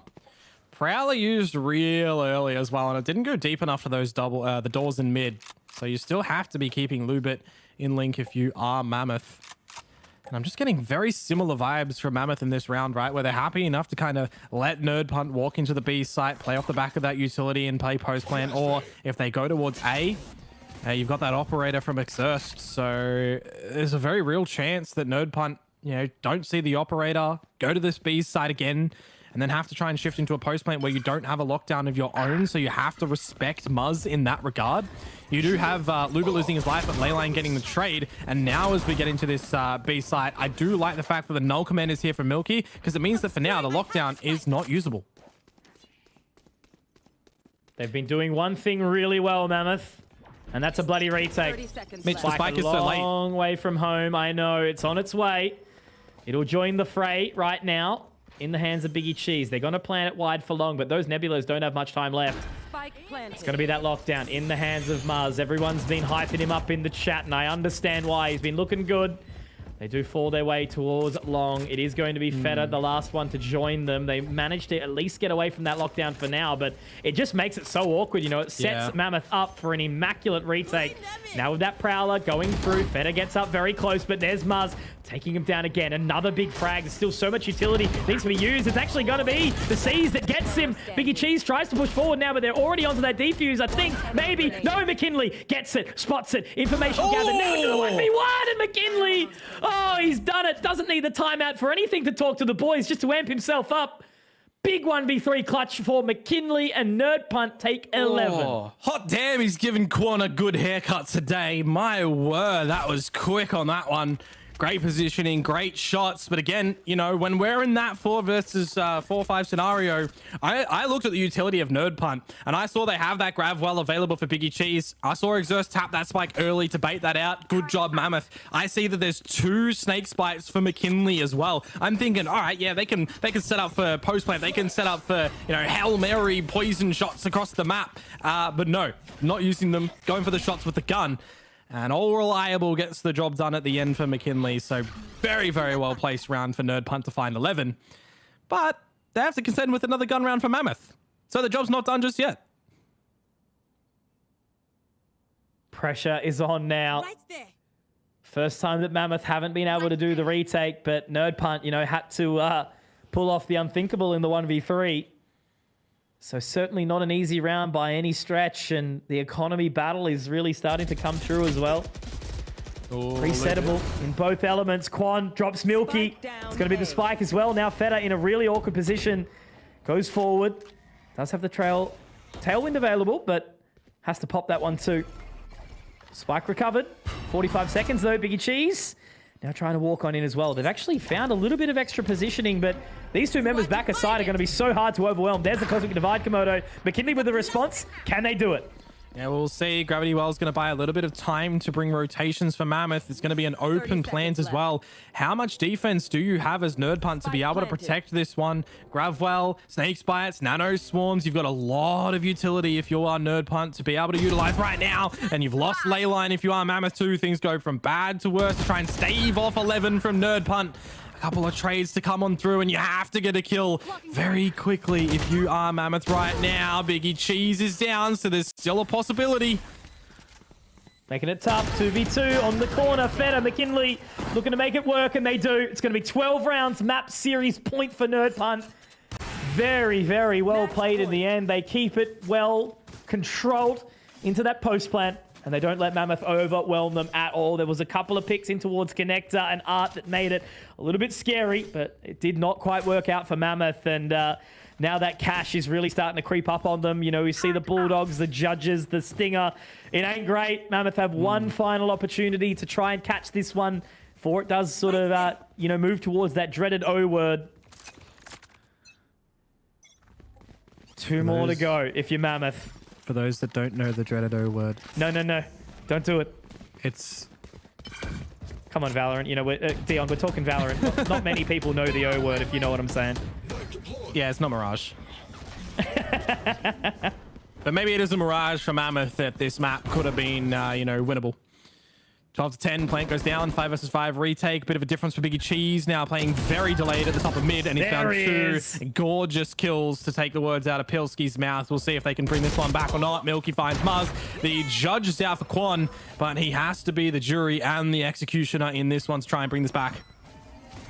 So much more to do. Fed up. Does get the old Nebula to throw him off, but Lubit, good response, but he's got to find 3 more where that came from. Biggie Cheese also in position. Hang on a minute, Lubit. He's doing some work. He's got the dink as well, but does he have enough time? He has to push forward for it. He's got the 3rd, but I just don't think it's enough. We've got McKinley all the way back. Yeah, it's done. This is the most anticlimactic end to the game you could possibly ask for, but that's when what happens when a Viper's last alive, right? You know, there's no way to do it. That's McKinley. Get the kill. Okay, there he goes. He's got it. Nicely done. Nerd Punt will walk away 13 to 10. Mammoth certainly with a valiant effort, trying to recover, trying to re-find their footing, but it will not quite play out the way they wanted it. It's Nerd Punt to walk away with a 2-0. I'm sure the viewing party will be very, very happy with that one. But overall, you know, that was a relatively cruisy one for Nerd Punt. They started to sweat a little bit. I think they kind of lost their control a little bit, and they definitely started to feel that pressure. Like, that's the 100% thing that I can feel. You know, you look back to Icebox and how much of that composure that they carried through the game. Whereas that one, it almost kind of faltered for a little bit, and it was on McKinley to call that pause when it did line up 10-10, and then from that pause they didn't lose a single round, so they managed to close it out strongly, which means that we have Nerd Punt sitting 3-0 atop of the leaderboard, Komodo, and Mammoth still with plenty of work to do to kind of recover, still yet to pick up a game in this competition. Yeah, look, I still got to give them credit. They made that one entertaining, right? A 13-10 scoreline where you've got the semblance, you got the essence, rather, that you've done something in this map. We couldn't really say that for them over in map number 1 of Icebox. So I still think, you know, good for them to at least try and get a little bit of a recovery coming in towards this second map. Go back to the drawing board, go back to the research, and figure out what you can do against the teams that you're going to have in the remainder of this tournament, because I do believe, unfortunately for Mammoth, it does only get harder from here. So they do have to try and figure out what is going to work back for them after this series. But for Nerd Punt, I mean, you've got Biggie Cheese kind of MVP of this series right now. He got, what, 26 kills, I think it was at the end of this one. He had over 300 ACS, and we'll see that in the statistics a little bit later to cement that one. But yeah, he's just been on a tear today. And for Muzz, right, time and time again, the clutch factor from this guy. He's probably the player that you want in the clutch scenario if you're Mammoth. He was pulling through round after round for Mammoth. So I think put him in a situation to do more next time, not just force him to be this clutch guy. Get him activated early. Yeah, I was going to say, it definitely looked like it was going to be that way anyway overall.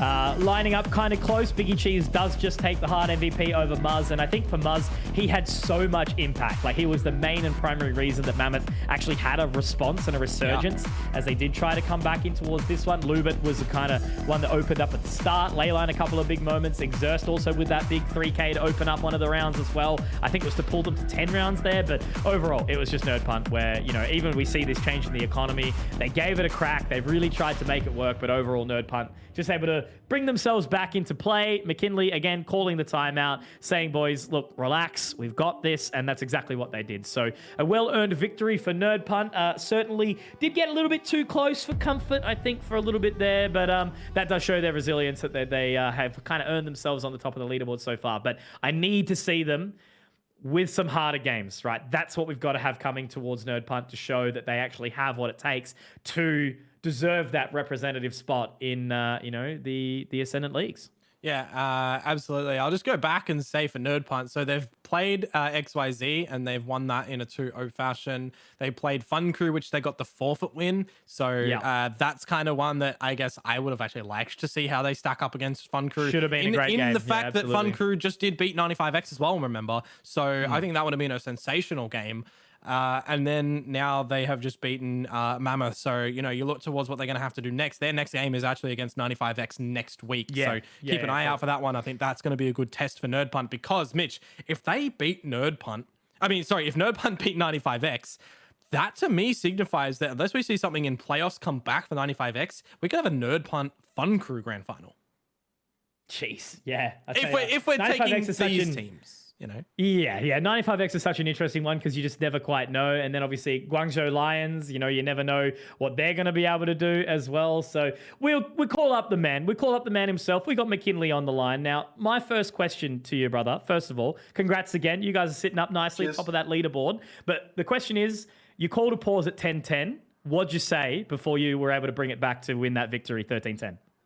All credit to Stack. He's the one that calls all the pauses. But, you know, we all usually have a similar thought process. It just needs to be reassured by Stack sometimes because in the heat of the moment, it is hard for players to put those things into motion.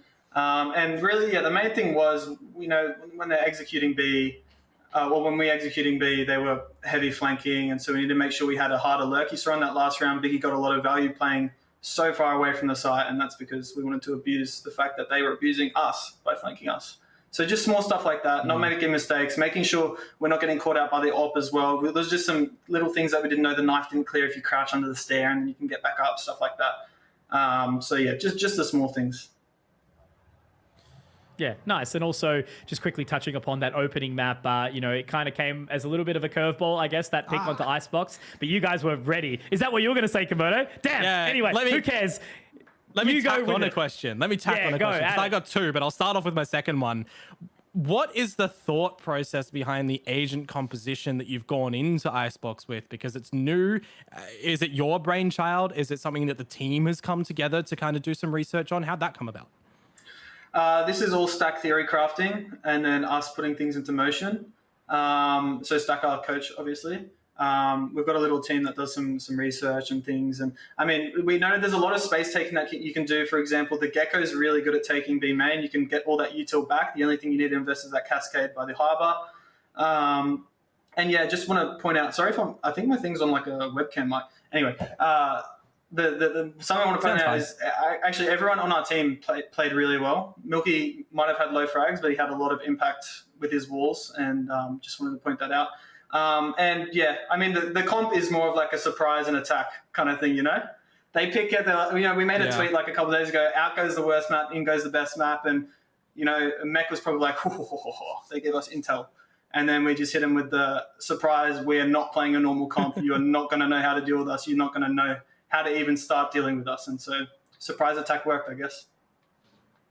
Nah, that was really cool to actually witness. And if you guys do go back in the VOD and look at it, we were giving praise to Milky for putting in all that assistance on the harbor as well. So shout out to them. My next question though was overall, maybe this is a generic one. How is the team actually feeling with their progression throughout this stage right now? Because you guys are looking fantastic to be able to, you know, maybe push that grand final. Are you just taking it a day at a time, or are you really pushing for that Ascension slot?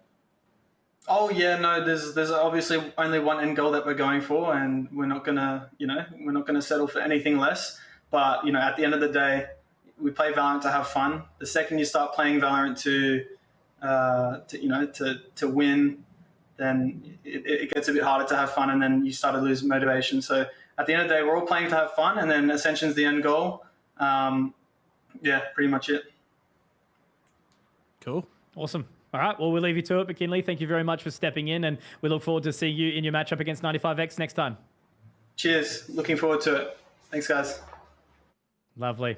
Awesome. So we're getting to hear the brain trust there of McKinley. So Stack clearly doing a lot of work in the back end, Komodo. You know, it shows that there is a big key there in having a coach that really kind of invests that extra time, allowing them to work on different agent compositions, allowing them to kind of reset that mental as well, because that pause at the 10-10 was the difference, right? You know, that's when you do start to lose that tilt, maybe lack a little bit of that fun, as McKinley was mentioning. But overall, that's exactly what they needed. So Nerd Punt continue their dominant tear. They really do have to face up against some more challenging teams, you know, as it does come along. But I definitely think if they're putting up performances like that, they can definitely step up to the task. So any thoughts before we go off to that break to the final?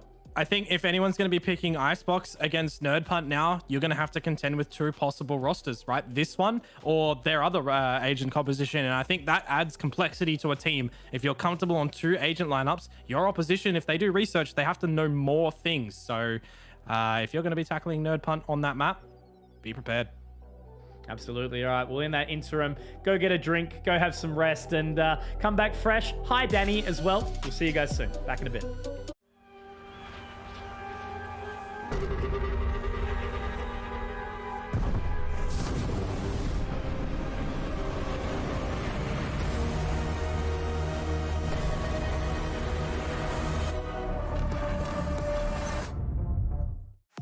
Introducing the new and improved LetsPlay.Live. New look, new feel, new tournaments.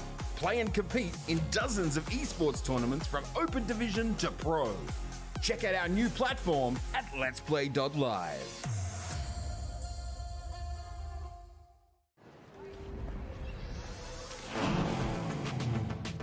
Wow. Attention passengers, the final call for flight. Wait, is that a phone? Look at the performance, the graphics. That thing's a gaming machine. A new challenger. Is that Faker? That man's a gaming legend. Everyone, fasten your seatbelts. And here we go!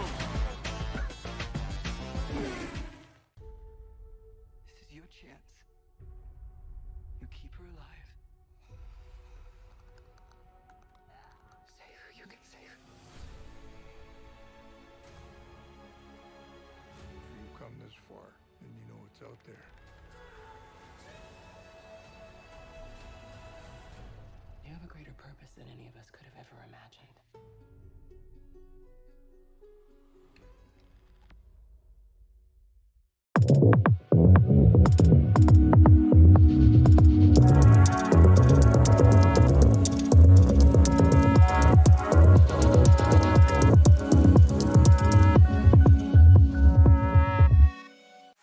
Introducing the new and improved LetsPlay.Live. New look, new feel, new tournaments.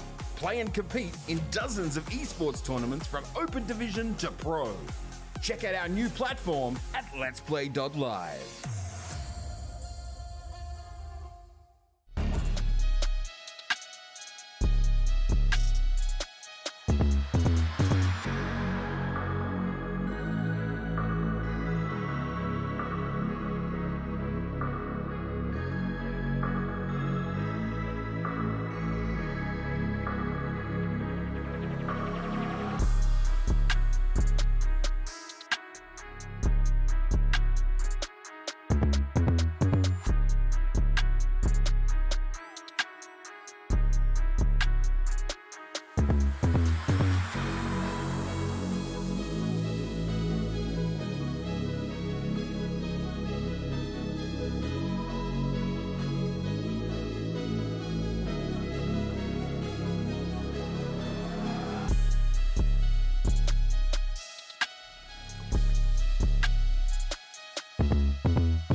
Introducing the new and improved LetsPlay.Live. New look, new feel, new tournaments. Play and compete in dozens of esports tournaments from Open Division to Pro. Check out our new platform at LetsPlay.Live. Insight that was something that they had heavily prepared for, effectively. So then we moved on to Pearl. A little bit dicey. Had to call that pause 10-10. And from what we've heard, Stack having a very, very big amount of play inside that series. So awesome win from Nerd Punt. I'm Conky, this is Komodo, and Dion, into that next series, there should be some extra sauce. I think this one might be a bit closer than the first one. Yeah, I would probably expect this one to be a little bit closer when you stack up the teams and the players and what they've been able to do so far. You carry it over from what these players have done over in, like last stage and a couple of the other stages like the Summer Cup and Legends and all that sort of stuff. I think it should be closer. Again, I probably still can see a world where it's going to be 2-0 to one of these teams, but we probably need to see a good performance like we did from Nerd Punt in the previous one. I think that level of performance would be the way to get you over the line of 2-0 here, because if it's anything less, we're probably going to be seeing map 3. Yeah, absolutely. So, of course, it's going to be the Guangzhou Long Lions versus Cooper Troopers, which, that's why we sort of teeter along a little bit. A lot of these players on GZL, a little bit kind of, they've played around, but were they in last season? Most of them no. So it definitely does give a little bit of extra life to stage 2. So we're going to walk through the lineups as per usual. Cooper Troopers will start us off first, and we'll get some further detail into there. So Vex, Noir, Lomu, Ibrocky, and Rags to Riches. And Komodo, you were mentioning before, you love that moustache. Yeah, Rags' moustache is something spectacular. You got the hair to back it up as well. It'd be very funny if there's some sort of punishment where you drop out, you have that taken off him. It would be sad. He's hiding behind his monitor, so we don't really get to see too much of it. Minus points. Yeah, agree. But yeah, look, across the board, I think this is a roster that can definitely do some good things. Brocky, want to see some consistency out of him. And obviously Vex, he's been up there doing some big things in the top 5 stats for the teams as well. So look, overall, as we mentioned, Cooper Troopers is a relatively well-rounded team with a lot of these members being there in that previous stage as well. Definitely didn't have the best of seasons last season. Not enough to do a heap of work, but definitely some signs of life in some of the matches. And then, of course, their opponents in Guangzhou Long Lions GZL. That's a roster that I'm very, very excited to kind of work my way through. And it's purely just because 5 individuals that I've seen individually, but not so much as a team. So Profiled, Exempt, Yuna, Mateo, which was formerly Suave, and then of course Indy. So really strong individually, as I mentioned, but whether or not it's going to kind of line up in the server, that's going to be an additional question. 1 to 2 currently in the league. Tonight's their night to prove that they've got what it takes against some of these middle tier teams like Cooper Troopers. Yeah, absolutely. And I think, maybe Profile knows that he's on camera right now. Shout out to the man. But yeah, I think there's a very large capability for this team to be able to take a victory here. This is, a team that a lot of people might not have too much idea on what they're going to be doing, on how they're going to be playing, who's doing what roles and stuff if you haven't seen Valorant before. But they really do have a capability here to, I guess, maybe in their first instance of, the VCTS thing, to not bottom out. I think I see them somewhere in the middle of the pack. Yeah, for sure. It's definitely not a roster that you're going to expect to see them take out the whole thing, especially with that Ascension slot on the line. You kind of want a team that's been kind of working for it, or at least having individuals that have got that international experience. I mean, look, Profile does, but for the Rebel Flick, I think it was, a little while ago. So, there's definitely some competition standard in there. But, whether or not they've kind of got it to go from, not being in stage 1 all the way through to the top of stage 2. But time will tell. We've got that head-to-head as well to kind of isolate some of these players. As you mentioned, Komodo, you ran through Rags Richard up against Profiled. What are you thinking here? So the reason I picked these ones were because they should be on the smoke rolls. And I think, that's one narrative that can define a lot. And I think a really good example was our last series with Biggie Cheese.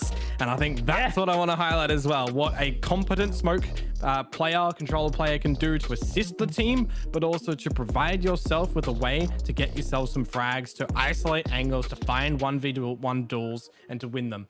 And I want to see that from these guys. We've got some pretty incredible controller players around the bend, don't we? Thinking about like how, Big Crunchy was going over in NA and things like that. Like we've definitely got a role where heavy impact can come despite not being on a duelist. But we did actually sit down with Profile before the game to get a bit of an insight into how the team's feeling. So GZL is mainly a friend group. We have been around in the scene for quite some time, but never really broke top 8 because of one team. But now that we're here, we're kind of happy to be competing at this level.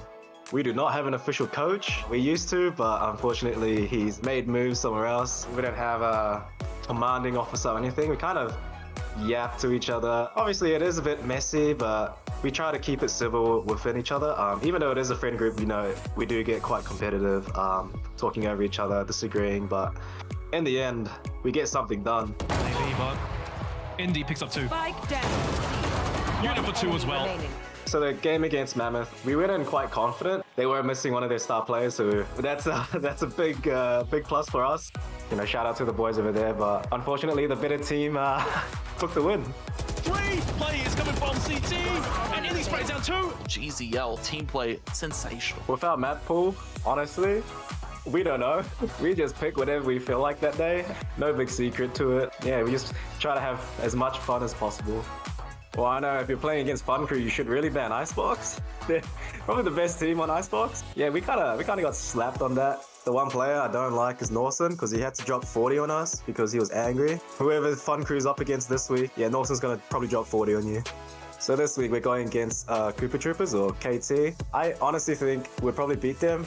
We have scrimmed against them a couple times. We have played against them in officials a couple times. We've walked out on top most of them, but for stage 2, this is where they're gonna bring their A game. I'm quite confident in the boys and I taking out the win. I want to get carried, I want to have a stress-free life. I put down the smokes and then that's it. That's all I need to do.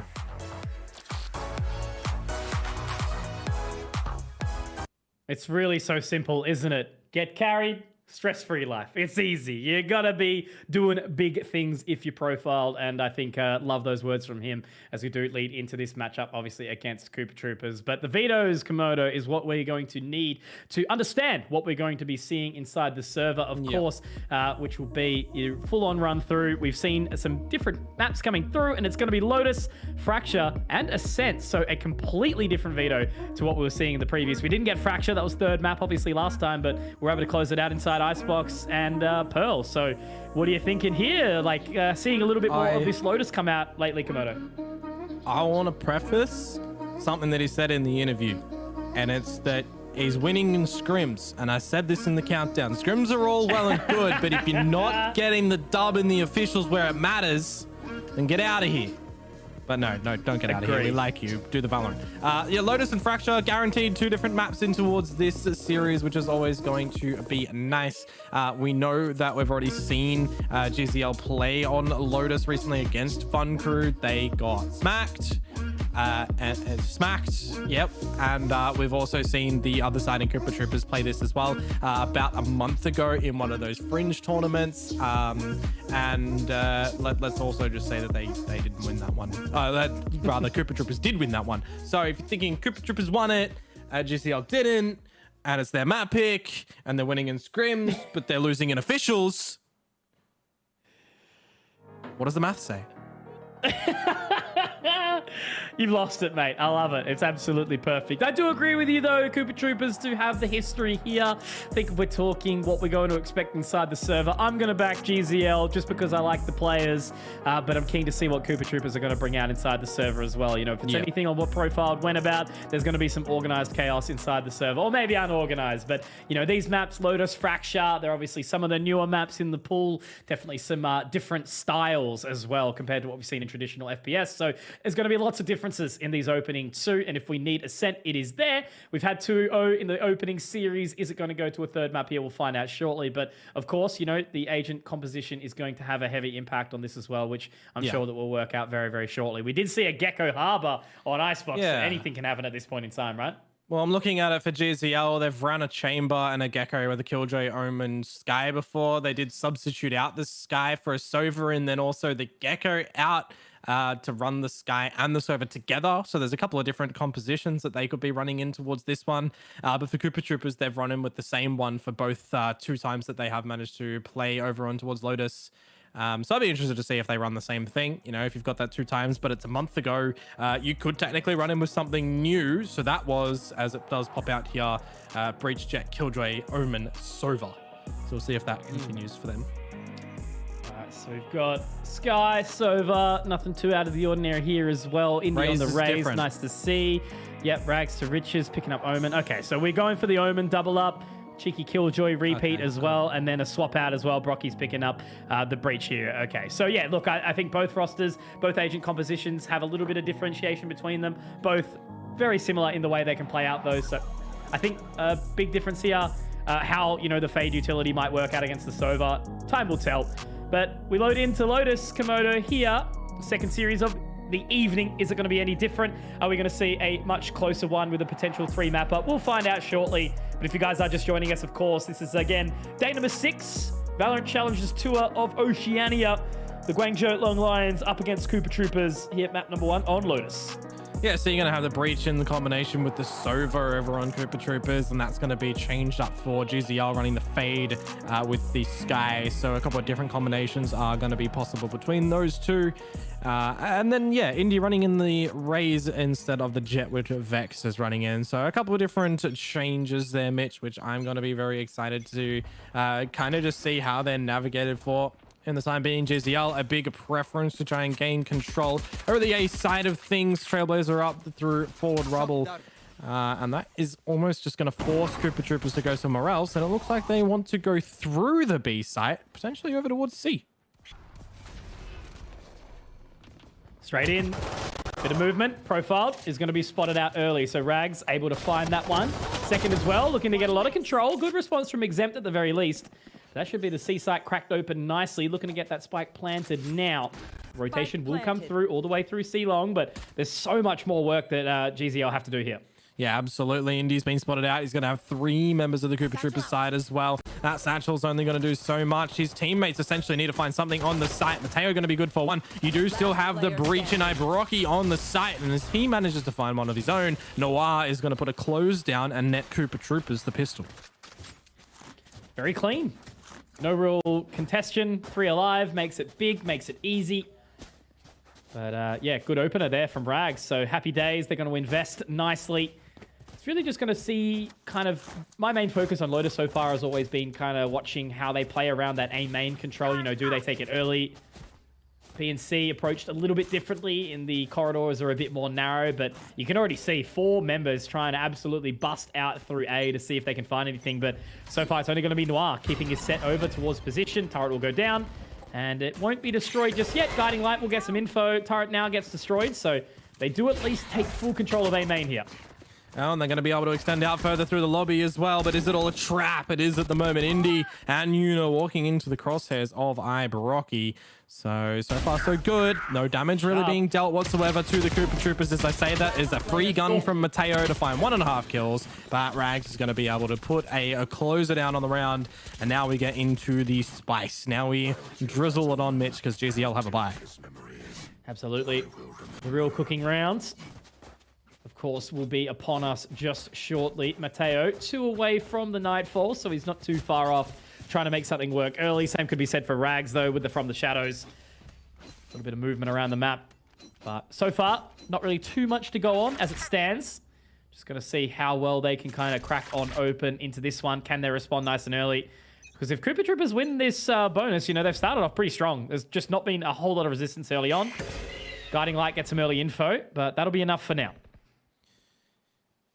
You know, see potentially if Koopa Troopers can find an opener over to the B side of things. Exempt has already been forced to use the regrowth. Of course, Indy. It's going to be no more shields for himself. But already this space, the Koopa Troopers have been able to find the spraying out, the utility dumping into B. But is it going to be Vex playing over at the heavens to find the first kill? He's tempting fate against Yuno. The cavalry is going to arrive for GZL. But again, Mitch, no plant just yet. It's only now starting to go down. Yeah, Lomu got really, really hurt there, but Vex already with that positioning in towards upper. Does get punished for it. Now the Haunt coming out. Information gathered. Profile, Indy, able to get those frags. Rags with one, but Yuna will be able to respond nicely. All left on to Rags and Noir. Guiding Light catches that information, but the satchel doesn't quite work out. Really good from Rags. Rags has found 3. Looking to try and do some more. Noir does get the flank, but now Rags has to find the clutch, has to find the ace. He shuts out. He gets into position, but it's the Omen diff there. Profiled walks away with the right click of the classic, but I thought Rags is going to walk away with murder there. It was almost effectively a 1v5 to be treated the way it was. Yeah, I think there was a bit of a mistake from Rags and a bit of a mistake from Noir as well. As soon as Noir saw any movement on his screen, he takes the shot early, and Rags, you know, he's gone for the extra swing. No tap on the spike just yet from Profile there as well. So it's a couple of these situations where, you know, we've got our real tenured players that play a little bit more cautious as well. Maybe Rags just absolutely feeling it at the moment to go for these kills because he's already got 9 of them. Never really know. You know, you can't really question a player why they've chosen to do something like that if they are trying to feel it. But now you've got to deal with the consequences, right? Because that round goes to GZL. You know, what if it was 3-0? We're seeing a different story. Yeah. Certainly was a chance there for Rags, but can't quite find it. So he's had a real boost. The man with the mustache. Now looking to try and take some control of Mound. Does get some info, but that Guiding Light will gather. Already happy to take that position. A main now being walked out slowly by Noir. 3 members already, though, here locked down on towards that C site, Komodo. Yeah, we're not really seeing too much pressure from GZL at the moment. A bit of utility here and there, but nobody forcing themselves out to peak an extremity. Got the broken door being looked after by Profile, but it's not going to be destroyed at the moment. Turret to play first contact, and it is an isolated angle against Yuna. You almost have to play by yourself here on this site. You're going to be destroying Rags from the shadows, and now that you've been taken down, you've made things quite difficult for your teammates. Noir found so much control, completely free of charge there. Just basically waltzed out through A main, took all that control. The little wall's yet to be broken inside that connector as well. So they've got all this positioning. It's very, very happy for Koopa Troopers. There's been no real resistance from the Guangzhou Lions at all, the long Lions. Yeah, you got to save. And they've got a long save ahead of them, I think, at this point in time. There's not really anything that they can do, but yeah. I think a map like Lotus is obviously going to be very, very similar to Haven, not even just in the fact that there's the 3 sites, but there's just so much spread across the map. And the A site is large too, you know, it's kind of not dissimilar to C Haven, where there's just so much challenge to try and lock it down solo, let alone even with 2. So very hard to kind of spread yourself out as a defense across the map. So it's a good start from Koopa Troopers, at least on this attacker's side. They're showing some momentum, 5 alive, money is good, happy days. And GZL need to kind of step back up here with these 3 save weapons. There could have been a retake attempt from them if they had something like the Nightfall for Mateo. You know, you can string that down the site, and then you have to really just contend with whoever's got pinged on the site itself. You've got a Prowler still. You've got a Haunt as well, and a Seize. Yeah, pretty much everything. And then you have to try and clear tree, blast that or their utility as well. But the fact that, you know, they're not running a breach, it could have been substituted technically in the scenario for the Fade there. And that's how you could maybe decide to go in with a 3v5. But you know, because they're not running that, they have to go for the save, and maybe they're going to be able to convert this next round. Yuna is running through with a Bucky, though. So it's going to be very interesting to see what positioning Yuna is going to choose to go with. But for right now, Koopa Troopers in picking up the previous. Setting up for a bit of utility progression to the B site, but ultimately towards C by the look of it, waiting for any extension from GZL. They're not being given any. So it's just going to be a little bit quiet here. Oh, there's that. It is there, the Bucky. Making it work. Up nice and close there. Pops the Nano Swarm as well, just for good measure. Now they try and clear out, try and get that additional information. It's going to be the telltale about Indy's positioning here, Komodo, down towards A main, right? He's got a little bit of higher ground, watching in towards that lobby position.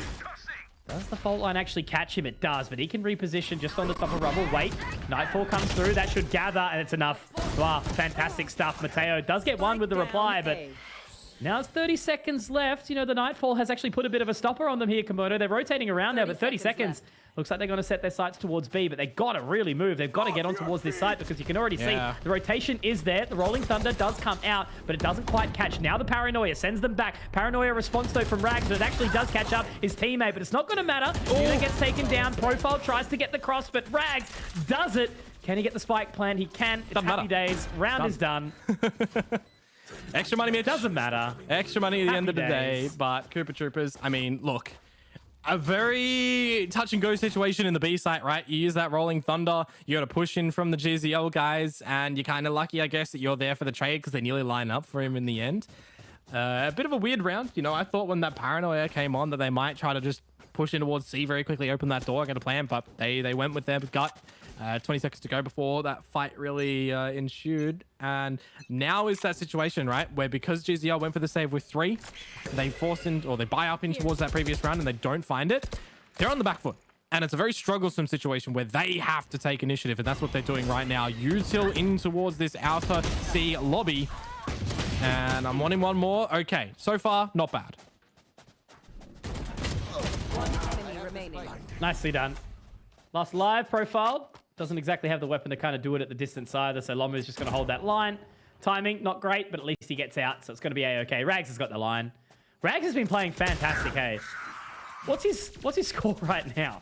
Maybe up 12, 13, something like that? I'll wait and see it pop up. 14.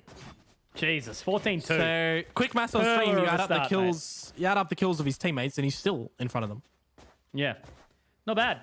Yeah, not bad. Not bad at all. Nope. But look, early starts doesn't always mean hot finishes either, but Cooper Troopers have really, really been solid. I just haven't seen any kind of love at all from GZL. There's been minimal resistance, and Cooper Troopers seem to be all on the same page here, so it's good signs so far. There's no real worry for them just yet.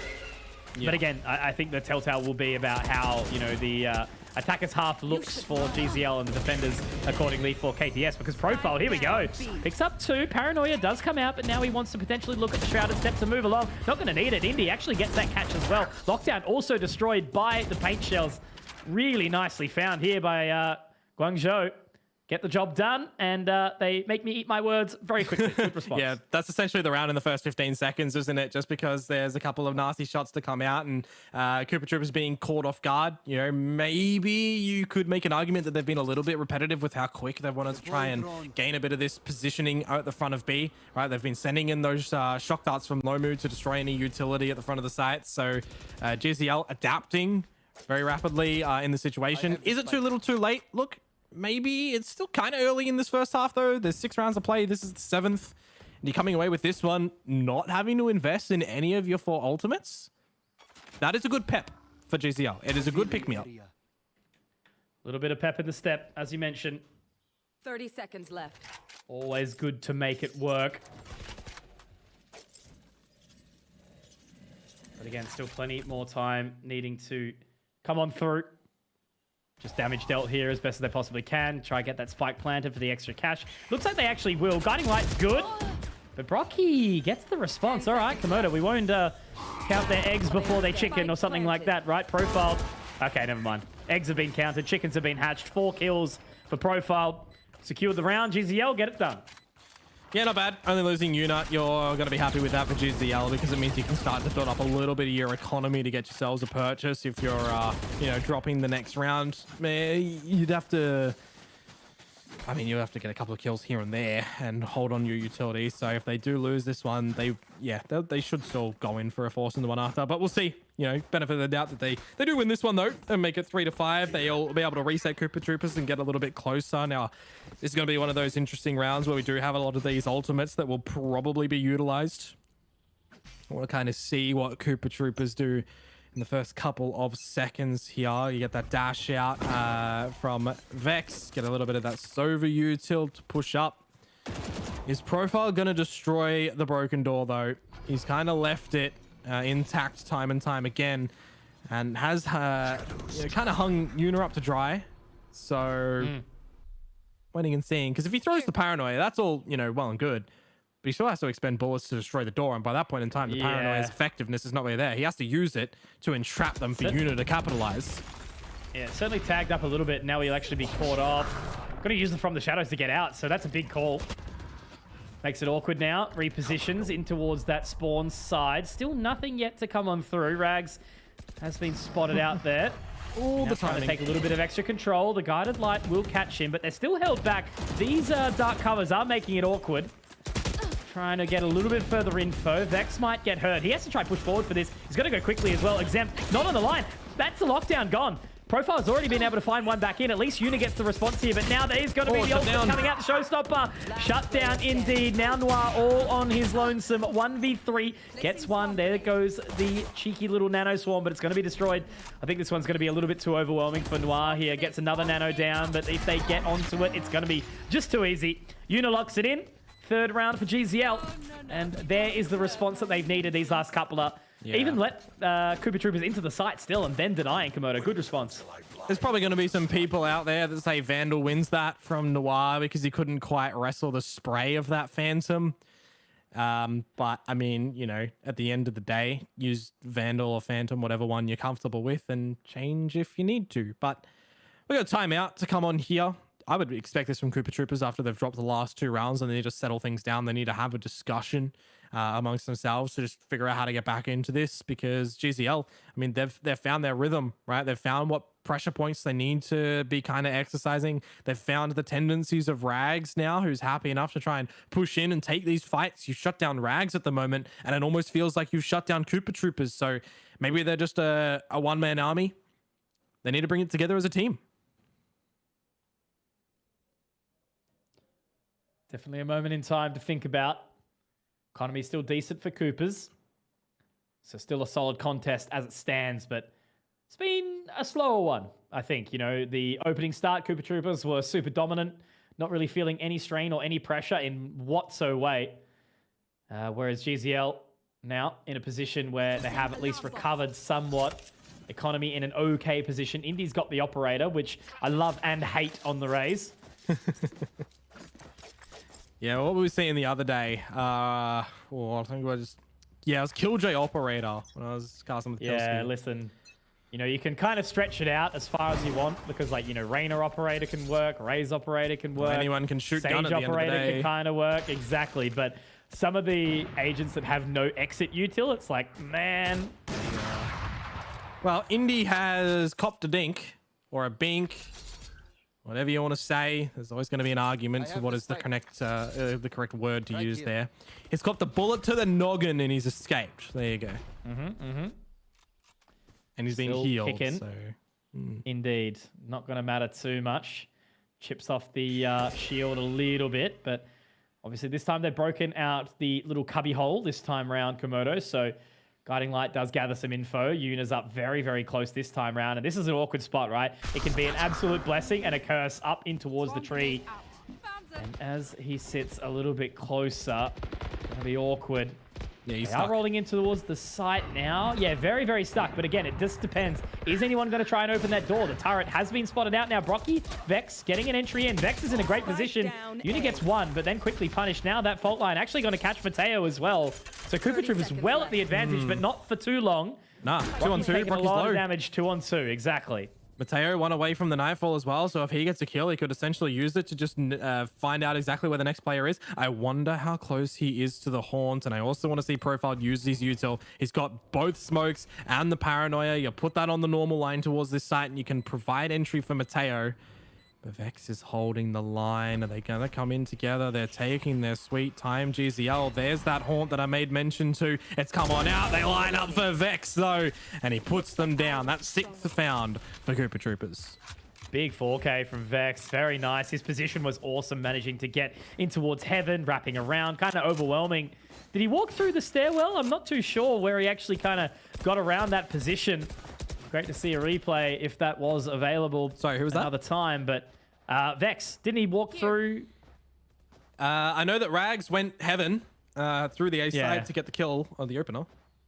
Yeah, Vex was in a great spot as well. Dropped down from heaven, picked up another couple. But look, Rags has been charging. Vex not too far behind. Koopa Troopers just looking really, really good. Response from GZL, but now with these pistols, it's going to be hard to kind of fight back. Information from that Trailblazer, of course, in the beginning. 6-3 the scoreline. Profiled already taken down low. Distracting dart out will catch Yuna. And with Profiled falling as well, Conky, this is a change up and a welcomed change up from the Cooper Troopers. 2 kills, the C site plant. The only caveat, I guess, being is this is an eco from GZL. So they probably weren't expecting too hard to win this one.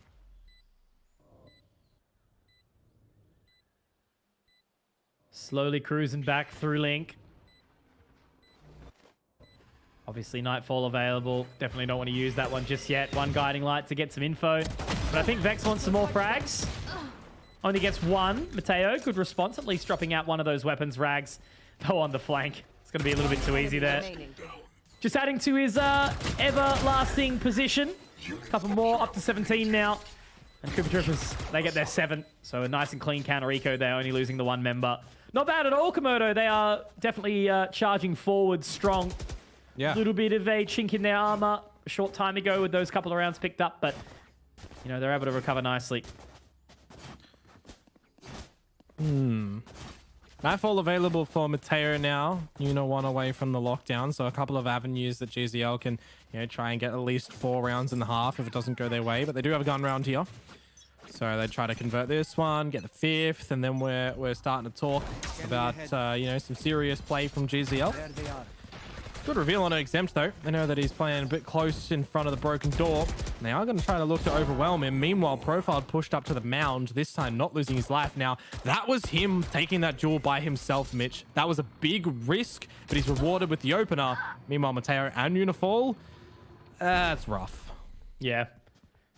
You know, 1 for 2, not exactly the position you want to be in. Rag straight on the line. Exempt walking in to his demise, trying to reposition accordingly. And Vex just on that lurk. You know, he's going to catch Indy as well here. It's just, there's literally no resistance from GZL. You know, there's so much spacing that they have to try and gather. And I think Paul Brocky is, no, Paul Profile is rather going to walk into the crosshair of Brocky in just a moment. It's like the situation where I got my one.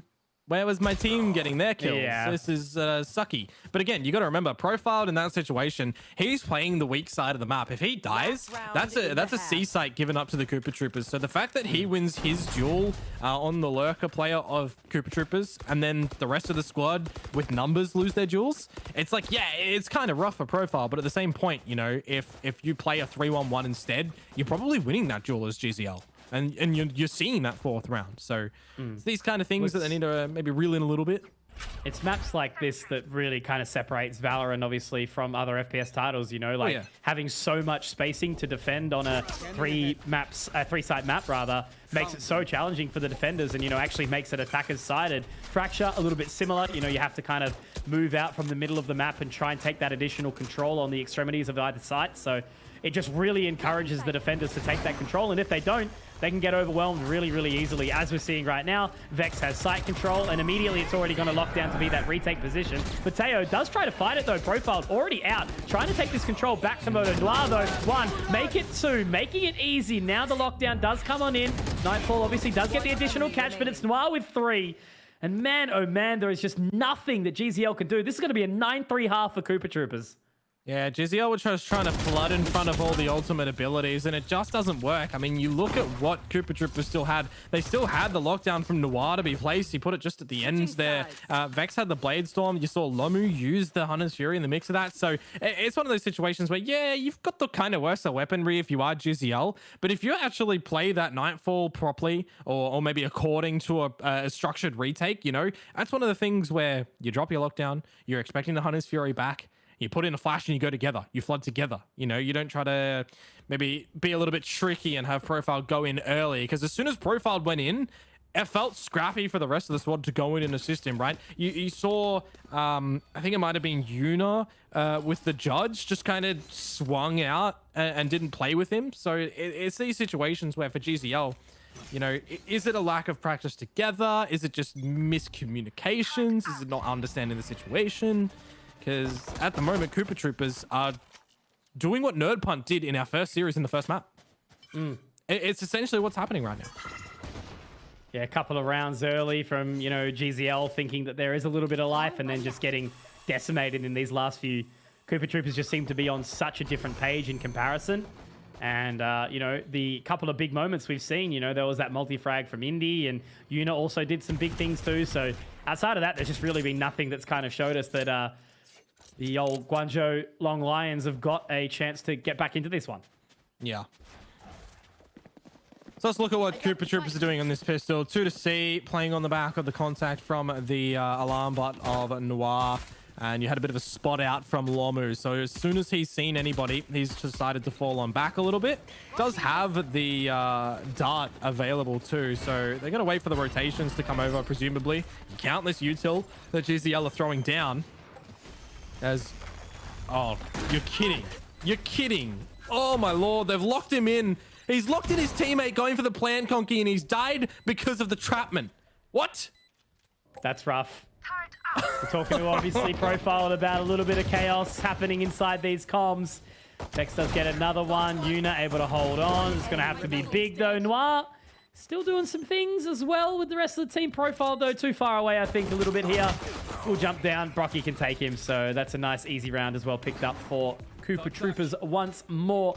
And Brocky's going to move closer and closer towards that Rolling Thunder as well. So 10 rounds for Koopa Troopers. Komodo, you know, this is the game that we said was meant to be close and spicy. Sleeping under the rug.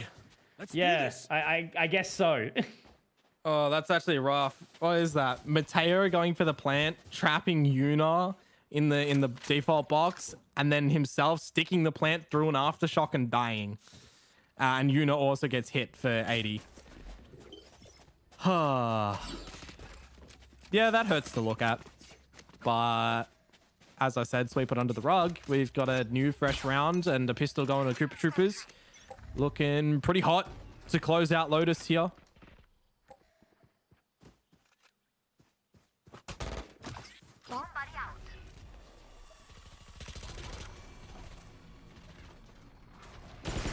Up nice and close again. This time though, Vex actually manages to dodge the paranoia. That's really, really rough. No real change of positioning. No one trying to make their way in. Prowler is going to be destroyed. And the whole time, Vex has just kind of toyed with that position. Noir ripping off the head of Yuna. And now Vex can reposition, double up with the Bulldog. I mean, they forced into this here. You know, it's nothing to get excited about, sure, but this is just looking grim for GZL. I haven't seen any life in this game at all, Rags.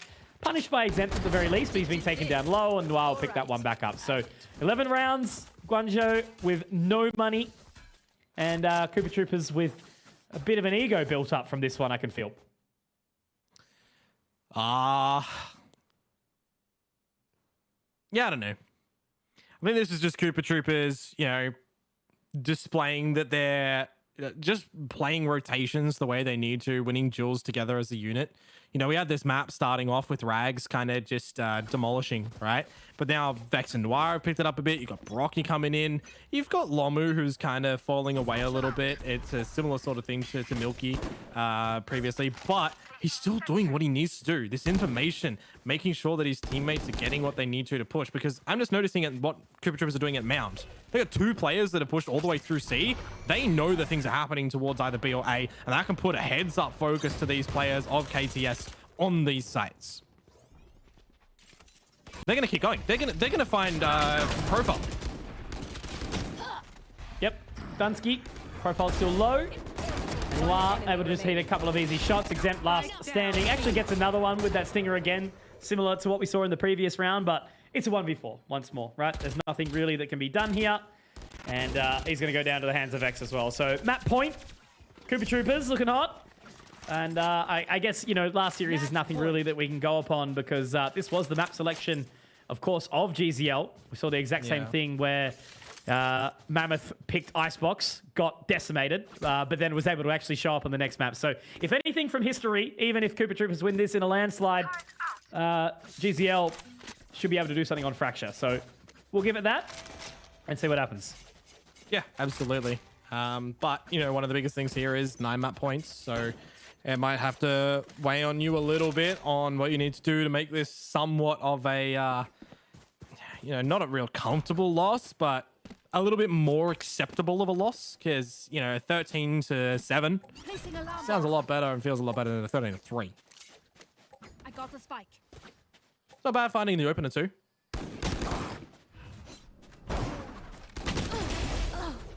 Yep, there it is. Spike down, attacker Bit of a spawn. reply. At least the advantage is still going the way of GZL. Brocky. Next port of defense, but Profile looks like he's actually going to fall away. There's nothing on towards C at all, except for Rags at a very, very forward position, but he's going to be punished as well. Now the rotation has to start coming through.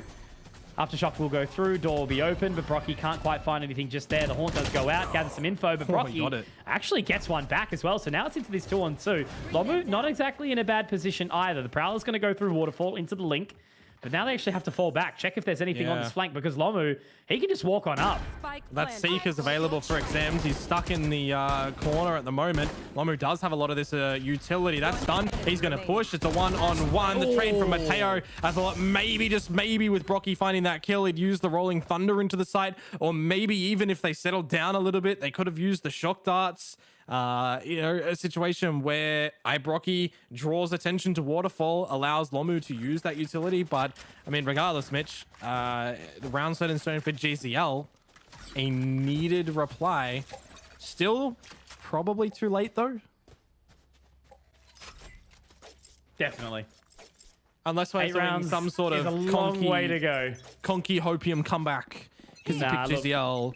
Yeah, I did, and as much as I do have that hopium for them, it's just not happening, unfortunately. But irrespective, tying up the scores a little bit closer, bringing them away from this big discrepancy is always going to be a warm welcome into Fracture, because, it can be very hard to remotivate yourself after being punished so early.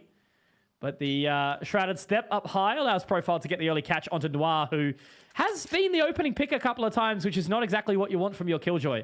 That utility goes out, doesn't give any extra position to lock down extremities of the map anymore. So, bit of a rough start, but that's okay. They got plenty more rounds to work with, and Brocky does have that Rolling Thunder in hand.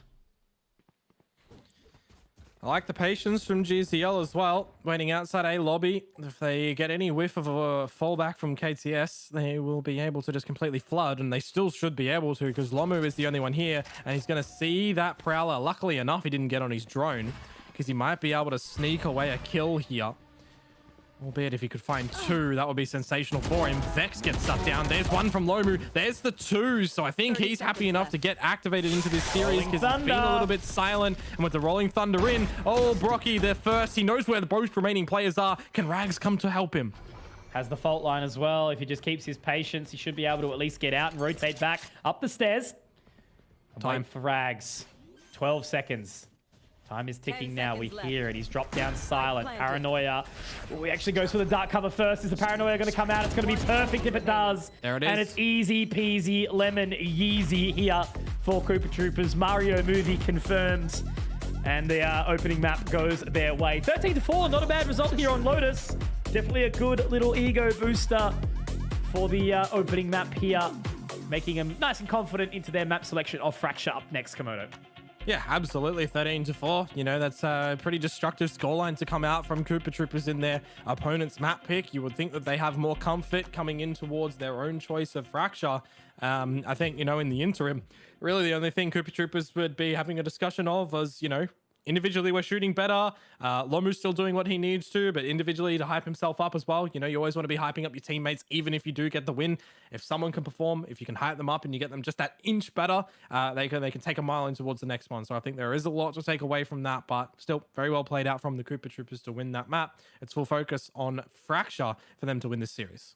We literally only needed to see the first 3 rounds on that defender's side for Cooper Troopers to show basically what the result was going to be in this game. It had to be a drastic change where they were really crap onto that defensive side, but they just weren't. They were able to flow through the map nicely. They were confident with their rotations, and GZL just didn't really have that positioning that they kind of needed to dominate there. We saw some big moments of brilliance. I think, Profile had a couple of moments. I think Yuna had a couple of multi-frags. Mateo held it out with that 1v2 clutch as well. But yeah, Cooper Troopers were just way too dominant. We saw plenty of big moments from Vex. Rags for Riches, obviously, it was a very, very strong start. I'll be keen to see his stats when it does come through. But yeah, literally the whole way through that map, there was absolutely no chance I saw GZL coming back into it, which is not something I like to say often, because there is always a chance of comeback. Valorant is a short game, and, it can be very, very momentum heavy as well.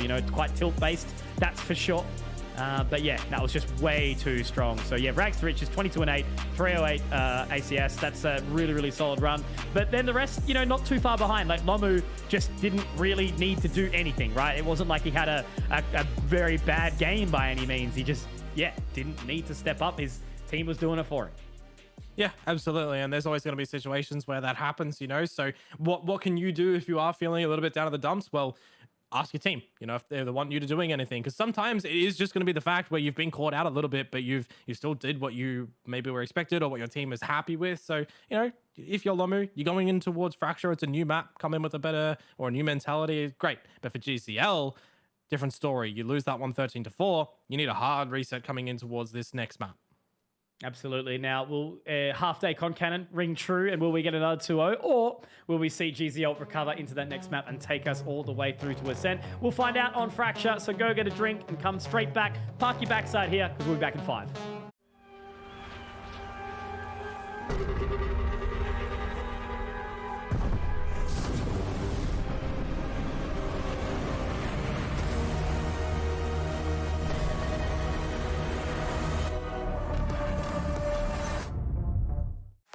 Introducing the new and improved LetsPlay.Live. New look, new feel, new tournaments. Play and compete in dozens of esports tournaments from Open Division to Pro. Check out our new platform at LetsPlay.Live.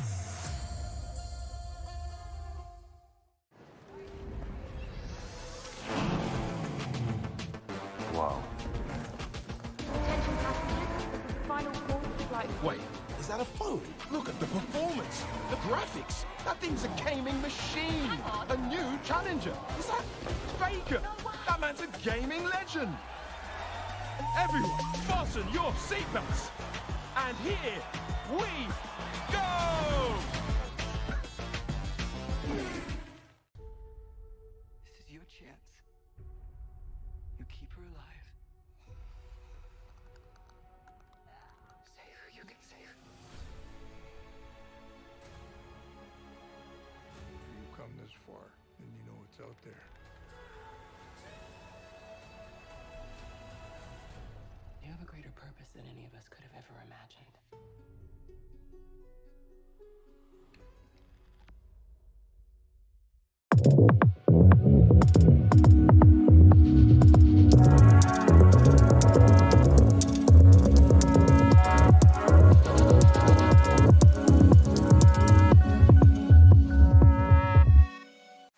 Introducing the new and improved LetsPlay.Live. New look, new feel, new tournaments. Play and compete in dozens of esports tournaments from Open Division to Pro. Check out our new platform at LetsPlay.Live.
the Fracture is going to be like anything that we saw on Lotus. It's going to be a quick night for us both, Komodo, as we did see, of course, Koopa Troopers absolutely decimate a 13-4 victory on Lotus. There was a couple of moments of brilliance which gave me some life, but unfortunately, Guangzhou along Lions didn't have what it took on that opening map of their selection as well. And look, Lotus being a little bit of a pocket pick early on doesn't give me too much hope, but Fracture is a bit more malleable, so we'll see what can kind of come through, right? Less of a kind of open space map, you know, much more of those close lines where a lot of action happens and quick rotations as well. So a chance for Koopa Troopers to really kind of establish themselves, but also for GCL to fight back into this second map and potentially take us to Ascent.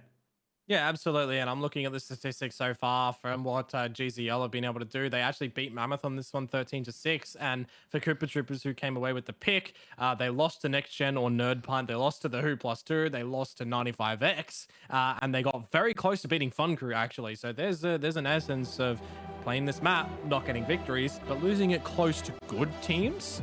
I think it's a bit, you know, to and fro in which way this one could go. If you take away what we just saw on map 1, because that was destructive. Yeah, and look, I mean, it was a bit of a shame because I think there was some moments, but just overall, Koopa Troopers were able to recover really well. They had good dynamic. Their rotations were good. The second, like, the half swapped, and we saw that momentum behind them onto that defensive side, there was no chance of them coming back. You know, you kind of thought, okay, maybe a pistol and then maybe a little bit of a limp defender's side from Koopa Troopers potentially could have given that opening to GZL, but there was just none of that. You know, no kind of, ingredients in the recipe of a comeback. So overall, Fracture, as I mentioned, you know, a much different map, the way it's going to be played. We're going to see a completely different agent composition, that's for sure. Usually a lot more electric, a lot more fast-paced on Fracture. And as, there are some similarities that obviously dawn between the two maps in the sense that we will see the defender side have to kind of force their way into the, you know, A and B main, into Dish, into Arcade, but it does kind of have a little bit less of that pressure to take space than a map like Lotus on that defender's side. So Fracture will be a different feeling, I'm sure, and I need to see GZL at least get a few rounds early, otherwise I'm going to start calling a 2-0 quickly. Yeah, and you're talking about speed as well. You know, it's presumably going to be a Neon that Koopa Troopers run in with, and specifically run with haste, because they do like to run that alongside either a Sky or KO, and then Cypher, Brim, Breach. So I'd probably be expecting that lineup to come back. But it's kind of, you know, vastly different for GZL. So unless we see a switch up for them, I don't really know. So yeah, I'm kind of just, you know, think about the benefits of what GZL have going for them on the back of, if you are a brand new viewer and you've just seen what GZL had happen to them in the first map, you're thinking, oh yeah, it's going to be a shoo-in for KDS to win this one. What did GZL do good? And there was essence that they did good things in the mid rounds, but it was just some things here or there that it was one player dying or one player, you know, going on the back of some misinformation, and the round crumbled. So I think they just need to realize the situation, because there were some rounds that they got opening kills, but then, you know, kind of let them happen. Don't go searching for something else. Yeah, absolutely. Their trades weren't there. They didn't have that kind of, you know, buddy system that they were going with. So that's definitely something that needs to be more. And, you know, what you can see, obviously, difference between a team like Koopa Troopers that's a bit more together, a bit more well-drilled, you know, more time in the server, as opposed to GZL, which is a friends group, you know, relatively new team, new to the stage. And yeah, with a lot to prove, I guess you could say. But then, as you mentioned, right, if you're a new viewer watching LPL Valorant, you know, especially the Valorant Challenges Tour, we know that anything can happen. So you never really want to make any send towards what's definitely going to occur, because the second you start talking indefinites, you lose the battle of Australian Valorant, right? It's too hard, too bloody hard. So into Fracture, now the agent selection will start to come up on our screen in just a second. I know that the players are just loading into the server now. So again, outside of the Neon, you know, any sort of usuals, will we see that Brim, maybe that Sage? What's going to come out?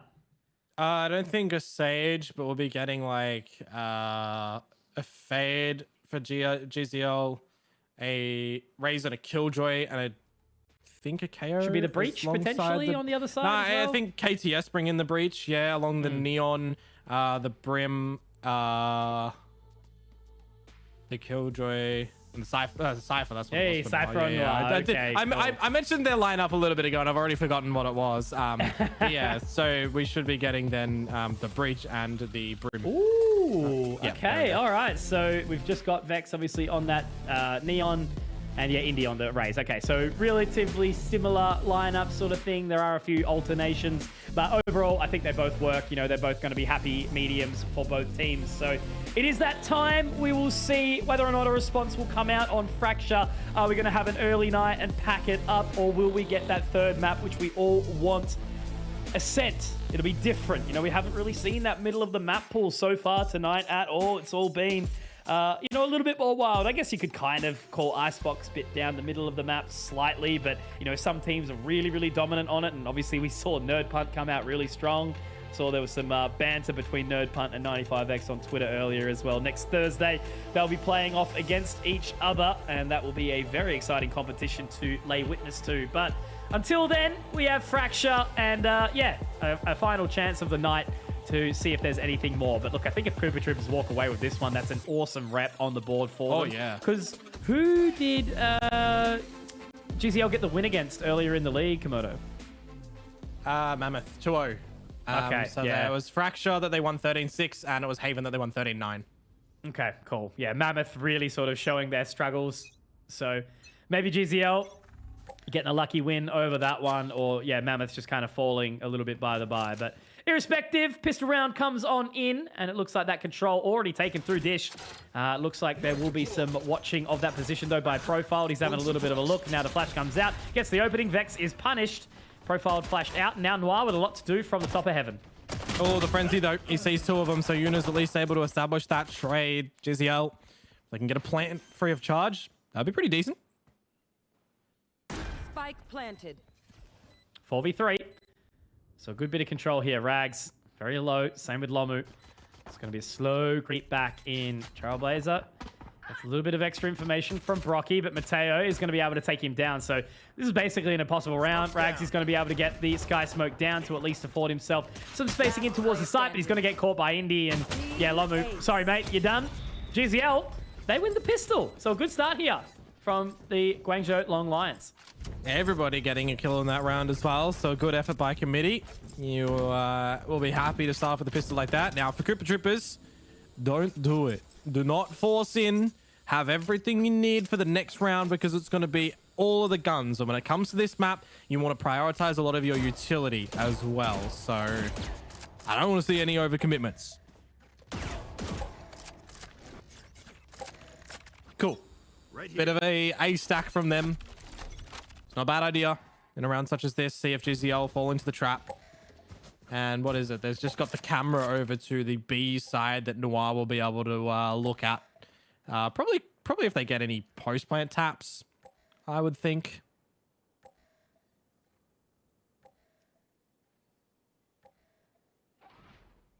Very slow start. Waiting in spawn. Rags pushing on in. Orb control gathered. But this is good sort of discipline from GZL as per usual. Really onto KTS to kind of make a mistake there early, get punished. But, you know, gentle investment, not really anything there. No shield at all. So, again, it's GCL's round to lose very much. Exempt, obviously, only with a Frenzy. So their bonus will be pretty strong financially. I do like this, though. Are they going to flash? They are able to find it quickly. They hesitated. Nah, too scared, too spooked. And now as we do see Lomu kind of reline up. Great flash. A little bit of damage. Brocky gets one. Not quite the second. Vex does lock it down. Hang on a second. Noir does some more, but then it looks like his mouse disconnected or something along those lines. Now Vex does manage to get out. But yeah, that's basically going to be it. They could just run on in, make it work now. Spike's going to be planted on site. And yeah, Vex really too much work to do here. Two healthy members of GZL should be able to lock it down nice and easily. Yeah, it felt a little bit like Noir and Rags were both caught sleeping a little bit, specifically Rags with that shorty. Just didn't pull the trigger when his teammates had already spotted out the information. So quite unfortunate in that regard, but I think you're still kind of happy enough if you're KTS with what you did in this round. 3 kills on the back of a null investment. It's pretty cheeky, and if Vex can get another one, that would be absurd. But he won't. Another team ace from GZL, back to back. But now we get into the gun round. Now is where the fun begins. Who is the fun? We'll find out. See what's ultimately going to come through here. But yeah, I think they're a pretty healthy position to be in. Bonus definitely not looking as good as it could have been, given those deaths, but that's okay.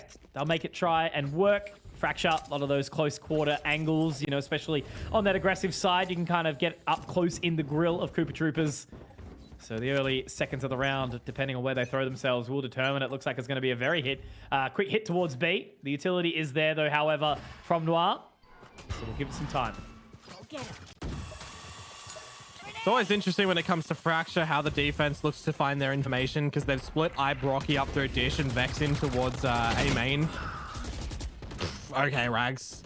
That's rough, but I guess if you're trying to spray in the open, also what happens. Noir to get a trade on towards Profile, so we'll say see you later to both Brimstones, and now GZL can look to get a plant down. There is a very real possibility that they win this bonus, because it's not really even a bonus. You've only got Indy down to a Spectre. Yeah, absolutely. Obviously, they did invest on Yuna rather, to get that additional Vandal, but Lomu picks up another exempt. Does go down here, so it does bring the advantage back the way of Koopa Troopers. There's not really a whole lot of utility. We do have the relay bolt go out, but for naught, nothing there. And now as they start to move on up in towards this position, going heavy towards this one now. Haunt destroyed. Lomu gets another. That's actually a third for Lomu. Good trade. Big round from him. Great trade, great response. 2 alive, not too bad. As GZL now with that additional investment from Profiled and Yuna, their next round is not going to be the hottest buy, but at least it'll be something. Yeah. Just noticing in the mix there as well. I know that Noir is trying to hold an angle, playing on that Cypher there, but he did have a cage, so he could have technically isolated one of the angles for his teammates not to have to worry. Because you got to think as well, if anyone comes late through B main for GZL, they could upset things. You know, if that wall goes down and someone's close toward it, they can push in from Arcade too. So it's always just these situations, making sure you know what utility you have as well to assist your team if you're not necessarily going in for a bunch of those fights. But the round is gathered for KTS nevertheless. And it does look like this time there's going to be a bit of a contest for Brocky over towards the Dish of things. And that 0 point is actually going to put him back. So GZL, they not only find the full tree control of B main, but they've also got a Dish. That's a lot of options that they have to try to find an entry point here. Cruising back through. Seeing if they can pick up anything on the way back around. Rotation across the rope as well. So looking like they are going to lean a little bit towards this tree side, but maybe not overly keen to hit it at all. It's just been a very slow start. Nothing really to be seen from Exempt. They're playing quite away from the Dish here. Exactly right. Looks like Yuna is pretty keen to send it in. And if you give the plant to Profile, that's an orbital strike for the post plant. There's no way that Koopa Troopers can destroy this. Of course, the aftershock is not what it once was. Loma doesn't even have it. So they're going to try and buy some time with the incendiary. That has to be respected. Just making it out. And as they are going to look to try and take this site, Spike will be secured. Trailblazer actually does get the catch as well. Vex getting some info, but he's going to be punished by Yuna. Yuna doing really, really well in that position. So already putting Koopa Troopers at the disadvantage here. Orbital Strike is available, as you mentioned. Are they looking to use it nice and early, though? No, it's just another Sky Smoke, so they've got to try and find him as quickly as possible. Exempt gets another, and now Rags looking to get that Sky Smoke down on the response as well. So they have to get moving very, very quickly, needing to do that damage. But I think they're actually looking for a potential save here, Komodo. Nothing they can do. Yeah. Koopa Troopers out, and GZL have got a really dominant start here on Fracture. Yeah, I think there might need to be an adjustment from the Koopa Troopers in where they're putting Noir's trap wires as well, because that's only the stopping power that they do have. And I guess there is that caveat that Yuna did invest the lockdown in this round to make sure that it was gathered by GZL, but now with the tail end of this one, you've got that orbital strike, which could essentially isolate a big old angle as well, right? And then Exempt is one away from the null command. You put them in combination, a great recipe to get in towards one of these sites. So I think if GZL are going to be capitalizing and rinsing and repeating all these ultimates, they could really steamroll ahead on this attacker's side. But again, flip it on over. KTS, they're a couple away from some ults of their own on this defensive side. So I want to see something big from them. For Noir, as I mentioned though, Mitch, it does look like he's going to be over to the A side of things, and there's going to be a tree push from KTS. So a bit of a change. Let's see how this one turns out. Not really working. Unfortunately, now Noir all alone, and he's only got the shorty too, so they've got to really move quickly. Does have the info, does have the oh, no trap wire. Neural theft if it's needed, but yeah, exactly right. It's going to be popped, and now he has to try and move in very quickly. He just narrowly misses it. Now it's going to be onto that cross as well. Only drops the ultimate on that null command of Exempt, so I think they're in another position. Like, they can go for it if they really, really want to, but a 3v5 is just so rough. I mean, they've got the Rolling Thunder, but as that Sky Smoke goes in, Koopa Troopers are just looking so much more hesitant on this map than they were looking like on Lotus Komodo here. And now as they start to move in, caught up. That's actually going to be the C's getting him. Mateo gets another. Exempt is going to be tagged up. Vex finds him, but now they know that both these members are inside A main and there's literally nothing they can do. If Lomu was still alive, you could use that Rolling Thunder in to catch everybody, and then you've got a good retake to happen potentially. But with him dying, Profile snaps on towards Vex, and Ibrocky gets shut down as well. This is a good little holdout from GZL. I got to admit, though, you know, the kind of positions they've done to start a lot of these rounds, they've been able to kind of just get into the site and hold it. There hasn't really been any early contests that have gone Koopa Troopers' way, right? They've stacked 3 players at a couple of these extremities time and time again, and it's just that GZL hasn't been there. So I kind of wonder, what if Koopa Troopers get lucky and GZL are there? Light him up. Ready for it. Yeah, Koopa Troopers looking very lackluster here on their defense. Just certainly not looking on the same page. Unfortunately, Yuno throws out that nano a little bit too early. Nobody saw that, buddy. Don't worry. But yeah, Koopa Troopers in a really, really rough spot right now. The gamble stacks haven't really worked out for them either. Seems like GZL have got a little bit more of a read as to where the positioning is going to be. There. But they're just chilling. Again, nothing they need to do. Rocky has the door open. Seas goes through, and he can get out. So unfortunately, that little double up, maybe a little bit overkill there with the Seas and the... Orbital Strike is used, and it's an eco. I mean, you can look at the money, and you can tell that Koopa Troopers are on the fringe of being able to come out with a buy, but with no peeking out, yeah, maybe a waste of an ultimate from Profile there, but they've cleared that angle. Now they're going to use a lot more ultimates. Wow, this is just a chaotic investment of a bunch of big abilities, but if GCL can pull away with the round, I mean, sure, job's done, right? You've gotten a couple of these already. Vex has that overdrive. Rags is 1 HP. Taken down. Profile's been playing really, really well. Very clean. Really not feeling any pressure. He's been hitting his shots. What's the scoreline looking like right now from the frag department? Yeah, sitting up near the top, 7-3. But for all of GZL, everyone's kind of been doing their part. Yeah, KTS has just been really, really slow, and I'm going to assume that's going to be a pause tactical on their side. It would certainly make sense given that, yeah, there's just been no real movement and just such a stark difference, Komodo. Like, it is insane to me how you can see a team go from having such a high amount of momentum and looking so synergized, so clean on their opponent's map pick of Lotus to then fall completely flat at the start here of Fracture. And I mean, look, still plenty more game to happen. We've still got, you know, the switch in the sides, all these kind of factors, but you can quite quickly feel out how the team is looking, and KTS just don't even seem to be in a position to trade, a system to rotate. They are just struggling to pick up anything, and GZL have just been in full control. I think one of the things, though, is Fracture is just a different beast of a map that you need to cut some of your losses as well. You know, I almost feel like KTS are relying on Noir to be self-sufficient on this Cypher, where you probably need somebody to be able to back him up. There just needs to be a bit of a change up from Koopa Troopers. Like, I like their idea of where they went for the 3-player play in towards Tree. They've done it twice now, and GZL went towards the A side of the map. So I think if you're KTS, you probably need to not be doing that play, but look to do it somewhere else, and maybe you play Contact in toward the halls or something. Maybe you have an anti-flash player, because at the end of the day, there's no Skybird to come out from GZL. It's exempt on the KO pop flash, and that's only a second for the underarm, right? So you could have that little change up. Haunt out, not spotted anything. Rags is going to have an idea that there's a bit of danger here. You put focus on this B site now, and they've got 4 players to do so. So I like this change up from Koopa Troopers, but now when things go silent, what do they look to do, Mitch? Because if they don't look to get information anywhere, you may as well call this round done.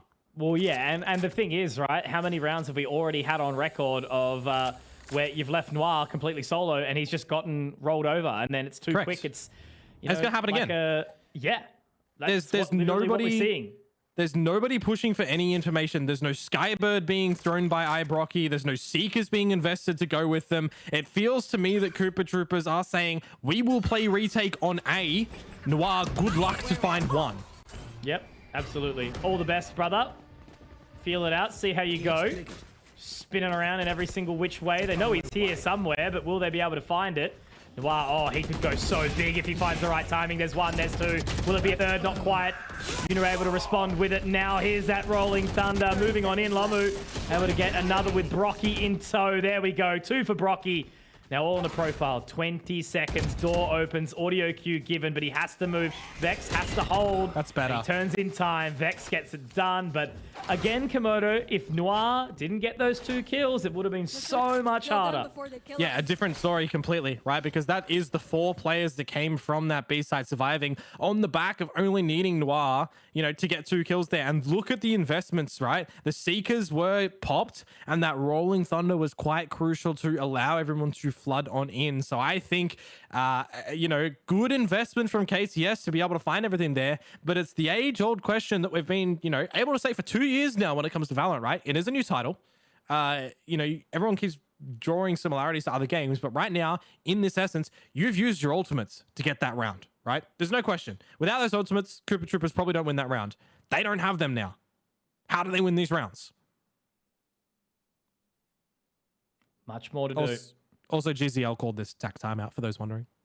Now, good decision to do so. Lost that one round. You know, they didn't clear top site, which I think is a big kind of oversight, of course, from GZL to not do, and the whole reason they lost that round. I mean, look, there was still that rotation coming in nice and quick. You know, they bought enough time. Noir's still alive. He was able to call. Rolling Thunder certainly helped. You know, Brocky got 2 big frags as well, so it all worked out for KTS, but yeah, it was a minor oversight from GZL that allowed for it. Like, KTS got lucky, I'm going to call it that way, and they can't just get lucky round after round. They need to change up what they're doing. They need to take control of the extremities, and if they don't, GZL are just going to continue to roll over them. Change up, fast in, no flash to assist Vex. I thought that maybe there would have been, but he doesn't need to. He's just gone in. Yeah, cool. I wanted to see aggression with 3 players, and we've gotten it. It's a top map crunch. I like it. They made it work. They made it happen. As someone who loves the technicalities of agent compositions and the capabilities of what they can do together when executed well, when I see things like this happen and they work, Mitch, it feels good. Yeah, absolutely. Well, the unfortunate reality of Valorant, right, is you can't just sit on a site and wait for them to come to you. You know, you have to take advantage of utility to get aggressive. You know, also, if you're playing on that Cypher or on that Killjoy, you have to be a little bit more reserved of your play. But if you're playing on those aggressive agents, like, you know, you're going to either flash your duelist in or take that additional control. You have to buddy up and make it work, because otherwise you're going to be, you know, dead out of luck. Oh, no. And your teammate doing you a little dirty there. Come on, Vex, get the ace. Nah, shut down. That's Never what mind. Indy wins this. Indy wins this now. Telling you. You shot your relay bolt into your teammate. This is a 2 versus 5. Remember, high-low setup. That's cheeky. Yeah, that's good. Okay, that's good. That's good. Yeah, all right. Never mind. I can cancel it there. But yeah, still that was, damage. An oversight for sure, because Vex almost got the ace, but almost threw the round for the team simultaneously. So rough position to be in. But Koopa Troopers respond, recover. They do exactly what we asked. They take the pause. Well, they utilize the back of GZL's pause, and they go for some aggression towards Arcade, and it pays off for them. So needs to be differentiated, needs to be changed up for sure. Need to maybe see some more aggression in towards A main. Try to take that additional control off the back of the Brimstone utility. You know, they've got that orbital strike. They've got, obviously, the neural theft as well available if they need it. I like this combination, though. Good retaliation again Literally from called Koopa it. Troopers. Literally called it. Jeepers creepers. Initiative, Mitch. We were lacking it from Koopa Troopers. And 3 rounds now, or 2 rounds rather, they've taken initiative in the early stages, because GZL, they were always grouping up. They were always trying to go silent together. So you capitalize on their silence and you shut them up. Need to do it. Great flash out as well. Exempt now last alive. Lomu is there. And he's going to buy some additional time. Just get the orb. Kind of good due diligence here. Noir not quite close enough to be blinded out by that one. Exempt should be taken down here. Noir doesn't even want to go for it. Just got the info. It's better to keep 4 alive here. You know, keep that economy stacked up. Cage triggered. Even drops the Cypher Cage as well, just for good order. Doesn't quite get the catch with 0 points, so this should just be the round done. As soon as that cage goes down, Noir gets it. And yeah, Cooper Troopers have really lined it up here now, 4-5. Much better of a response, much better momentum behind them. And this is really where the strain's got to start to apply to GZL, because you look at their cash now, it's enough where they're going to be able to have a buy fully come in, but it's another reset opportunity, another potential for, you know, KDS to not only tie it up, but to take the lead off the back of it. Yeah, I think GCL in this round, your focus is to get that lockdown for Yuna and just go for a standard play, even if it might be you know, predictable or cringe or anything like that. Just drop your lockdown over at the B site and Orbital strike it. And I think that's what Cooper Troopers are expecting. They got 3 players yet again for a little bit of haste over here. The slide in from Vex. He's looking to completely push him, but they're just trying to dodge it all. Exempt is able to capitalize upon that, and that's rough. If we saw a molly or the incendiary used from Rags to assist Vex there, they probably get that. Actually clear him? Not quite. Rag still alive. I thought that set of paint shells was actually going to go in towards the cubby there. It would clear him out completely, but now to the Brocky, who is on this flank nice and quick. He's made some moves. He's made some footsteps now spotted. It's going to make it really hard. There is the Prowler available, and of course, the Fragment to keep him at bay. All they need to do is peek together. Great guiding light to go on up. That'll actually clear out one side, but Mateo going to get swung on at the exact same time with Exempt, and Brocky will get punished. GZL reestablish. They equalize again, find themselves 6 rounds now secured. At least they've got a half equaled. Cooper Troopers not going to get the chance to reset them again this time round. Yeah. 2 more rounds left in the half. Yeah, I guess GCL a little bit lucky that they could sneak 2 players in to hide there and Vex couldn't get them, right? Because they did take away Lomu. If he's able to get the stun in or another flash, a different story there. But nevertheless, that's a round done and dusted. Cooper Troopers want to try and equalize this at the half. They do have this purchase to go with here. They've got the neural theft for a bit of information and a change up yet again. More speed in towards the A-holes. Cooper Troopers in gathering that, it's probably onto GZL. They have to realize that this situation has happened, and now they're going to do what I said in the previous round. They're going to rip that lockdown. They're going to wait a little bit. Cooper Troopers would have to respect that if they're on the B site and look to escape. And GZL can get into the site free of charge, so this should be a 5 versus 5.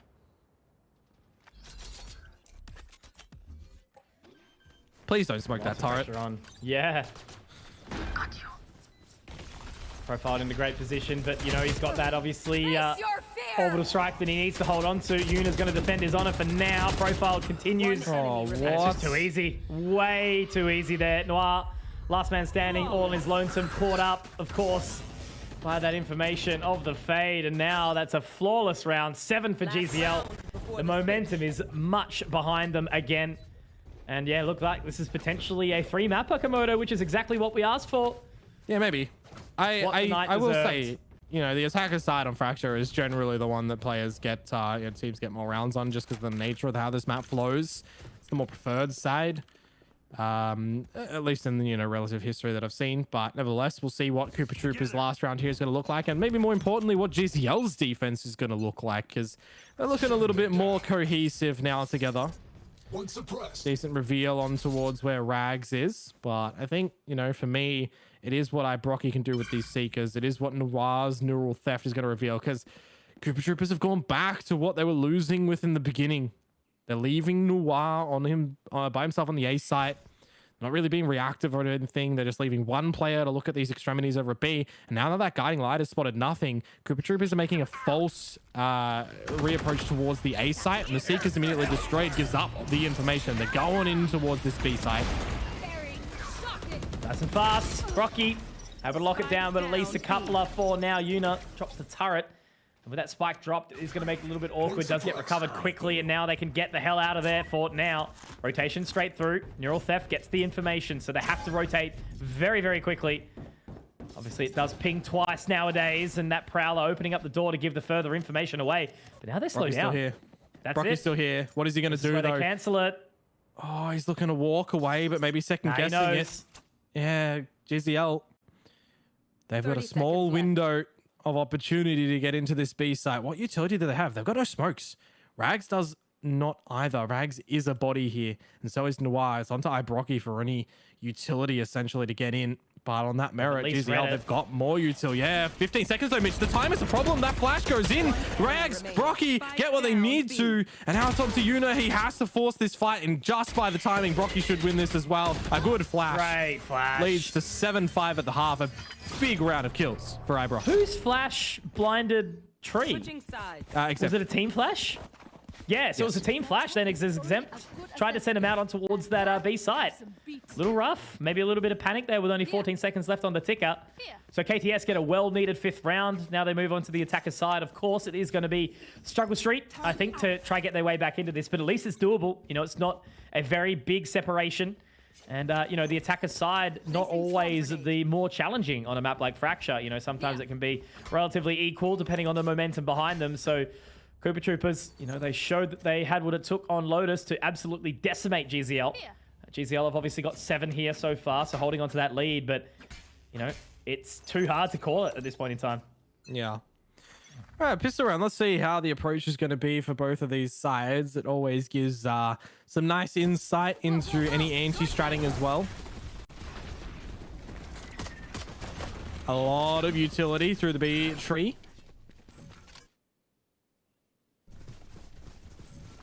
And to see you later. Straight in towards A main.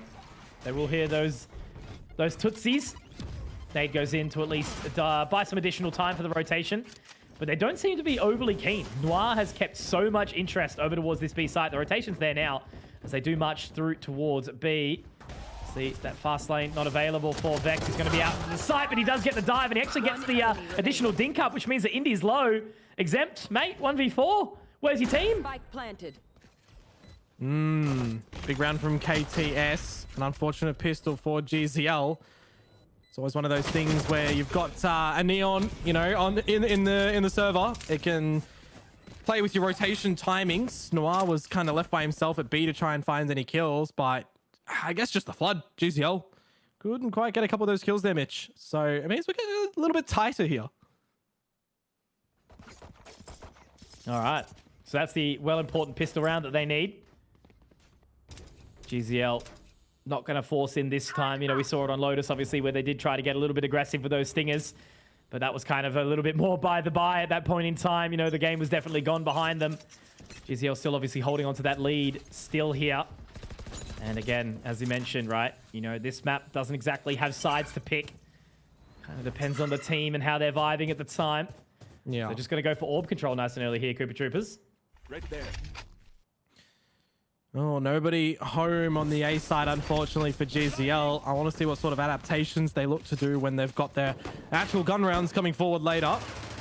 Because by the looks of things, it's going to tie up 7 apiece here. And if there's no kills presented to us by GZL, it does make that bonus round a little bit, you know, better placed for GZL. You're going against a Bulldog and a Spectre, or make it 2 Bulldogs of KTS. So maybe you can look to take away a couple of these guns as GZL. We'll see how they navigate this one with the full complete team flood into all the sands. Really just about damage at this point in time. That's a really, really good paint shells. Lomu able to lock it down though. Rags with another, and that should be a nice, clean, and easy sweep here. Exempt did well to get one, but Noir to close. So 7-7 now, tied up scoreline. Really important round here for GZL. They're going to be facing off against the bonus of KTS, and they do manage to have 2 Phantoms kept up. They don't need to reinvest. They'll have really, really good cash going into the next one. Lomu will only have the Sheriff, but everything else is pretty happy, to be honest. You know, it's not exactly going to be a bad round at all for them. Actually going to go for the Ghost instead. A little bit of half shield. Of course, he's got the one away from the Rolling Thunder. So certainly doable here. But GZL, solid buy. Good grounds to defend. They need this one.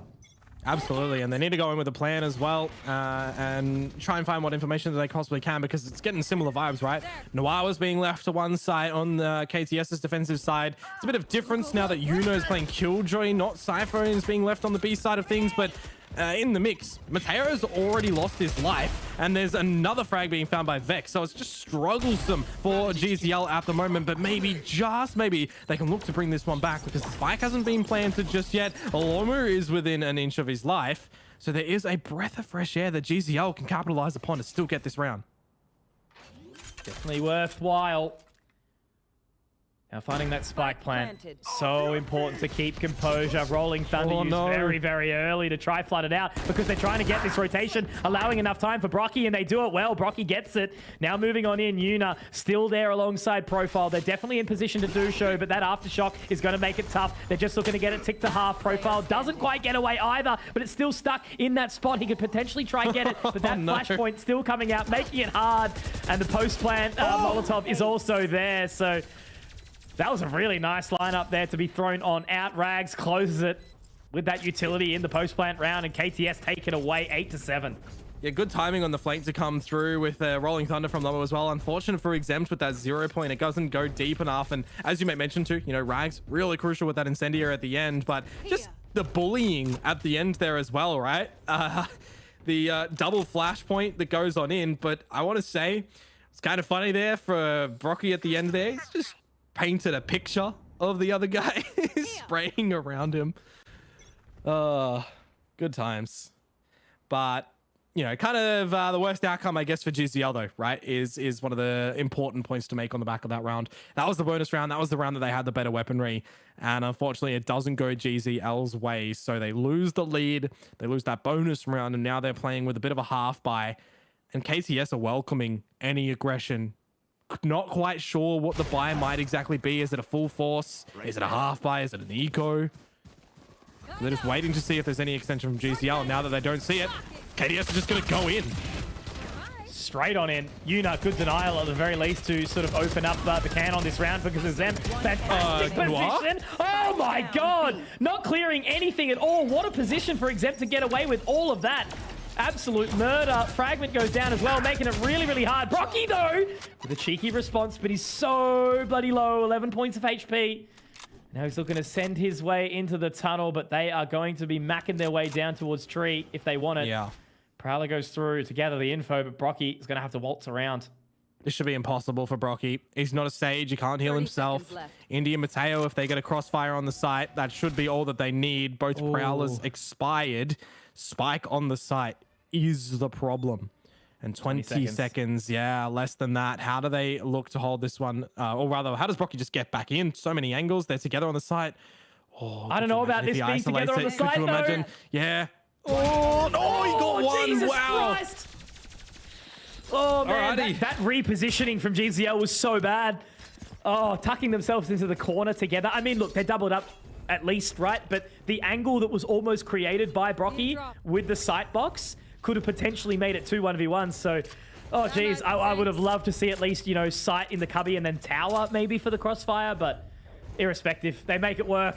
Brocky had me on the edge of my seat for a second just then, but it's 8-8 and GZL clearly not done. No, not at all. That's a thrifty round that they're able to pull through with and set themselves up for quite a nice buy. You know, your utility that you do want, and you push KTS into an uncomfortable situation. And quite unfavorable too. You do have Noir with Neural Theft. You got Brocky there who's able to find the Seekers, but can you really, you know, force the investment of the Seekers first in this round? Because, of course, Noir needs a dead body.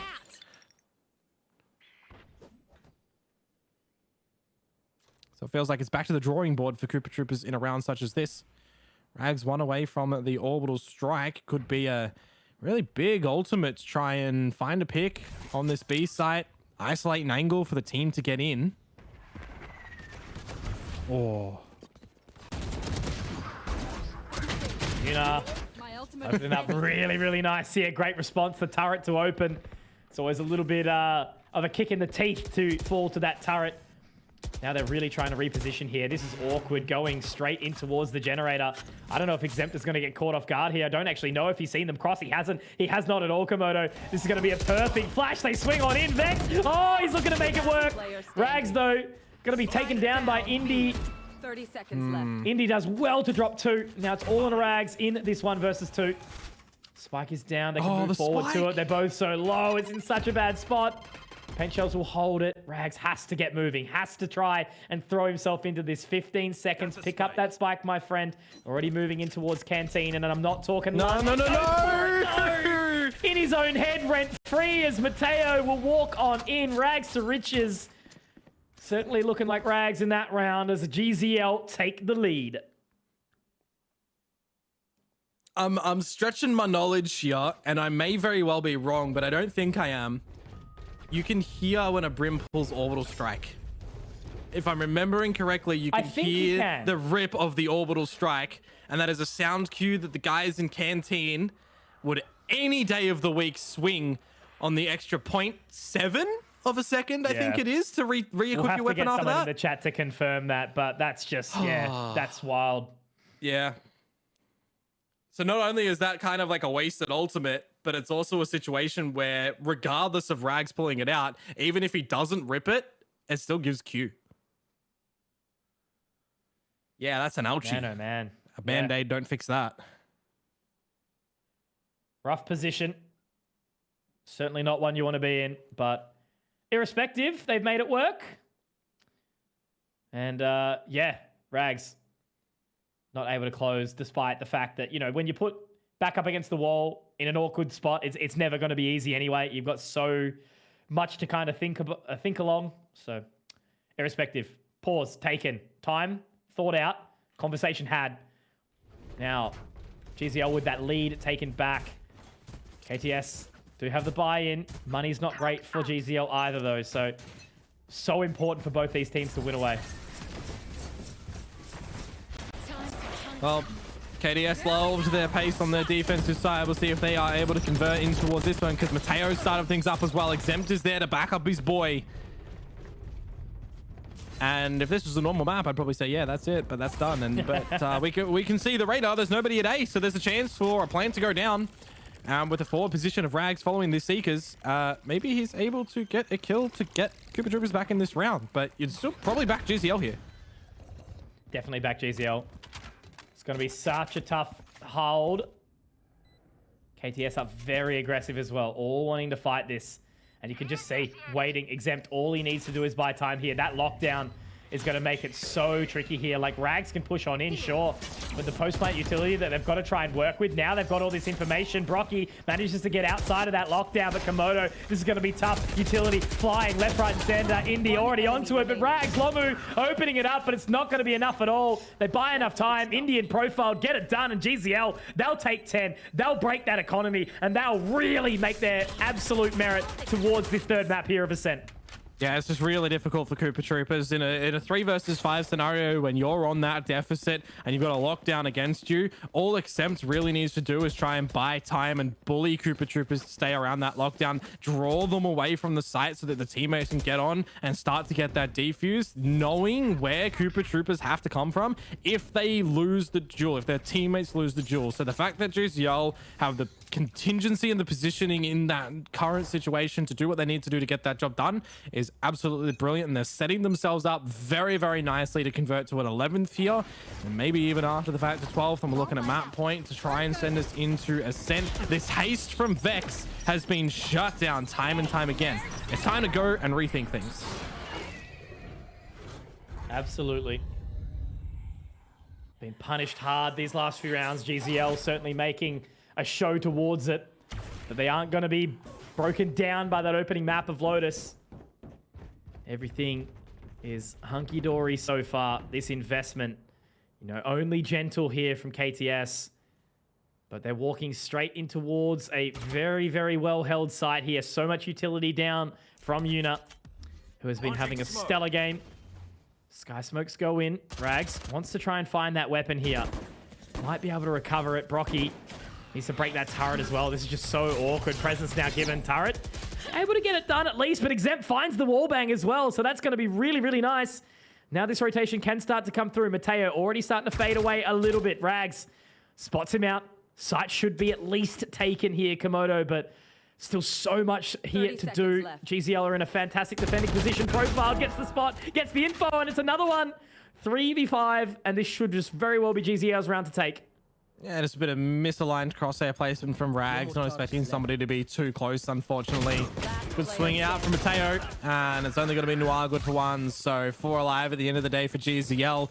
They work that round above the passing mark, setting themselves up 1 round closer to find at least map point and have a bit of a safety net of rounds. because for Koopa Troopers here, it is going to be a bit of a struggle to get in. Attackers side, you know, we've seen them try to kind of bully their way in on the back of Vex on this Neon. I think he just needs to be brought back down a little bit and slow it down, right? Because you've got an avenue where Lomu with this Rolling Thunder, you put that in first. Then you have the ability to charge in and try and capitalize on what it finds. Definitely.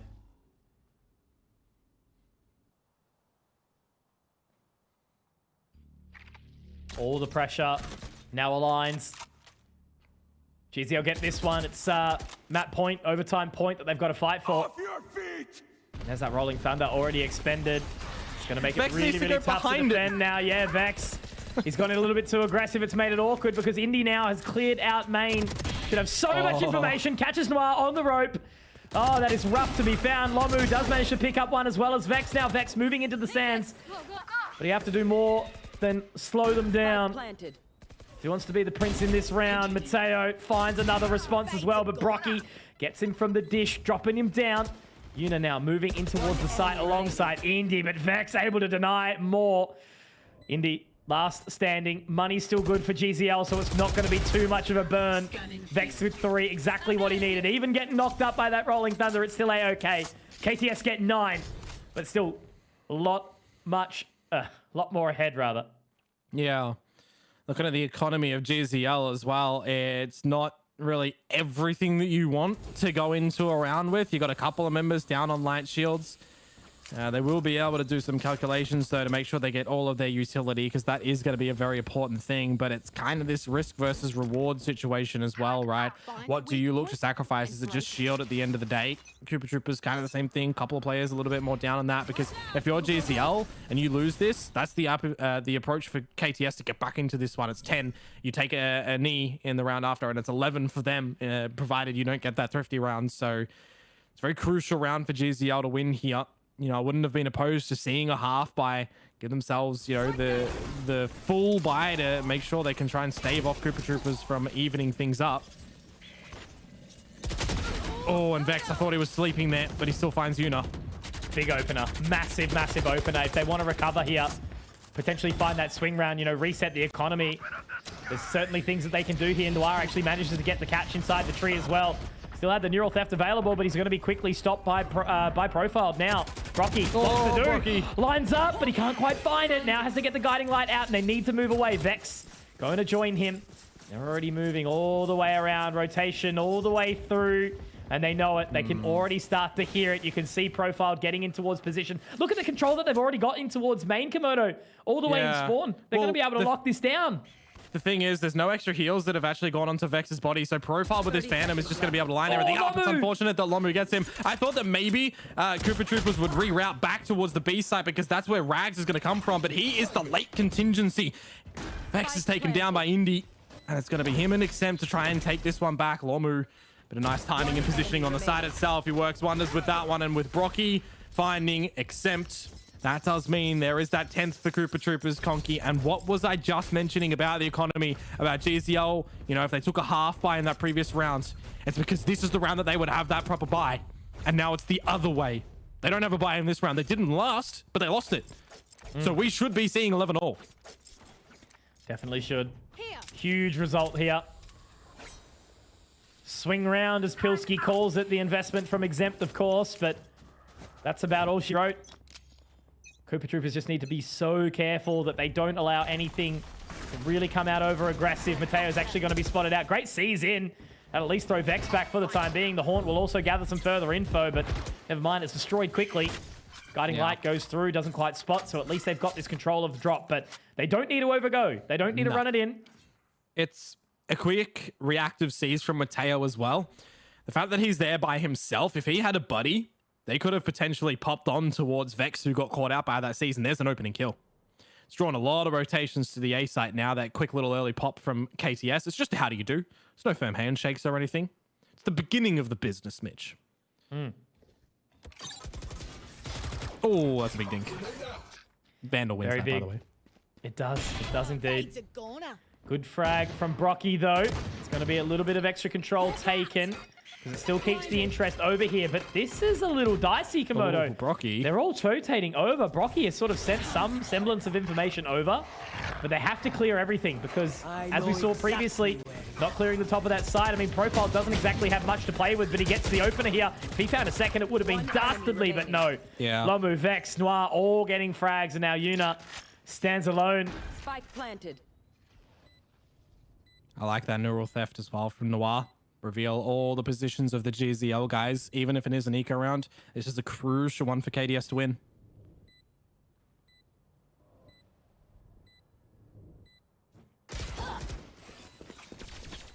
Dunsky. Tied up, Komodo. Scoreline equal, 11-11. A game that we asked for, a game that we begged for. After, you know, a Pearl was quite close between Nerd Punt and Mammoth. Yeah. Certainly put a bit of spice in the spice rack. But this one has definitely had way, way more girth to it. Money equal. Ultimate's quite far away from GZL. Yeah, that Rolling Thunder could be everything, couldn't it? Yeah, you got one away from the lockdown for Exempt, so I would kind of expect this a progression from them. This time, nobody is going to challenge Vex over towards the side of the sands, but that 0 point is actually going to find him, and Vex, that is a very awkward spray. And the problem with the Neon Kit, when he gets in front of things, he's got no teammates to bloody trade him. Rough as guts here. Losing that Rolling Thunder. No impact, no position. Vex goes down. Brocky low, can't heal himself. Rags just waiting patiently. 3 members over towards this A site. Rotation, not too challenging. Noir trying to lock in towards position. We'll get the Cypher Cage down, trying to keep just any level of interest over towards this position. Lambot, Nano, spots it. Actually able to burn that. That's huge. Good recovery here so far as they prep up to hit towards this B site. See how they get back in, though, because they're looking a little bit dry in the utility mark. 45 seconds and Rags. Is he going to be able to turn it to riches in this one, Mitch? Because he might find the timing on towards Mateo. He can get a Sky Smoke down. He can get 2 of them, in fact. He can provide the assurance for his team to get over. But yeah, that's the real thing, isn't it? Look at Noir right now. He's pushing Generator. He's finding Profile. Do they expect Yuna? They now know that he's in the canteen. He's looking to bring this one home. He's looking to hold off 12 from the side of Cooper Troopers. Exempt finds Noir. This round is going from left to right, and now it's a 1vx for Lomu. He's the only one here. Yeah, he has to get quickly, they know. Absolutely, he's just got to cross in towards the tower. He will find the timing. How have they let him through? I think they spotted him now. They've got the info on the back towards Canteen. Rags has managed to find it, but exactly, Ultimate has to go down. Has to get moving now. You've got to get it down. Will he get the catch? He will. Indy, Rags, all along the lonesome. Indy is so low. Got clipped, but it's half. That's not going to do it. That's not going to do it. He's not going to get enough time. He's got it. Indy. He's managed to defuse the spike, and he manages to take it to 12. Rags gets 4, but he was just too slow, just too late. The lurk, it wasn't enough. Just feels like a lot of disconnection at the end of that one from the Cooper Troopers as well. Feels like they're very undecided if they want to completely rotate back towards A. If they do want to have him play that little late lurk. It's not the wrong idea to get him on that lurk scenario, not by any means. But the fact that he doesn't rip that ultimate immediately to stave them off from getting into the half time, you've got your incendiary. You need to be buying, 4 seconds from the ultimate, 8 seconds from that incendiary. That's 12 seconds on a spike that's already over 15 ticks. That's the round. Really ill timing to come through, unfortunately, for Rags. And now you have to bring this to OT. They gave it a crack. Couldn't quite find the ultimate there. The showstopper, not enough. But at least they've managed to chip away to the HP of Vex. The Sky on the opposite side of the map, but is still available with the regrowth to heal up if he can get over towards Vex later on in the round. But they've just slowed down. They're so nervous. KTS. Patience is going to be everything here. Yeah. Team dynamic, it's needed. Brocky trying to make something work. Could you imagine if he just plays contact for himself through A main, through a smoke? You would never expect that if you're GZL. Yuna should be good for Vex here. He's going to try and play contact. That's info. You don't need to do too much. You've got a pop flash ready for Exempt. And he actually has the judge. It's not a bad thing. There it goes. It pops. Null Command to hold off any forces of KTS, and they can't afford to wait, Mitch. There's 30 seconds. They have to go. They have to go right into that. They have to fight that big robotic man if they want to win something here. Brocky does find the catch, does find that pin, but they've got 20 seconds. They have to get moving. Nightfall available. Kidding. I don't think Brocky's going to find the right timing, though. Profile is going to be able to take him, and now the rotation is there. 15 seconds, Komodo. They're living in their own heads rent-free. They've got a 4-bedroom house. It's got a pool in the back. You have to bring the rugs, but the furniture's there. And that's going to be the round. 5 seconds. Is there enough time to get the spike planted? There might be, but Lomu is going to get swung on, and Mateo closes it. GZL, they're going to win out Fracture, taking us to Ascent. It's a chaotic map, chaotic half. But they've clearly shown us that they've got what it takes. KTS, I feel like so many parts of that map they lost for themselves. Yeah. Oh, man. What a series so far, Komodo. I 100% agree with you. There was a misconception of timings, it feels like, from KTS. It feels like there was just disconnections on positions to do. Time and time again, they tried to get a flank player happening, you know, from the B side of the map to the A side. It just felt like, you know, two different people calling at the same time, and the team was torn on what they had to do. It didn't look like from our armchair position, and that's what we are doing, our armchair position. Quite literally. The Cooper Troopers were decisive in their decisions. Yeah. Nah, for sure. Like, oh man, I don't know. Just to finish on that kind of note, where the last 2 rounds ended up being these hectic rotations, and you know, Rags will be kicking himself that round where he just narrowly missed the utility. Comes down to the 1v2. They were both literally like 2 HP in the end, you know, before they ended up going down, and the Molotov not going quick enough. So everyone kind of put in their part in that one. You can see the scoreboard right there. Not a single person carrying, not a single person lagging behind. You know, Vex had a couple of brilliant moments. He certainly played his role as a duelist well with those opening frags, but oh man, like, it just seemed like for so many parts of it, KTS wasn't on the same page, and GZL were able to react well to it. So you can completely see the difference in maps when you compare Lotus to Fracture in how they're played, because GZL was like a completely different team, and they were able to react way quicker. So anyway, Ascent available. It will be utilized. We will go down that middle of the map pool to a much more traditional piece of the Valorant history and a much more clean-cut map. So I think, you know, it's going to be a map where both teams are going to know how to play it competitively. And I just literally cannot put my finger on who's going to pick this one up now. So we're going to send it to that break, Komodo. We're going to give ourselves a quick rest and see who is going to take this series through in that 3rd map. Don't go anywhere. We'll see you in a sec.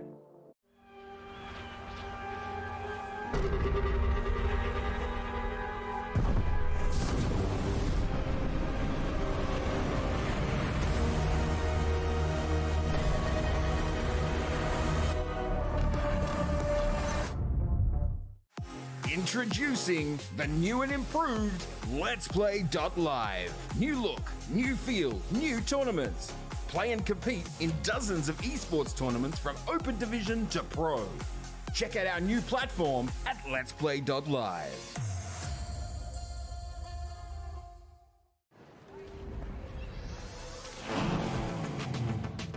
Wow.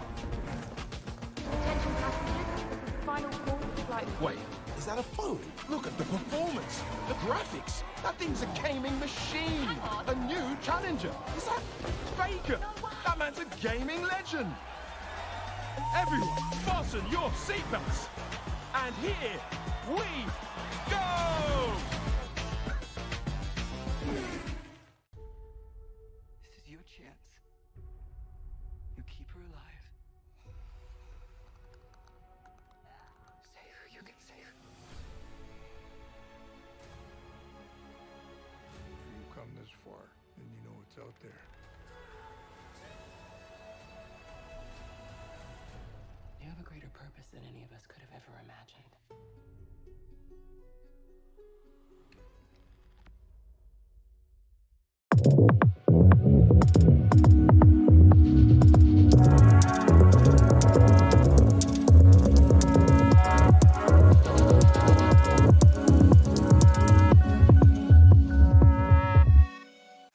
Introducing the new and improved LetsPlay.Live. New look, new feel, new tournaments.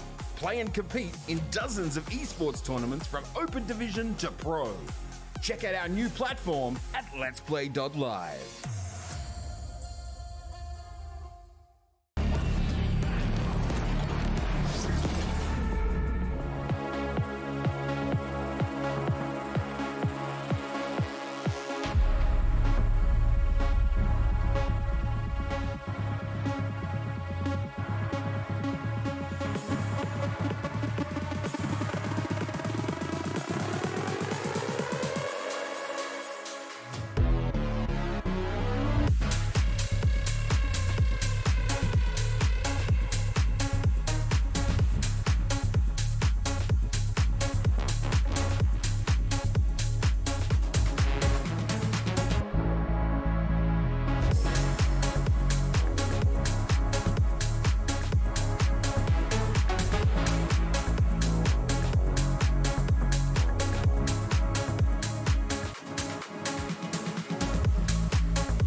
A game that certainly feels like it deserved a third map in the end. It was a very, very open slather map in a 13-4 victory going the way of Koopa Troopers on Lotus, which was, of course, in traditional AUNZ Valorant fashion, the map pick of their opponent in GZL. And then as we get to Fracture, GZL certainly had something to say about it, closing it out 13-11. We were teetering on overtime. There was clutches, there was fails, there was everything that we needed to kind of have a perfect little recipe towards a third map. So Ascent is around the corner. Konkomodo on your screens, in your ears. Theon, you had some things to say, but I cut you off before that previous map ended. What's the go?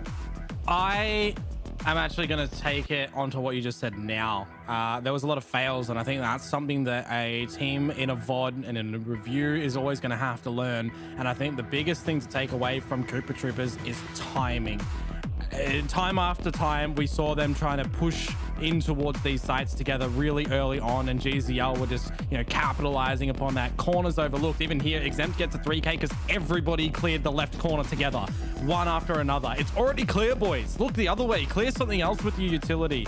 It's the rinse and repeat of what I feel like KCS were trying to do time and time again, and GZL had seen that once before, right? That last round as well, you should know if you're picking a map, or generally any map for that matter, what the main rotation times are going to be. You should know that if it's, X seconds on a normal rotation time, if you've got a Brimstone or if you've got a Neon, then it can be faster with that utility usage as well. So you should factor that in. And I think that KTS got caught out a couple of times here where they had Vex too far in front and they had the rest of the squad too far behind, or there was just ill timings and ill attempted flanks as well, right? Time and time again, we saw Rags trying to push in through spawn on a later flank, and it was very, very readable for GCL, who had already shown us that they were capable of adapting in these mid rounds to trip up KTS. And I think that's one of the biggest things that KTS need to be working on after this series, or if they were able to just talk about that in the break. I think that's really important. Yeah, absolutely.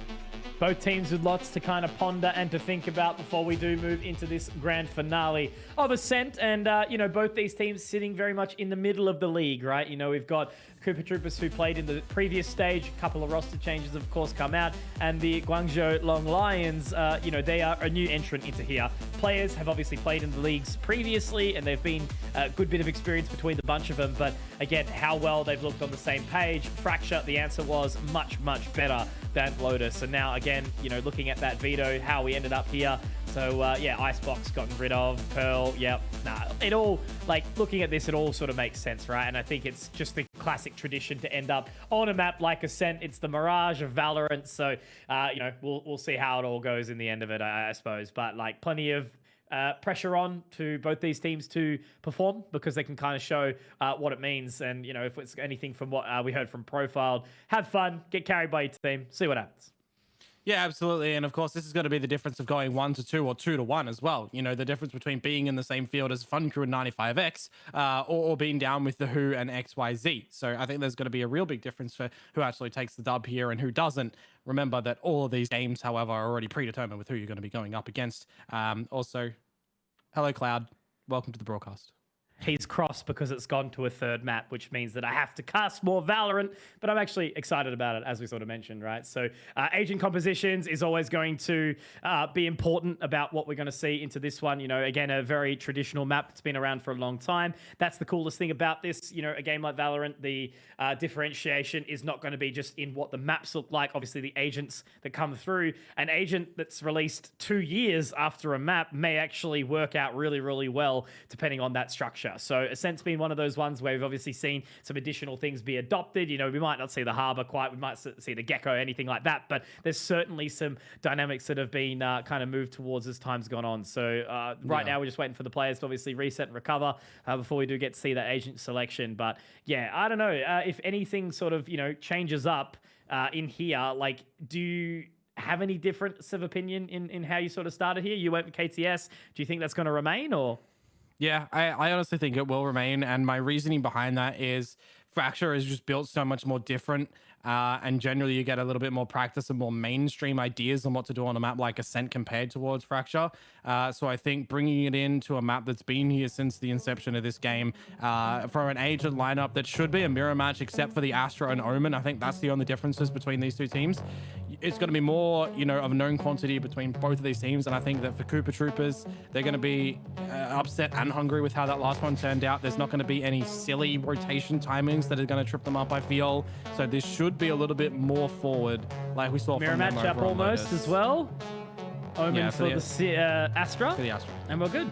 Cool. Easy done. All right, so there you go. Grand finale of the evening. Day number 6, stage number 2 of the Valorant Champions Tour for Oceania. It's been exciting so far, what we've already seen inside this evening of the competition. Some of the different teams that have popped up. Nerd Punt certainly had the pressure applied to them by Mammoth for a little bit. Now we're seeing the exact same thing here going to that third map. I'm going to still stick with my guns at GZL. Komodo's running with KTS. The time will tell here on the OG map of Valorant in Ascent. What's your favorite map? I honestly like Icebox, hey. Yeah, that's fair. I used to hate it. That's the funniest thing. When that map first came out, I thought it was absolutely awful, but yeah, it's been good. I don't know. I liked Bind as well previously. Bind was always good.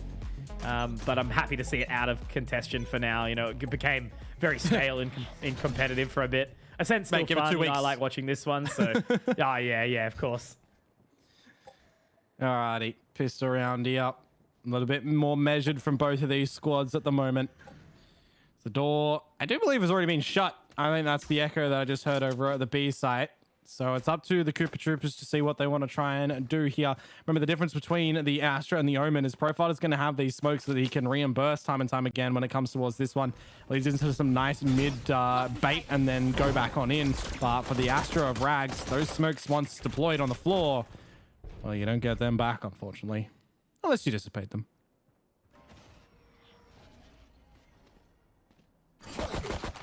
Fragment's going to be huge. Does go off at the right time. Opportunistic. They force their way through irrespective. Mateo actually managed to pick up a couple here. Not too bad. Narrowly missing that third. Vex with a good response. Now picking up the Ghost, a better weapon at the distance. Still winnable here for KTS, but they're going to have to lock down a pretty challenging post plant. The end of the Paranoia actually does manage to catch poor Brocky, but they've completely overlooked Vex. Yuna now in this 1v1, making it tough for himself, looking for a little bit of a cheeky post plant. Can you see the head gets off for the half, and the right click doesn't quite work out. Vex 3k locks it in, and Cooper Troopers open up with the first round. I thought for sure GZL were going to be able to find that pistol and get things started like they were able to close out over on Fracture. I thought that Mateo had done enough with the 2k. When you got the plant out from Yuna, you see the ghost shots coming through and missing. You know, where they say pros don't fake, he would have had that one. Quite unfortunate that GZL aren't able to pick up that pistol. But with 4 kills, do you go for a force? I mean, probably not. They aren't looking for it. So it's going to be these Bulldogs and these 2 Spectres that KTS are going to run in with. First point of contact is going to be Mateo, who does get pinged out by the 0 point, and the Sheriff of his own can't get anything done. Yep, spotted quickly. Playing up close and personal as well. Noir will punish. So this additional investment not working out so far. Vex able to find the frag. Brocky the same. So it's just the last 2 members. They're just going to go orb farming here. Yuna picking up 1. But they're just going to rotate around and see if they can do any additional damage here. The Shorty and the Sheriff, not much left. And Rags has already got that position, so Profile just going to play back with the Sheriff, see if he can hit the shot in the long line. 145 in 1 specialty at this distance.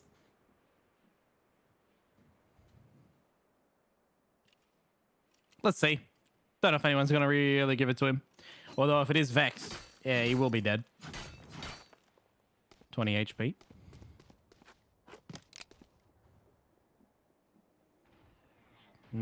Just delaying the inevitable at the moment. And there we go. All right, so it's time for the guns for GZL. It's time to see what defenses they have to look for on this defensive side of Ascent. Are we going to get any pushes in through mains? I think one of the cool things about running this double composition where you do have the Sova and the KO is you've got the Dart and the Blade that can find a big significant amount of information as well. You've always got those lineups for the KOs specifically where they can look to throw it to B main from the A side of the map and to A main from the B side of the map. So we can play a little bit with those little bits of timings. And it's actually exempt running in with the Odin instead of Mateo and the Sova. So a bit of a change up compared to what you normally see a Sova do on this map. I always feel like they're just kind of shoved onto the Odin spam. Falling back.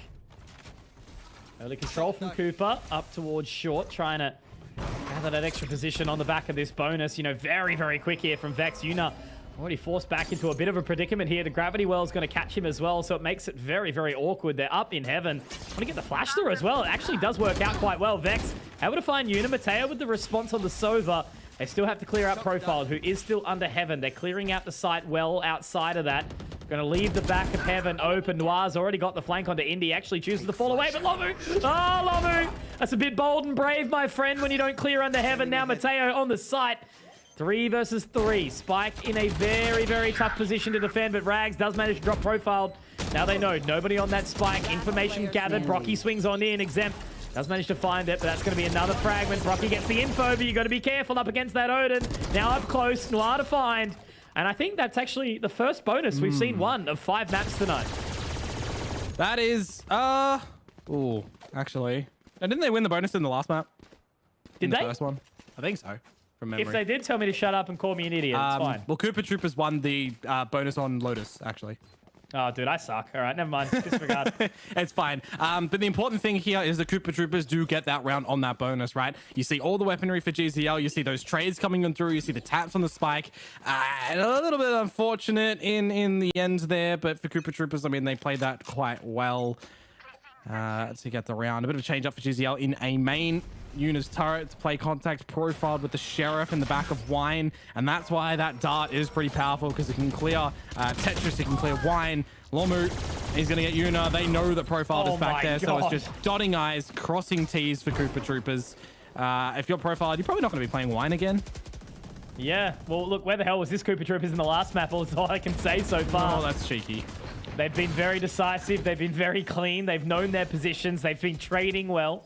And they've been confident too. You know, they've backed each other into the extremities of the map. You know, it's kind of crazy that the map of Fracture was actually the pick of KTS.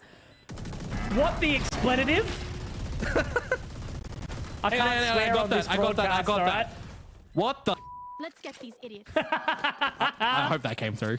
It did. You did well. You did well. It's fine. That's a risk, but it paid off. All right, 4-0. Let's see what GZL do have for us now, because Indy has brought out the big old boomstick. The operator is here. I want to see GZL not fall over and die. I want to see them give us something in this map. Mateo does have the Hunter's Fury to be able to play with. They're one away from the Null Command as well. So let's see what they've got for the early bits of aggression. A 2-1-2 setup, essentially. Going to be split up a little bit. Very early from Mateo, actually, to bring in the Hunter's Fury. Hoping for some damage, hoping for some info. He's not going to find anything. Yeah. Vex is trying to spot out this info. Does have the additional flash drive to get him out there. And Vex already out on towards this side. It's going to be really awkward for Exempt here. Just back at the boat shed. Another flash. Oh, he's got no... What? They're both he had bullets. He had bullets anyway. Oh, Vex. How are you getting away with this, my friend? Gets the frag, and already Mateo calls for defense. Vex has found him as a response, though, but they are still making their way towards this A-side profile. Might get a lucky spray. Paranoia is good, but it's actually a waste in the end. Rags finds Yuna.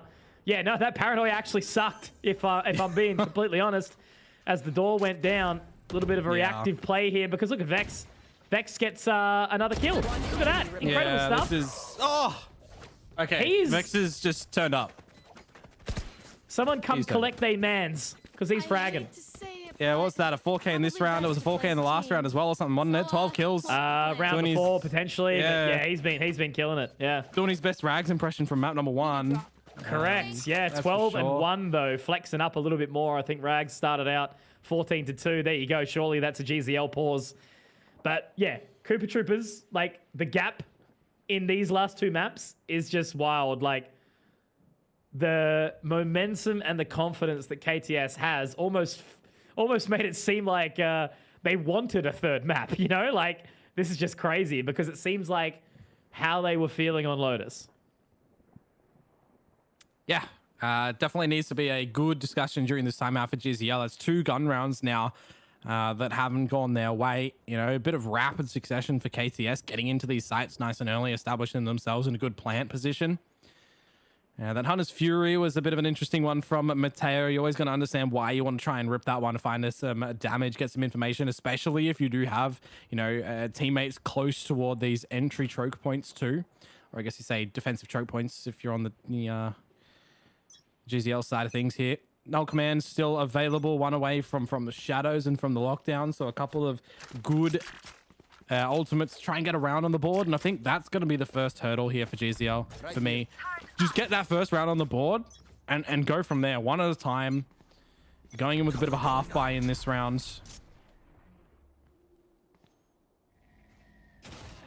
At least Tona takes some additional control. Not exactly the best position to be if you're profiled solo, but 3 members or 4 members from KTS are ready to give him a bit of a cuddle. It's the old bait and switch for Yuna. If Yuna can lock down this position, they'll be absolutely stoked. They are kind of waiting, though. No one's really overly keen on moving in. Vex just straight on that line, being ever so patient. Yuna just needs to be stalwart. Just needs to be an immovable object right now. Flash comes out, the swing. Oh, that's disappointing. No charges left. That sucks. Here. Still can never get out of my head the Was it Lakers? The Lakers ace with the judge from that position? Yep, I remember when he was on Avant. The good old days.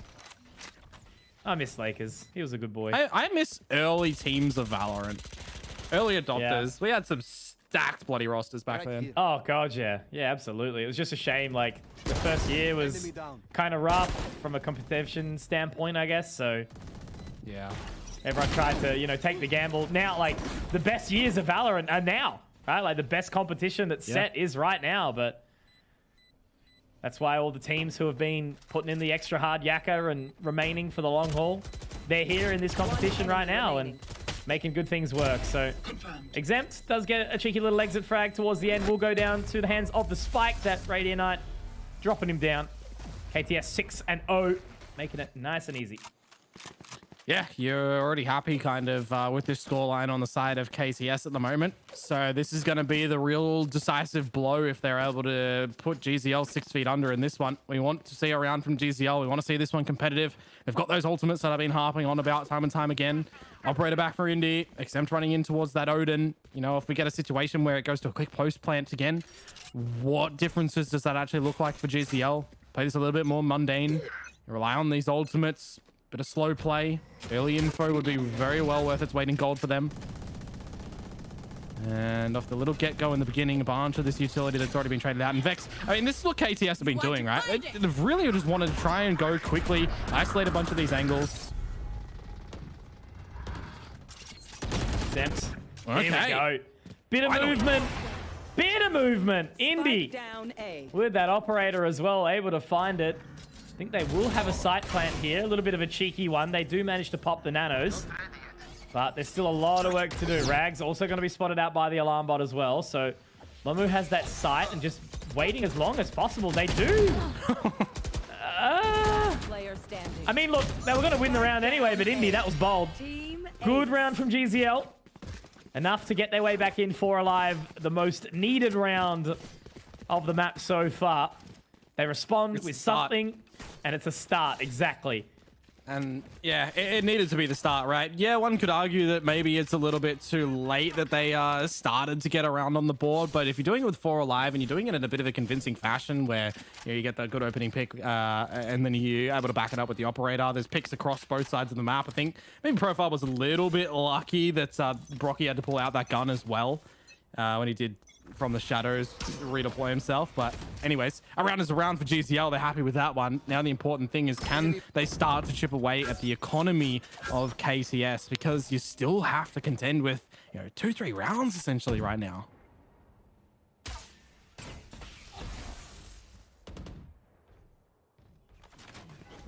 Into position now. Mid control gathered. They've left it quite open here.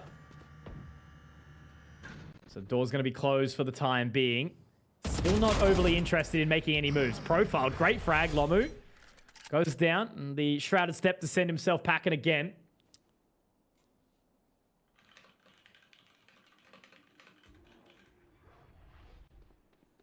Big open up. That's what you do want to be seeing. Profile has been pretty consistent in being able to do that in a couple of these rounds that GZL have managed to find. But now maybe a bit of an overextension. Still player advantage for GZL. And they'll be able to double down with unifying Rags one after another.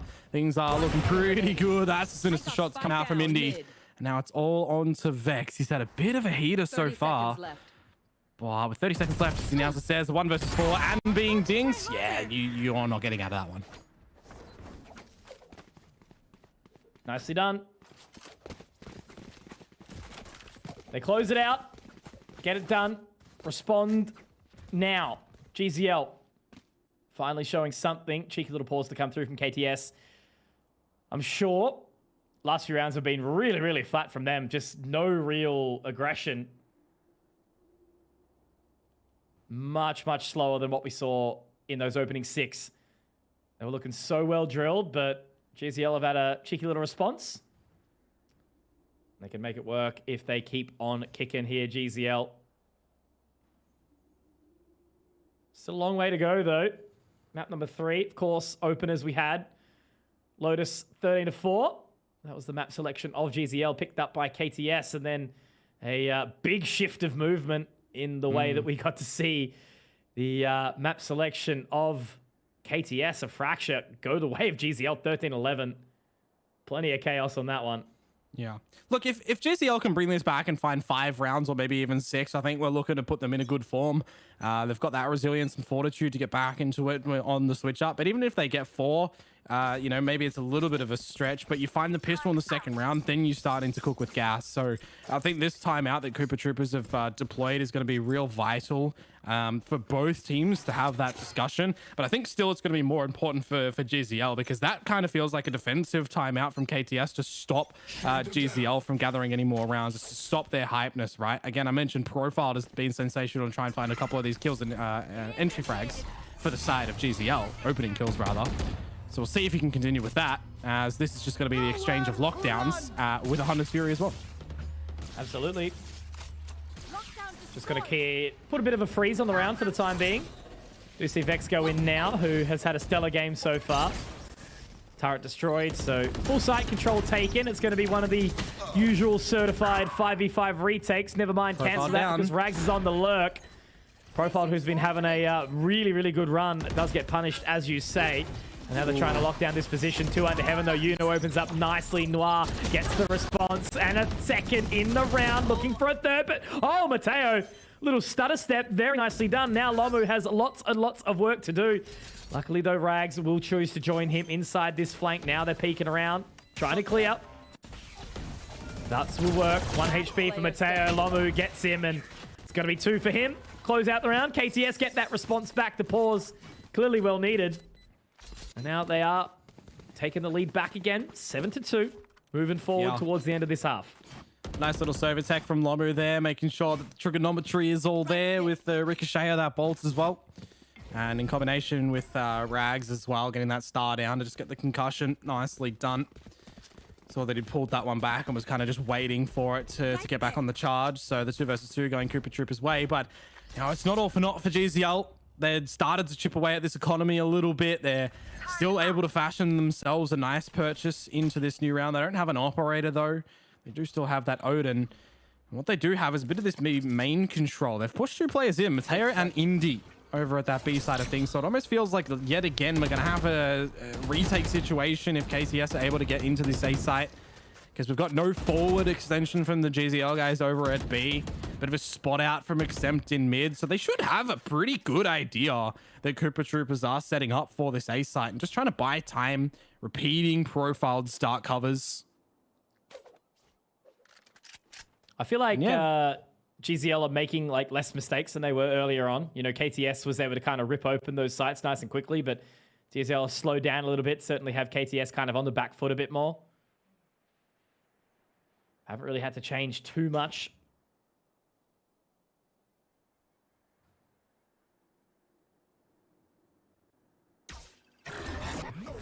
Okay, explosion in. Could be a 5 versus 5 retake as we've got that null command. Mateo's going to bring out the Hunter's Fury this time. It's actually going to drop Ibrocky as well, and that's a Phantom Spray that goes awry for Yuna. Ibrocky can come back on out, but for Profile to find at least 1 back, Mitch, this is what he needs to do. He needs to stay into it. He's still got that paranoia. 4 versus 4. There is a lot of util for these sides. Absolutely. Resurrection onto Brocky as well off the back of that null command. So they utilize it well into that site now. 4 versus 4. Paranoia goes under heaven, but it's not going to catch too much. Now Indy all the way in, looking to find something here underneath heaven. But Vex, Lomu locking it up so nicely. All on a profile. Brocky will take him, and KTS. There we go. The round that they needed. A strong one. 3 alive. Economy reset for GZL. Cooper Troopers are setting themselves up for success. 1 more round. 2 more rounds, rather, left in the half. And yeah, geez, that was a momentous round from them. Locked down under heaven. Huge position to be in. Yeah, that's a situation where I thought maybe for GZL they'd be able to get back into that with a nice retake. But unfortunately, Blades of Indy couldn't quite get anything started. 8-2. Bit of a different start for KTS right now outside the B side of things. No push in for GZL into B main this time, as they have a bit of an assorted buy. You got a Bulldog in the mix. You got a Sheriff for profiled. Trying to buy a little bit of time with this utility as the Owl drone is sent on in. Exempt manages to spray down Ibrocky. So for the time being, player advantage. And they take him down though with the back of the site. Mateo's by himself here, Mitch. All on his lonesome. Gets punished by Vex, who is having a bloody game. We'll say that much at the very least. Vex also denies the from the shadows from Profile. Not that he was going to dive into that one anyway. Now, Indy, Yoon are horrible spots to be in. That Nano Swarm will keep them at bay for the time being. The rotation is now there. But 4 hungry members on this side of Koopa Troopers. It's just going to be so hard to chunk anything off in this round. They have to get aggressive. Rely on this Vandal of Indy. Spots out one gun barrel. Nosemar is there, but there's just not really much damage they can do. Ooh. They settle their focus, but the paranoia doesn't quite catch. Indy, Yuna getting it done now. It's all on the Rags, who came in on the flank and profiled 1 versus 1 with Rags. Oh no, Rags! Can't let them down now. Get that reload. Give it some patience. Give it some time. And he will find it. There we go. Another round for Rags. 9 for Koopa Troopers. 1 more left in the half. They're looking for double digits in the opener. Koopa Troopers are decimating. I thought Profile was going to get that one, but he ran out of ammunition, and so did Rags. That was a situation that could have gone either way. But fortunately, Rags gets the spray through the wall. And I mean, look, you've got a 3 versus 4 situation. You've got players bunkered down on the site for KTS. That paranoia that goes in as well. You've got the gun barrel spot out. You've got an Odin spray Hail Mary type beat as well. You're really relying on Rags to bail you out of that situation if you are KTS as well. And he delivers. So now we come into the last round of this first half here for the deciding closer map of tonight. We've at least got a purchase to come through for GZL as well. A couple of Vandals in the mix. They've still got that Bulldog. They've got a Spectre there as well. They need to convert this into the 9-3. They can't let this one escape at a 10-2. After those 2 rounds that they found, mind you, were pretty clean rounds. Absolutely. So another cheeky ultimate thrown out. There's a mid push coming out from GZL, but Rags is going to be able to find all of that control. They just have to be so careful that Yuna and Profiled are heading all the way up mid, all the way in towards that long A position. And I think Yuna's movement has been really, really quick here. They might be able to catch something unless they fall back quick enough. There we go. Yuna drops Noir. They got to be ready for it now, Mateo. Yuna gets another. This is that flank that they weren't quite ready for. Mateo getting another as well. All left on to Rags. The spike is planted. Mateo and I think Mateo's ready for it. Absolutely. He's moving up quickly. Dunsky, done deal, closed out. Great shout. And GZL bring it back to the cursed 9-3 scoreline. Certainly a way back into this, but it's a big ask. Yeah, 9-3. If you are, you know, superstitious, rely on that and ride that as big as you can, because GZL, you guys do have a mountain to climb right now, but they do make it a little bit easier. An extra round of padding, because 10-2. You know, it is a lot more daunting than 9-3 at the end of the day. See what this pistol round is going to be able to start us off with. But I don't know. It kind of almost feels like to me right now, GCL have a little bit more of that individual disconnection still. I need to reel that in just a little bit more. You know, Indy's kind of been a bit silent. We've had some bits and pieces from Profile that I've been talking about. But, yeah, you know, Mateo, 13 kills, has kind of snuck a few of them in. So I just want to see some big things from them. Coordinated entries together. And that would be a nice little neat start for them. That blade is going to pop a little bit later on at the top of main. It's actually going to be destroyed, so I have to fix up that lineup. Time for a decent response. GZL don't get rolling nice and early. Pressure will really apply. 10 rounds for KTS will already start to kind of feel like a bit too much to overwhelm, especially now that they're on that defensive side. They don't have to, you know, throw too much out. Obviously, Ascent has those kind of narrow corridors that you have to funnel through, but they've actually gone for it. Look at this. All that control in towards B main and rotating through. It's going to give them a good position to be in, so they can just, I think, go for this full retake. Noir, well, we'll get some info. Door's going to be closed. And again, it's a certified 5v5 retake for the boys. Yeah, it's going to be an interesting one, though, as well, because where's Brocky coming from? He's actually at Heaven, so he'll be able to pop a flash over for the boys to get on in a little bit later. He's got a fragment, too. I wonder if Brocky actually has any lineups for that, because with this flank coming through, if they play Distractor, that's how they could really get back into this, Mitch. Rags gets one. Mateo, good for the trade. Now sipping back a bottle of wine in position.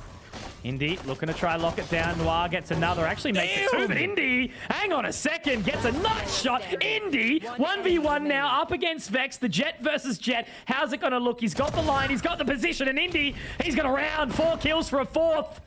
GZL on lock. Who was it that doubled their kills from, you know, earlier in the day from the whole first map in the pistol round? Oh, well, God. This man's just done it in this pistol round. Lubit, there you go. Doubled his kills earlier. Indy's just doubled his kills in that pistol round converted to the whole first half. That is what you want your duelist to do. Exactly what they need. Bit of momentum, a pistol round, back themselves up. Vandal and Phantom now in tow. They've got Spectres to boot as well. No investment from KTS. A Sheriff, a couple of shorties. Info gathered early as well. So Brocky, he's going to walk up and he might have a rude awakening here. Uh-oh. Spaghetti-o. Get out of there, my friend. 0 point catches 3, so he's got some info. It's going to bring a full rotation from Cooper Troopers as well. You know, they've done well if they got a lick of any information over at A to push B. It's good, you know, teetering across the map. But when they've only got pistols, they're going to be happy enough to kind of stay around this B site. And I think that's going to be the best thing for GZL. Don't really find too much damage in this round. And, you know, it's good for your bonus. Because you got a lot of things to play with. Because if you're dropping 3, maybe even 2 guns here, there's a possibility for KTS to bring it back. But now that the time is kind of settled down a little bit, GZL are going to be met with a little bit more resistance in this A site.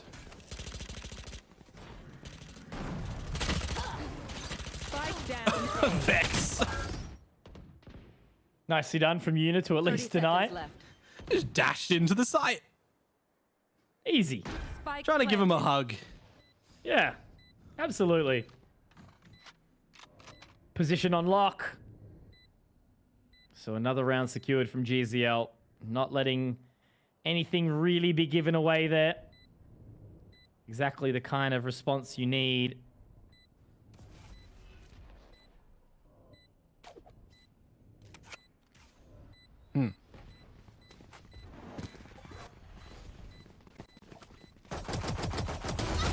That is a classic. Okay. And this Una wants Sheriff the ace. Won't get it done. Doesn't have ammo. Yes.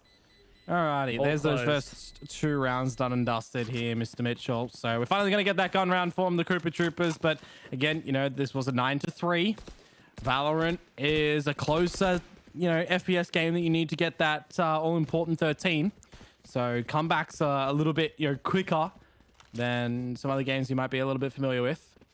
So if this round doesn't go Cooper Troopers' way, we're looking at 6 for GZL. We're probably looking at 7. And then we start to really think that the comeback is possible from GZL. They start to get rhythm on. They're building up economy. They're getting closer to the ultimates as well by that point in time. So it should be a good, you know, case to argue another round on the board. Get the 8. So it's a very big crucial round here, this bonus one. Patience once more. Indeed. Tailwind goes away. Already on lock here, though. The KTS defense on the A site. Utility for days. A minute 10, though. Still plenty of time to work with, as there is that rotation being sent around. I do like Brocky's position inside main, but it is kind of a one and done at the exact same merit. They do have that grab well, I suppose, if they want to pop it out. So I think that's exactly kind of what they're going to go for, what they're going to call for. But it is a very heavy lean. They do have an idea that it's going to be an A-site hit, and it's just not. So the problem is for Brocky, he's not playing an agent that can get out of this position if he wins a duel or loses a duel. He's essentially stuck, and what is he going to be able to find? 1, and it's traded out. Now the rotations have to come over for the Cooper Troopers side, but they're essentially forced into a bit of a retake. That dart is going to be huge. The Odin, and it's going to spam through the boat shed as well. Indy getting up close and personal to at least get that trade, Mitch. So on the 3-3, here comes the post play. Yeah, absolutely. Still, again, as you sort of mentioned, I definitely don't like that round setup from Cooper Troopers, but, you know, at least they've got it back to a 3-on-3 for the time being. Vex still alive, who has been having a big shout. Same with Noir, same with Rags to Riches. So 3 capable players of getting this one done. Aldrone goes over the top, spots them inside the market. Saturday morning, certainly the time to do it. Now, there we go. Vex spots Indy, great damage. Mateo has a lot of work to do, though, on this line. It's actually going to be Profile. Rags gets the response now. He spots the final member. Fights the fight, but Profiled runs it with confidence. It's going to be a 6th round here for GZL. This game is certainly not done, Komodo. Most importantly, that's the bonus round going GZL's way. That bingo board that they need to fill out, it had the pistol on it, it had a clean 2nd round, and it had the bonus. They're 3 for 3. That means, in my mind, the comeback is started. It might not very well be on, but it's, you know, not off. So it's good. That's for sure. Time out. Alrighty, pistols to come out from the Cooper Troopers. Recons not really spotting anything too much just yet from either sides, but Indie finding Noir. It's going to be a decent opener for the side of GZL, and they're just playing patient. You know, they don't really need to press the issue here. They don't need to walk into any entrapment that may be waiting on the other side of these entry points. And I don't mind it. You know, it gives a little bit of extra time for Cooper Troopers to simmer down. Have a little bit of a chat amongst yourselves, and for GZL as well, you know, maybe if they're completely full focused on this round, yeah, for sure, but have a bit of an essence and discussion on maybe, you know, we know what they've got guns coming in the next round. We know we're trying to mount a comeback. Bit of extra time to discuss the next round might not be a bad thing. Definitely not.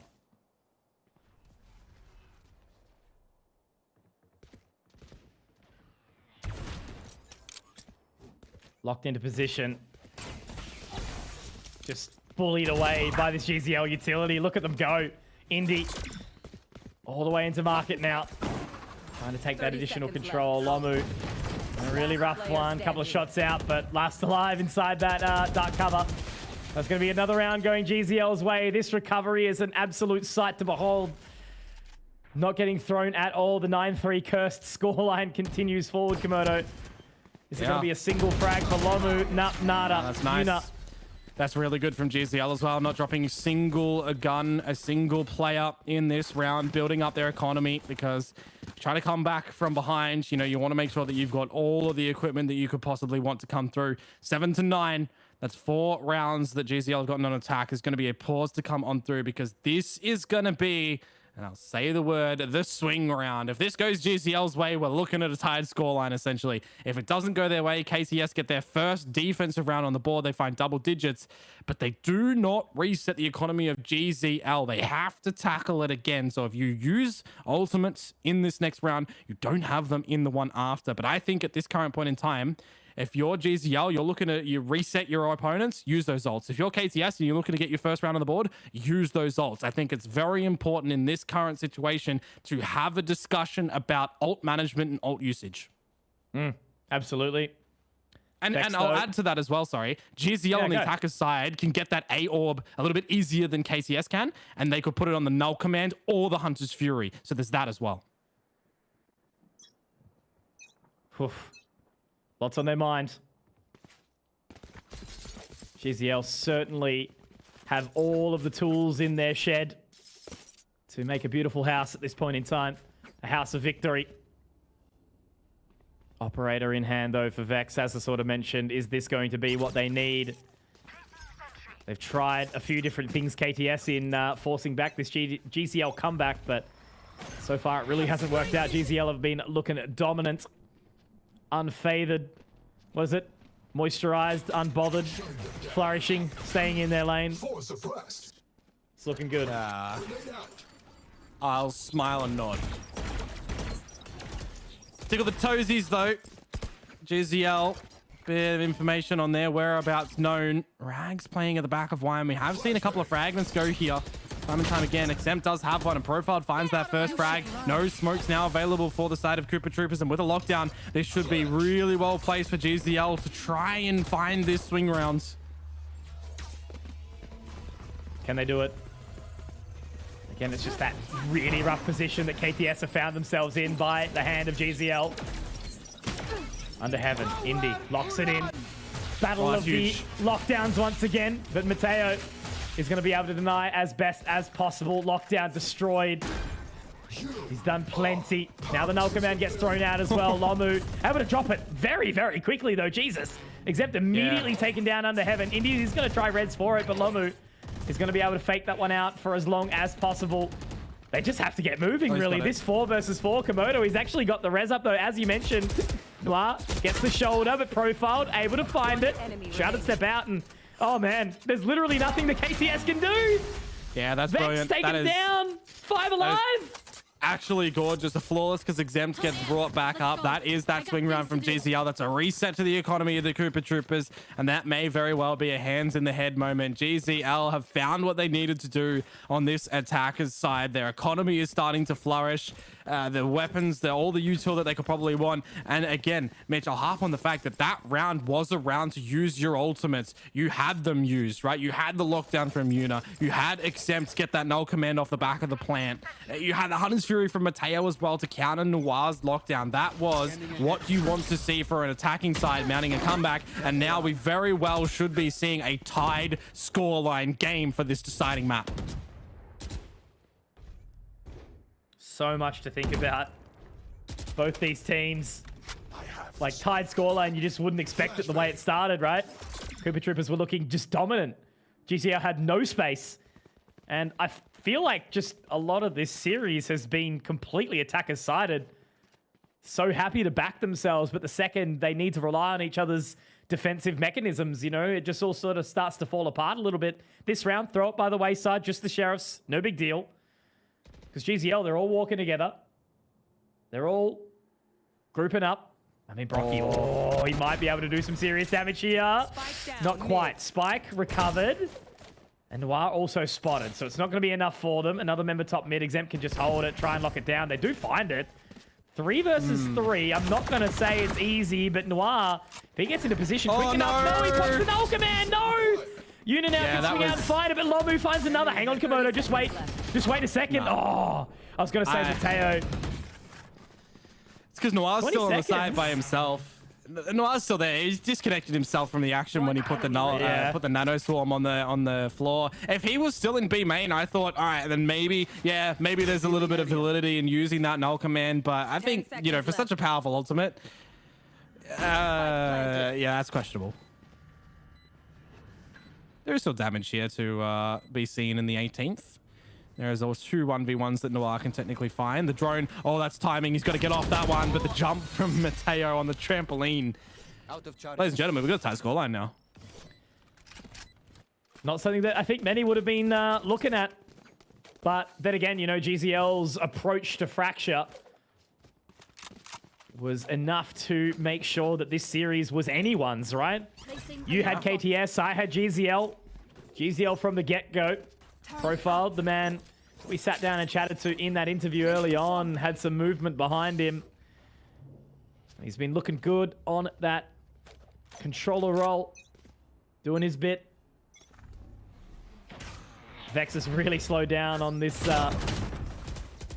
defender side as well, Komodo. No real impacts as soon as the half swapped. Operator hand again, but can he do much with it? He's actually looking to push down short, take that extra control. Profiled from the shadows to get in towards position. Dark cover is down, but there's so much pressure on here. These members. Noir, finally. Lomu got taken down. Low Mitch. Noir gets Indy, but the wall bang spam. They knew that one was coming. This wall is a little bit tricky, isn't it? A tiny sliver of a gap to drop on down. But it's 5 versus 3, Mitch. A minute to go. How do you get back into this if you are GCL? You've mounted such a flawless comeback so far.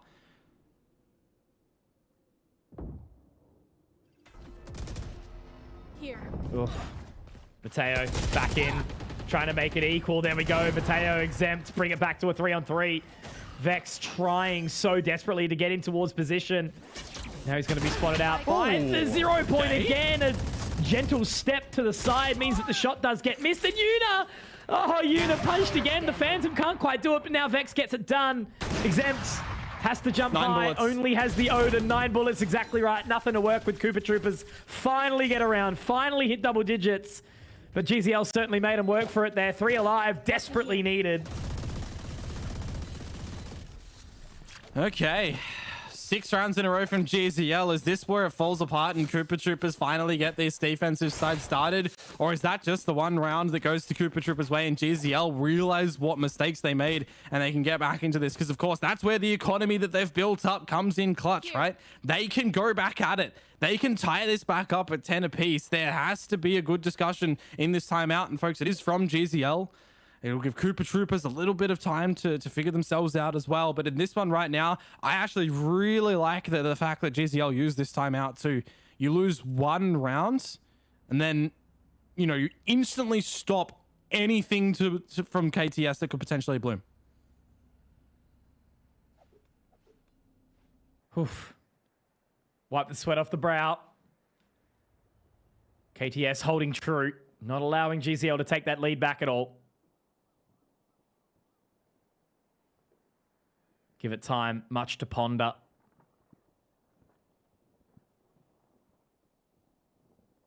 Money's still good.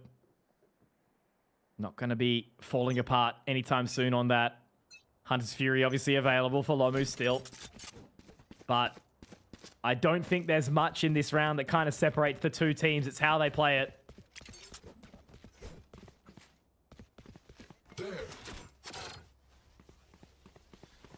Going to be quite the substantial opener for any of these teams that are able to find it right now. Yeah, there's no real big ultimates for the side of GZL to rely upon to bail you out of a situation. On the flip side, Lomu does have the Hunter's Fury for the Koopa Troopers. It feels like everybody is weighing up how important this first kill is actually going to be.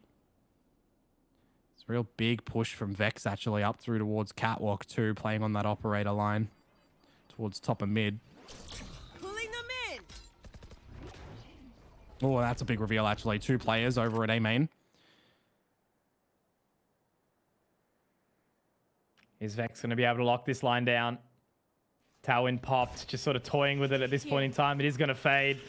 Exempt not going to go for the peak at all. Dark cover goes down to control that cross towards mid. Oh, there he is. Oh, doesn't quite get out. Mateo will find him. So it's back to this 4-on-4 Komodo. 40 seconds left as they poise their way towards 8. And who would you rather be seeing lose? Your Jet if you're the Koopa Troopers, or your Killjoy if you are GZL? A lot of importance on Rags at the moment at this A site. See what he can do. But Indy, he has no idea where Rags is currently. The generator, the second frag from Rags at the moment. Things are coming up good for the Koopa Troopers. It's all on a Mateo in a 1 versus 3. And he can only find the one. Ibrocky to shut him down at the end. And on the back of that timeout called from the attackers here, GZL, they don't equalize. KTS find 11. Beautiful stuff from Koopa Troopers. That second round backed up. Really good position to find their way in. You know, they didn't look exactly comfortable in that 10th round win. You know, sure, they had 3 alive, but GZL put the pressure on them. Mateo had them shaking in their boots in that final position as well, but now 2 rounds the difference. 2 rounds for Koopa Troopers to cement their victory on day number 6 in the VCT stage 2. GZL, if they can make that avenge from the curse of the 9-3, what a comeback it would be. Oh, yeah, absolutely. Timing, though. If Ibrocky didn't get that kill, Vex certainly would have. Una down for the count yet again. Feels quite unfortunate. He is the first one to fall, but Mateo bringing in the Hunter's Fury. They've spotted out where Indy is. A good little bit of damage out. Vex does fall. Still player advantage for the Koopa Troopers here. Conky and GZL haven't managed to get into the site, so they're going to be down. They've lost their entry fragger. They've lost their sentinel. This is going to be hard to get back in. Yeah, haven't lost their minds yet, though. 55 seconds left. Plenty of time to work with. Right here. Hunter's Fury still available for Lomu. 1 more frag for Exempt that he's got his null command, so that could be a real changer in the round here. It's basically on Koopa Troopers to just not make a mistake, basically. Our Drain goes out now. But will they spot Rags? Yes, they do. That's the info that they desperately need now, sitting at the generators. Recon Gold also goes out, but they gather some info. Exempt actually tagged up a fair bit, but Mateo does get it now. Rags, here we go. He's looking to make it work. Profile, though, with the response, but hang on. He's still okay. Still alive. It's 1-on-1. The rotate coming in from A main, Komodo. Profiled. All eyes on you, my friend. This 1v3 could make it work, but no. Noir will be able to close it, and that is going to be map and series and evening point for Cooper Troopers. I thought Profiled had that one. He navigated it quite well, dodging out the flash drive, taking Noir down to 30 HP. Oh my, Rags' effort as well to be able to navigate around the generator too, right, in that situation. But I guess one of the things for Cooper Troopers that assisted them at the end there, if you're counting util, you know that there were still at least 2 players, and that was not Mateo trying to sell a fake with that owl drone, because whilst he's on the drone, you know, Lomu shots in that dart and someone broke it. So, you know, there's at least 2 players there. You get pinged out as well by Exempt's 0 point. So those are the 2 that you have cemented that are coming to the A site. You know you can put your full force over towards A. So just in that little interim as well, that assisted Cooper Troopers to make sure that they had what they needed to do at that A side to win. And now we come into a potential last round here. Null command pop, but look at that reveal. Vex is going to go down, but can GCL still get into this B site in knowing that there's 2 players at the back here, Conky? Exempt with such an important opener here, but exactly right. They've got to clear out the boat shed, and it's going to be a tough one to do so. Brocky, Lomu making it work, really making it work, but Yuna and Mateo have something to say about it. Now Rags gets the dink. Might be able to give themselves a little bit of extra space here. They still do have that 1 member lurking. It's going to be Profiled. Lockdown goes in. Was he heard? Noir. Yeah, I don't know. Don't know if he actually started running just yet. Gets 1. At least we do have Rags able to get out of there. Now the spike gets planted. Rags has to win this 1v2. But look at Yuna's positioning all the way towards CT.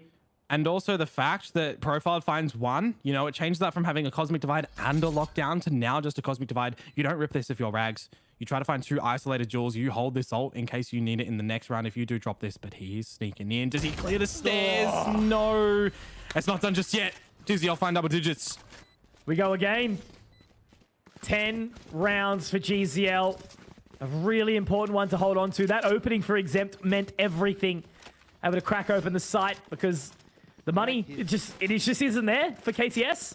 They have to go for this weird kind of quasi half-buy eco. They've got ultimates everywhere. But do they invest them? Do they go desperation mode inside this half-buy? Or do they try save everything for a balls-to-wall approach? Because the money, it's not fantastic for GZL either, but it's not exactly breakable. They use the blades, and if they get a kill with this, that would signify that you can use the other ultimates. It almost feels like there's a little bit of a lock on it, and the key is the Blade Storm. If it gets something, go for it. If not, hold it for the next round.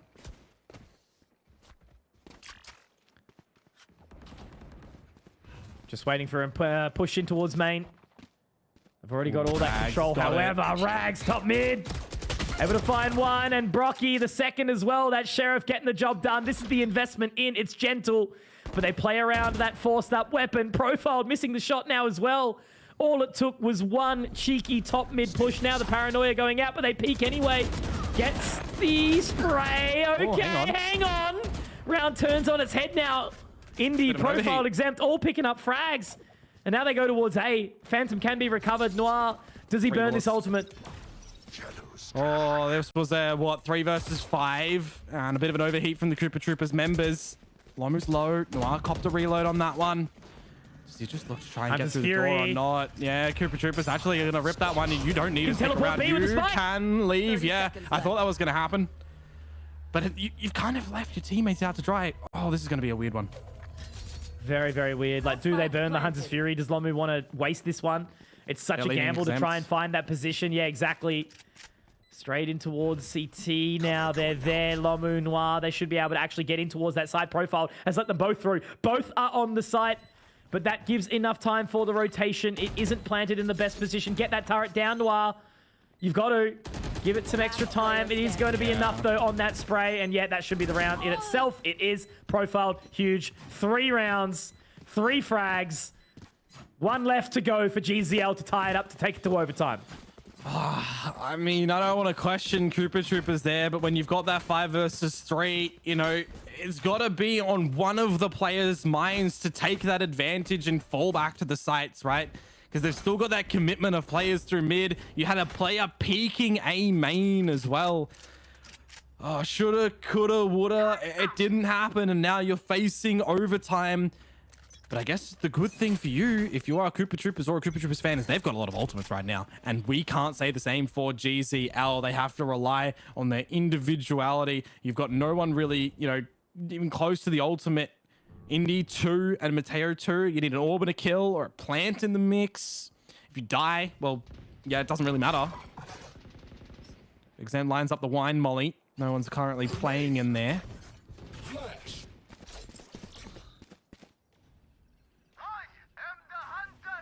Final chance. Oh, a little bit of a spot. No, he's too high. He split the wickets.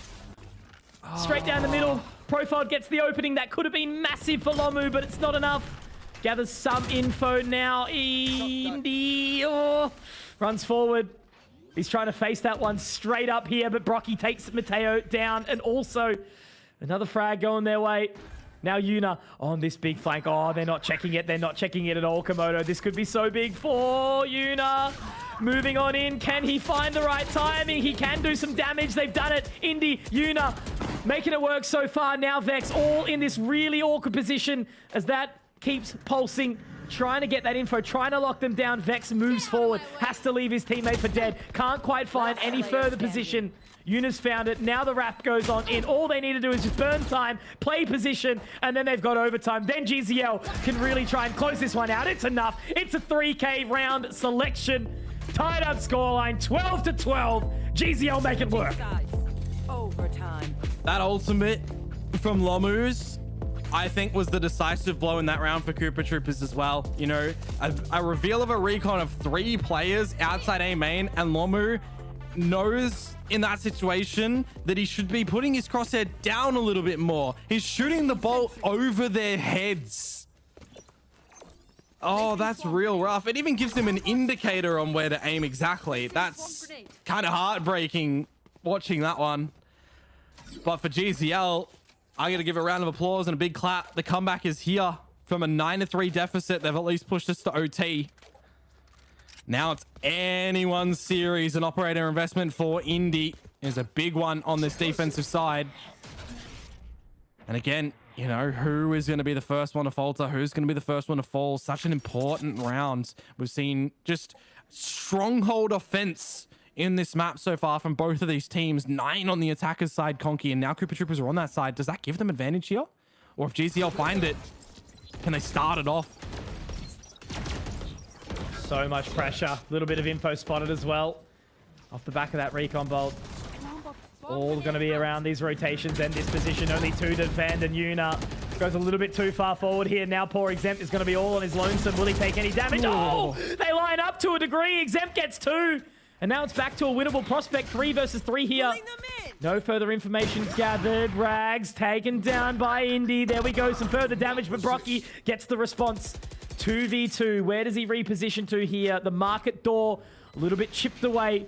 Now it will be damaged up. Lomu gathers that information. We'll be able to tag it up exactly right. He can jump on up. Can he do the further damage? Not quite, but Brocky gets some further. And now Profiled is tagged up low. He's found his way in towards B main here. Now Profile just runs straight on in, and Lomu will take him down. Koopa Troopers, they lose 3 in a row, but they win 1 when it counts here. Now it's 13-12. One more map series and evening point again. Lomu's done well there as well when he got the Hunter's Fury, getting a tag out, making them hot under the collar. That owl drone as well to spot both of the information. And at that point, all he needs to do is make them sweaty, is make them dance and make them fall over, because that's where Brocky can find that kill as well. It's 13 secured for KTS, and it's no operator for them. Lomu's going to be bringing out the Odin. Thanks. And that was the attacker side. Remember, that is, you know, being the strong side of the map for both of these squads. So for GCL, they're on what you would probably argue is the better side right now. If you isolate this series, it's going to be a very important opening kill at the moment. Rags is doing the same thing, playing by himself over towards A main. You got a bit of a spot out from Ibrocky at the tree as well. Very spread defense, all things considered, for Koopa Troopers in the arm. It peeks out. That's big damage on the Indy. Yeah, real well done. Brocky, lucky to be alive there, managing to get away just with a slither. Now they look to reposition here. Yuna again spotting out some control, but only throwing down the nano just for a little bit. That alarm bot should catch him out in just a second if he creeps anywhere forward. Brocky getting some further info again. He plays with fire. 50 seconds, Mitch. Nobody has died just yet. That's going to be the time to get in towards this site. Rags is able to find Indy. It's a big spray. Brocky assisting on towards Mateo as well. Is this it? Is this the denial of the comeback from GZL? Locked out by this Nebula. It's a 5 versus 3 yet again for Cooper Troopers, Mitch. Could be from a 9-3 to a 13-12 victory unless Exempt can do it, but he cannot. It's going to be Cooper Troopers keeping their composure, testing their mental, and despite GZL throwing everything at them to come back from down 3-9, they take it to overtime, and they still deny the comeback.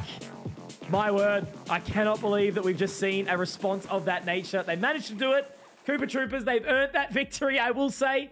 Because, yeah, I don't know. They opened up strong. GZL came back. It's an interesting thing.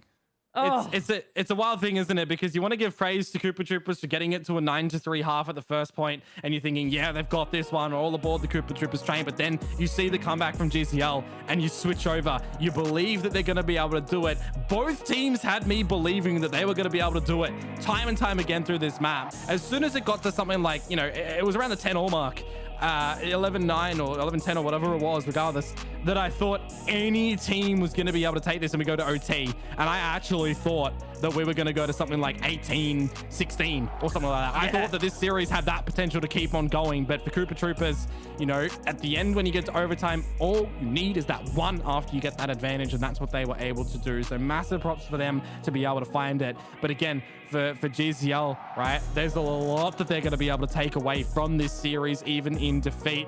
Go back, check up on what happened on Lotus. For Fracture, look to make it a little bit cleaner next time as well. And for Cooper Troopers, don't rotate when there's less than 15 seconds. It's Hey, look, they take the series in the end. As I said, they've certainly earned it here.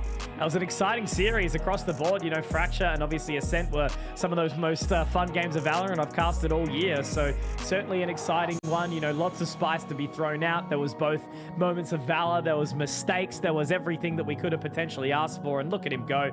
There we go, up the top of the server. It is Suave Mateo, but it was Vex on the opposing side that also did some big things. But again, another map, as we saw on Fracture, not a single person kind of lacking behind, no hard carries, no real things sent forward. You know, every single person rather did their bit, and it was a very, very back and forth game on both those maps. You know, Fracture more so, and then as we moved into Ascent, you know, the fact that it did run to overtime with such a prestigious run back from GZL, as I said, to go down from 3-9 in the half to take it to overtime on the attacker's side of Ascent is certainly something to behold. So if you're GZL, be proud of yourself, but you know, use it as a bit of a learning lesson into the rest of the season to see what you can do to potentially next time overcome that victory. But again, to come back from you know, a Lotus loss at the start and still keep their composure all the way through is sick to see. Yeah, no, absolutely. Commiserations to them. And, you know, a very tight series if you disregard the scoreline in the first map, because it still got to the third and it still got to overtime in the third map as well. So you kind of, you know, the first and the second map don't really matter because all of the weight is put on this third one. So, you know, it's cool for us as well. We got 5 different maps in play today, no repetition. Yeah, we did. So I think that's pretty cool as well. Starting to see, you know, a bunch of these different roster changes and how these teams are looking as well. Starting to really see what our leaderboard looks like as well. Across the spread of the teams, because you know everybody's going to play each other once. I'm just wondering who is going to be those bottom ones that we kind of get rid of. We've got one of the sharp ones in the server on our line at this point in time. Vex coming through from Cooper Troopers, mate. Listen, you had such a dominant opening on Lotus, right? 13-4, going, all right, we're looking pretty good here. And then, you know, it falls apart a little bit on Fracture there. So walk me through that series. How are you guys feeling emotionally, maps 1 through 3? I guess the first map we were feeling like really hyped, and then second map we couldn't really like keep our composure, and we just like when the scores were getting close. Now, fair enough. So, have we lost his mic? I think potentially. Oh, hello. You still there, mate? Oh, there we go. Yeah, we got you. We got you. Yeah. Sick. The third map. Just pull through. Nice. So how's things working in the Cooper Troopers camp? You know, how's practice with the team? What's support look like behind the team? How's that sort of all working for you guys? I think we prac like a fair amount of days for the boys. And then we have a coach, a dedicated coach, and we have our manager Monka. Yeah, cool. Awesome. And I guess on the back of that, for this season, right, like obviously, that Ascension slot is on the line, a lot of cash behind it as well. You guys are sort of, coming from stage 1 rather, you're sort of sitting around the middle of the competition now. What's your guys' goal? Like I'm sure Ascension slot is there, but do you have any kind of sight set for where you guys want to end up at the end of the season?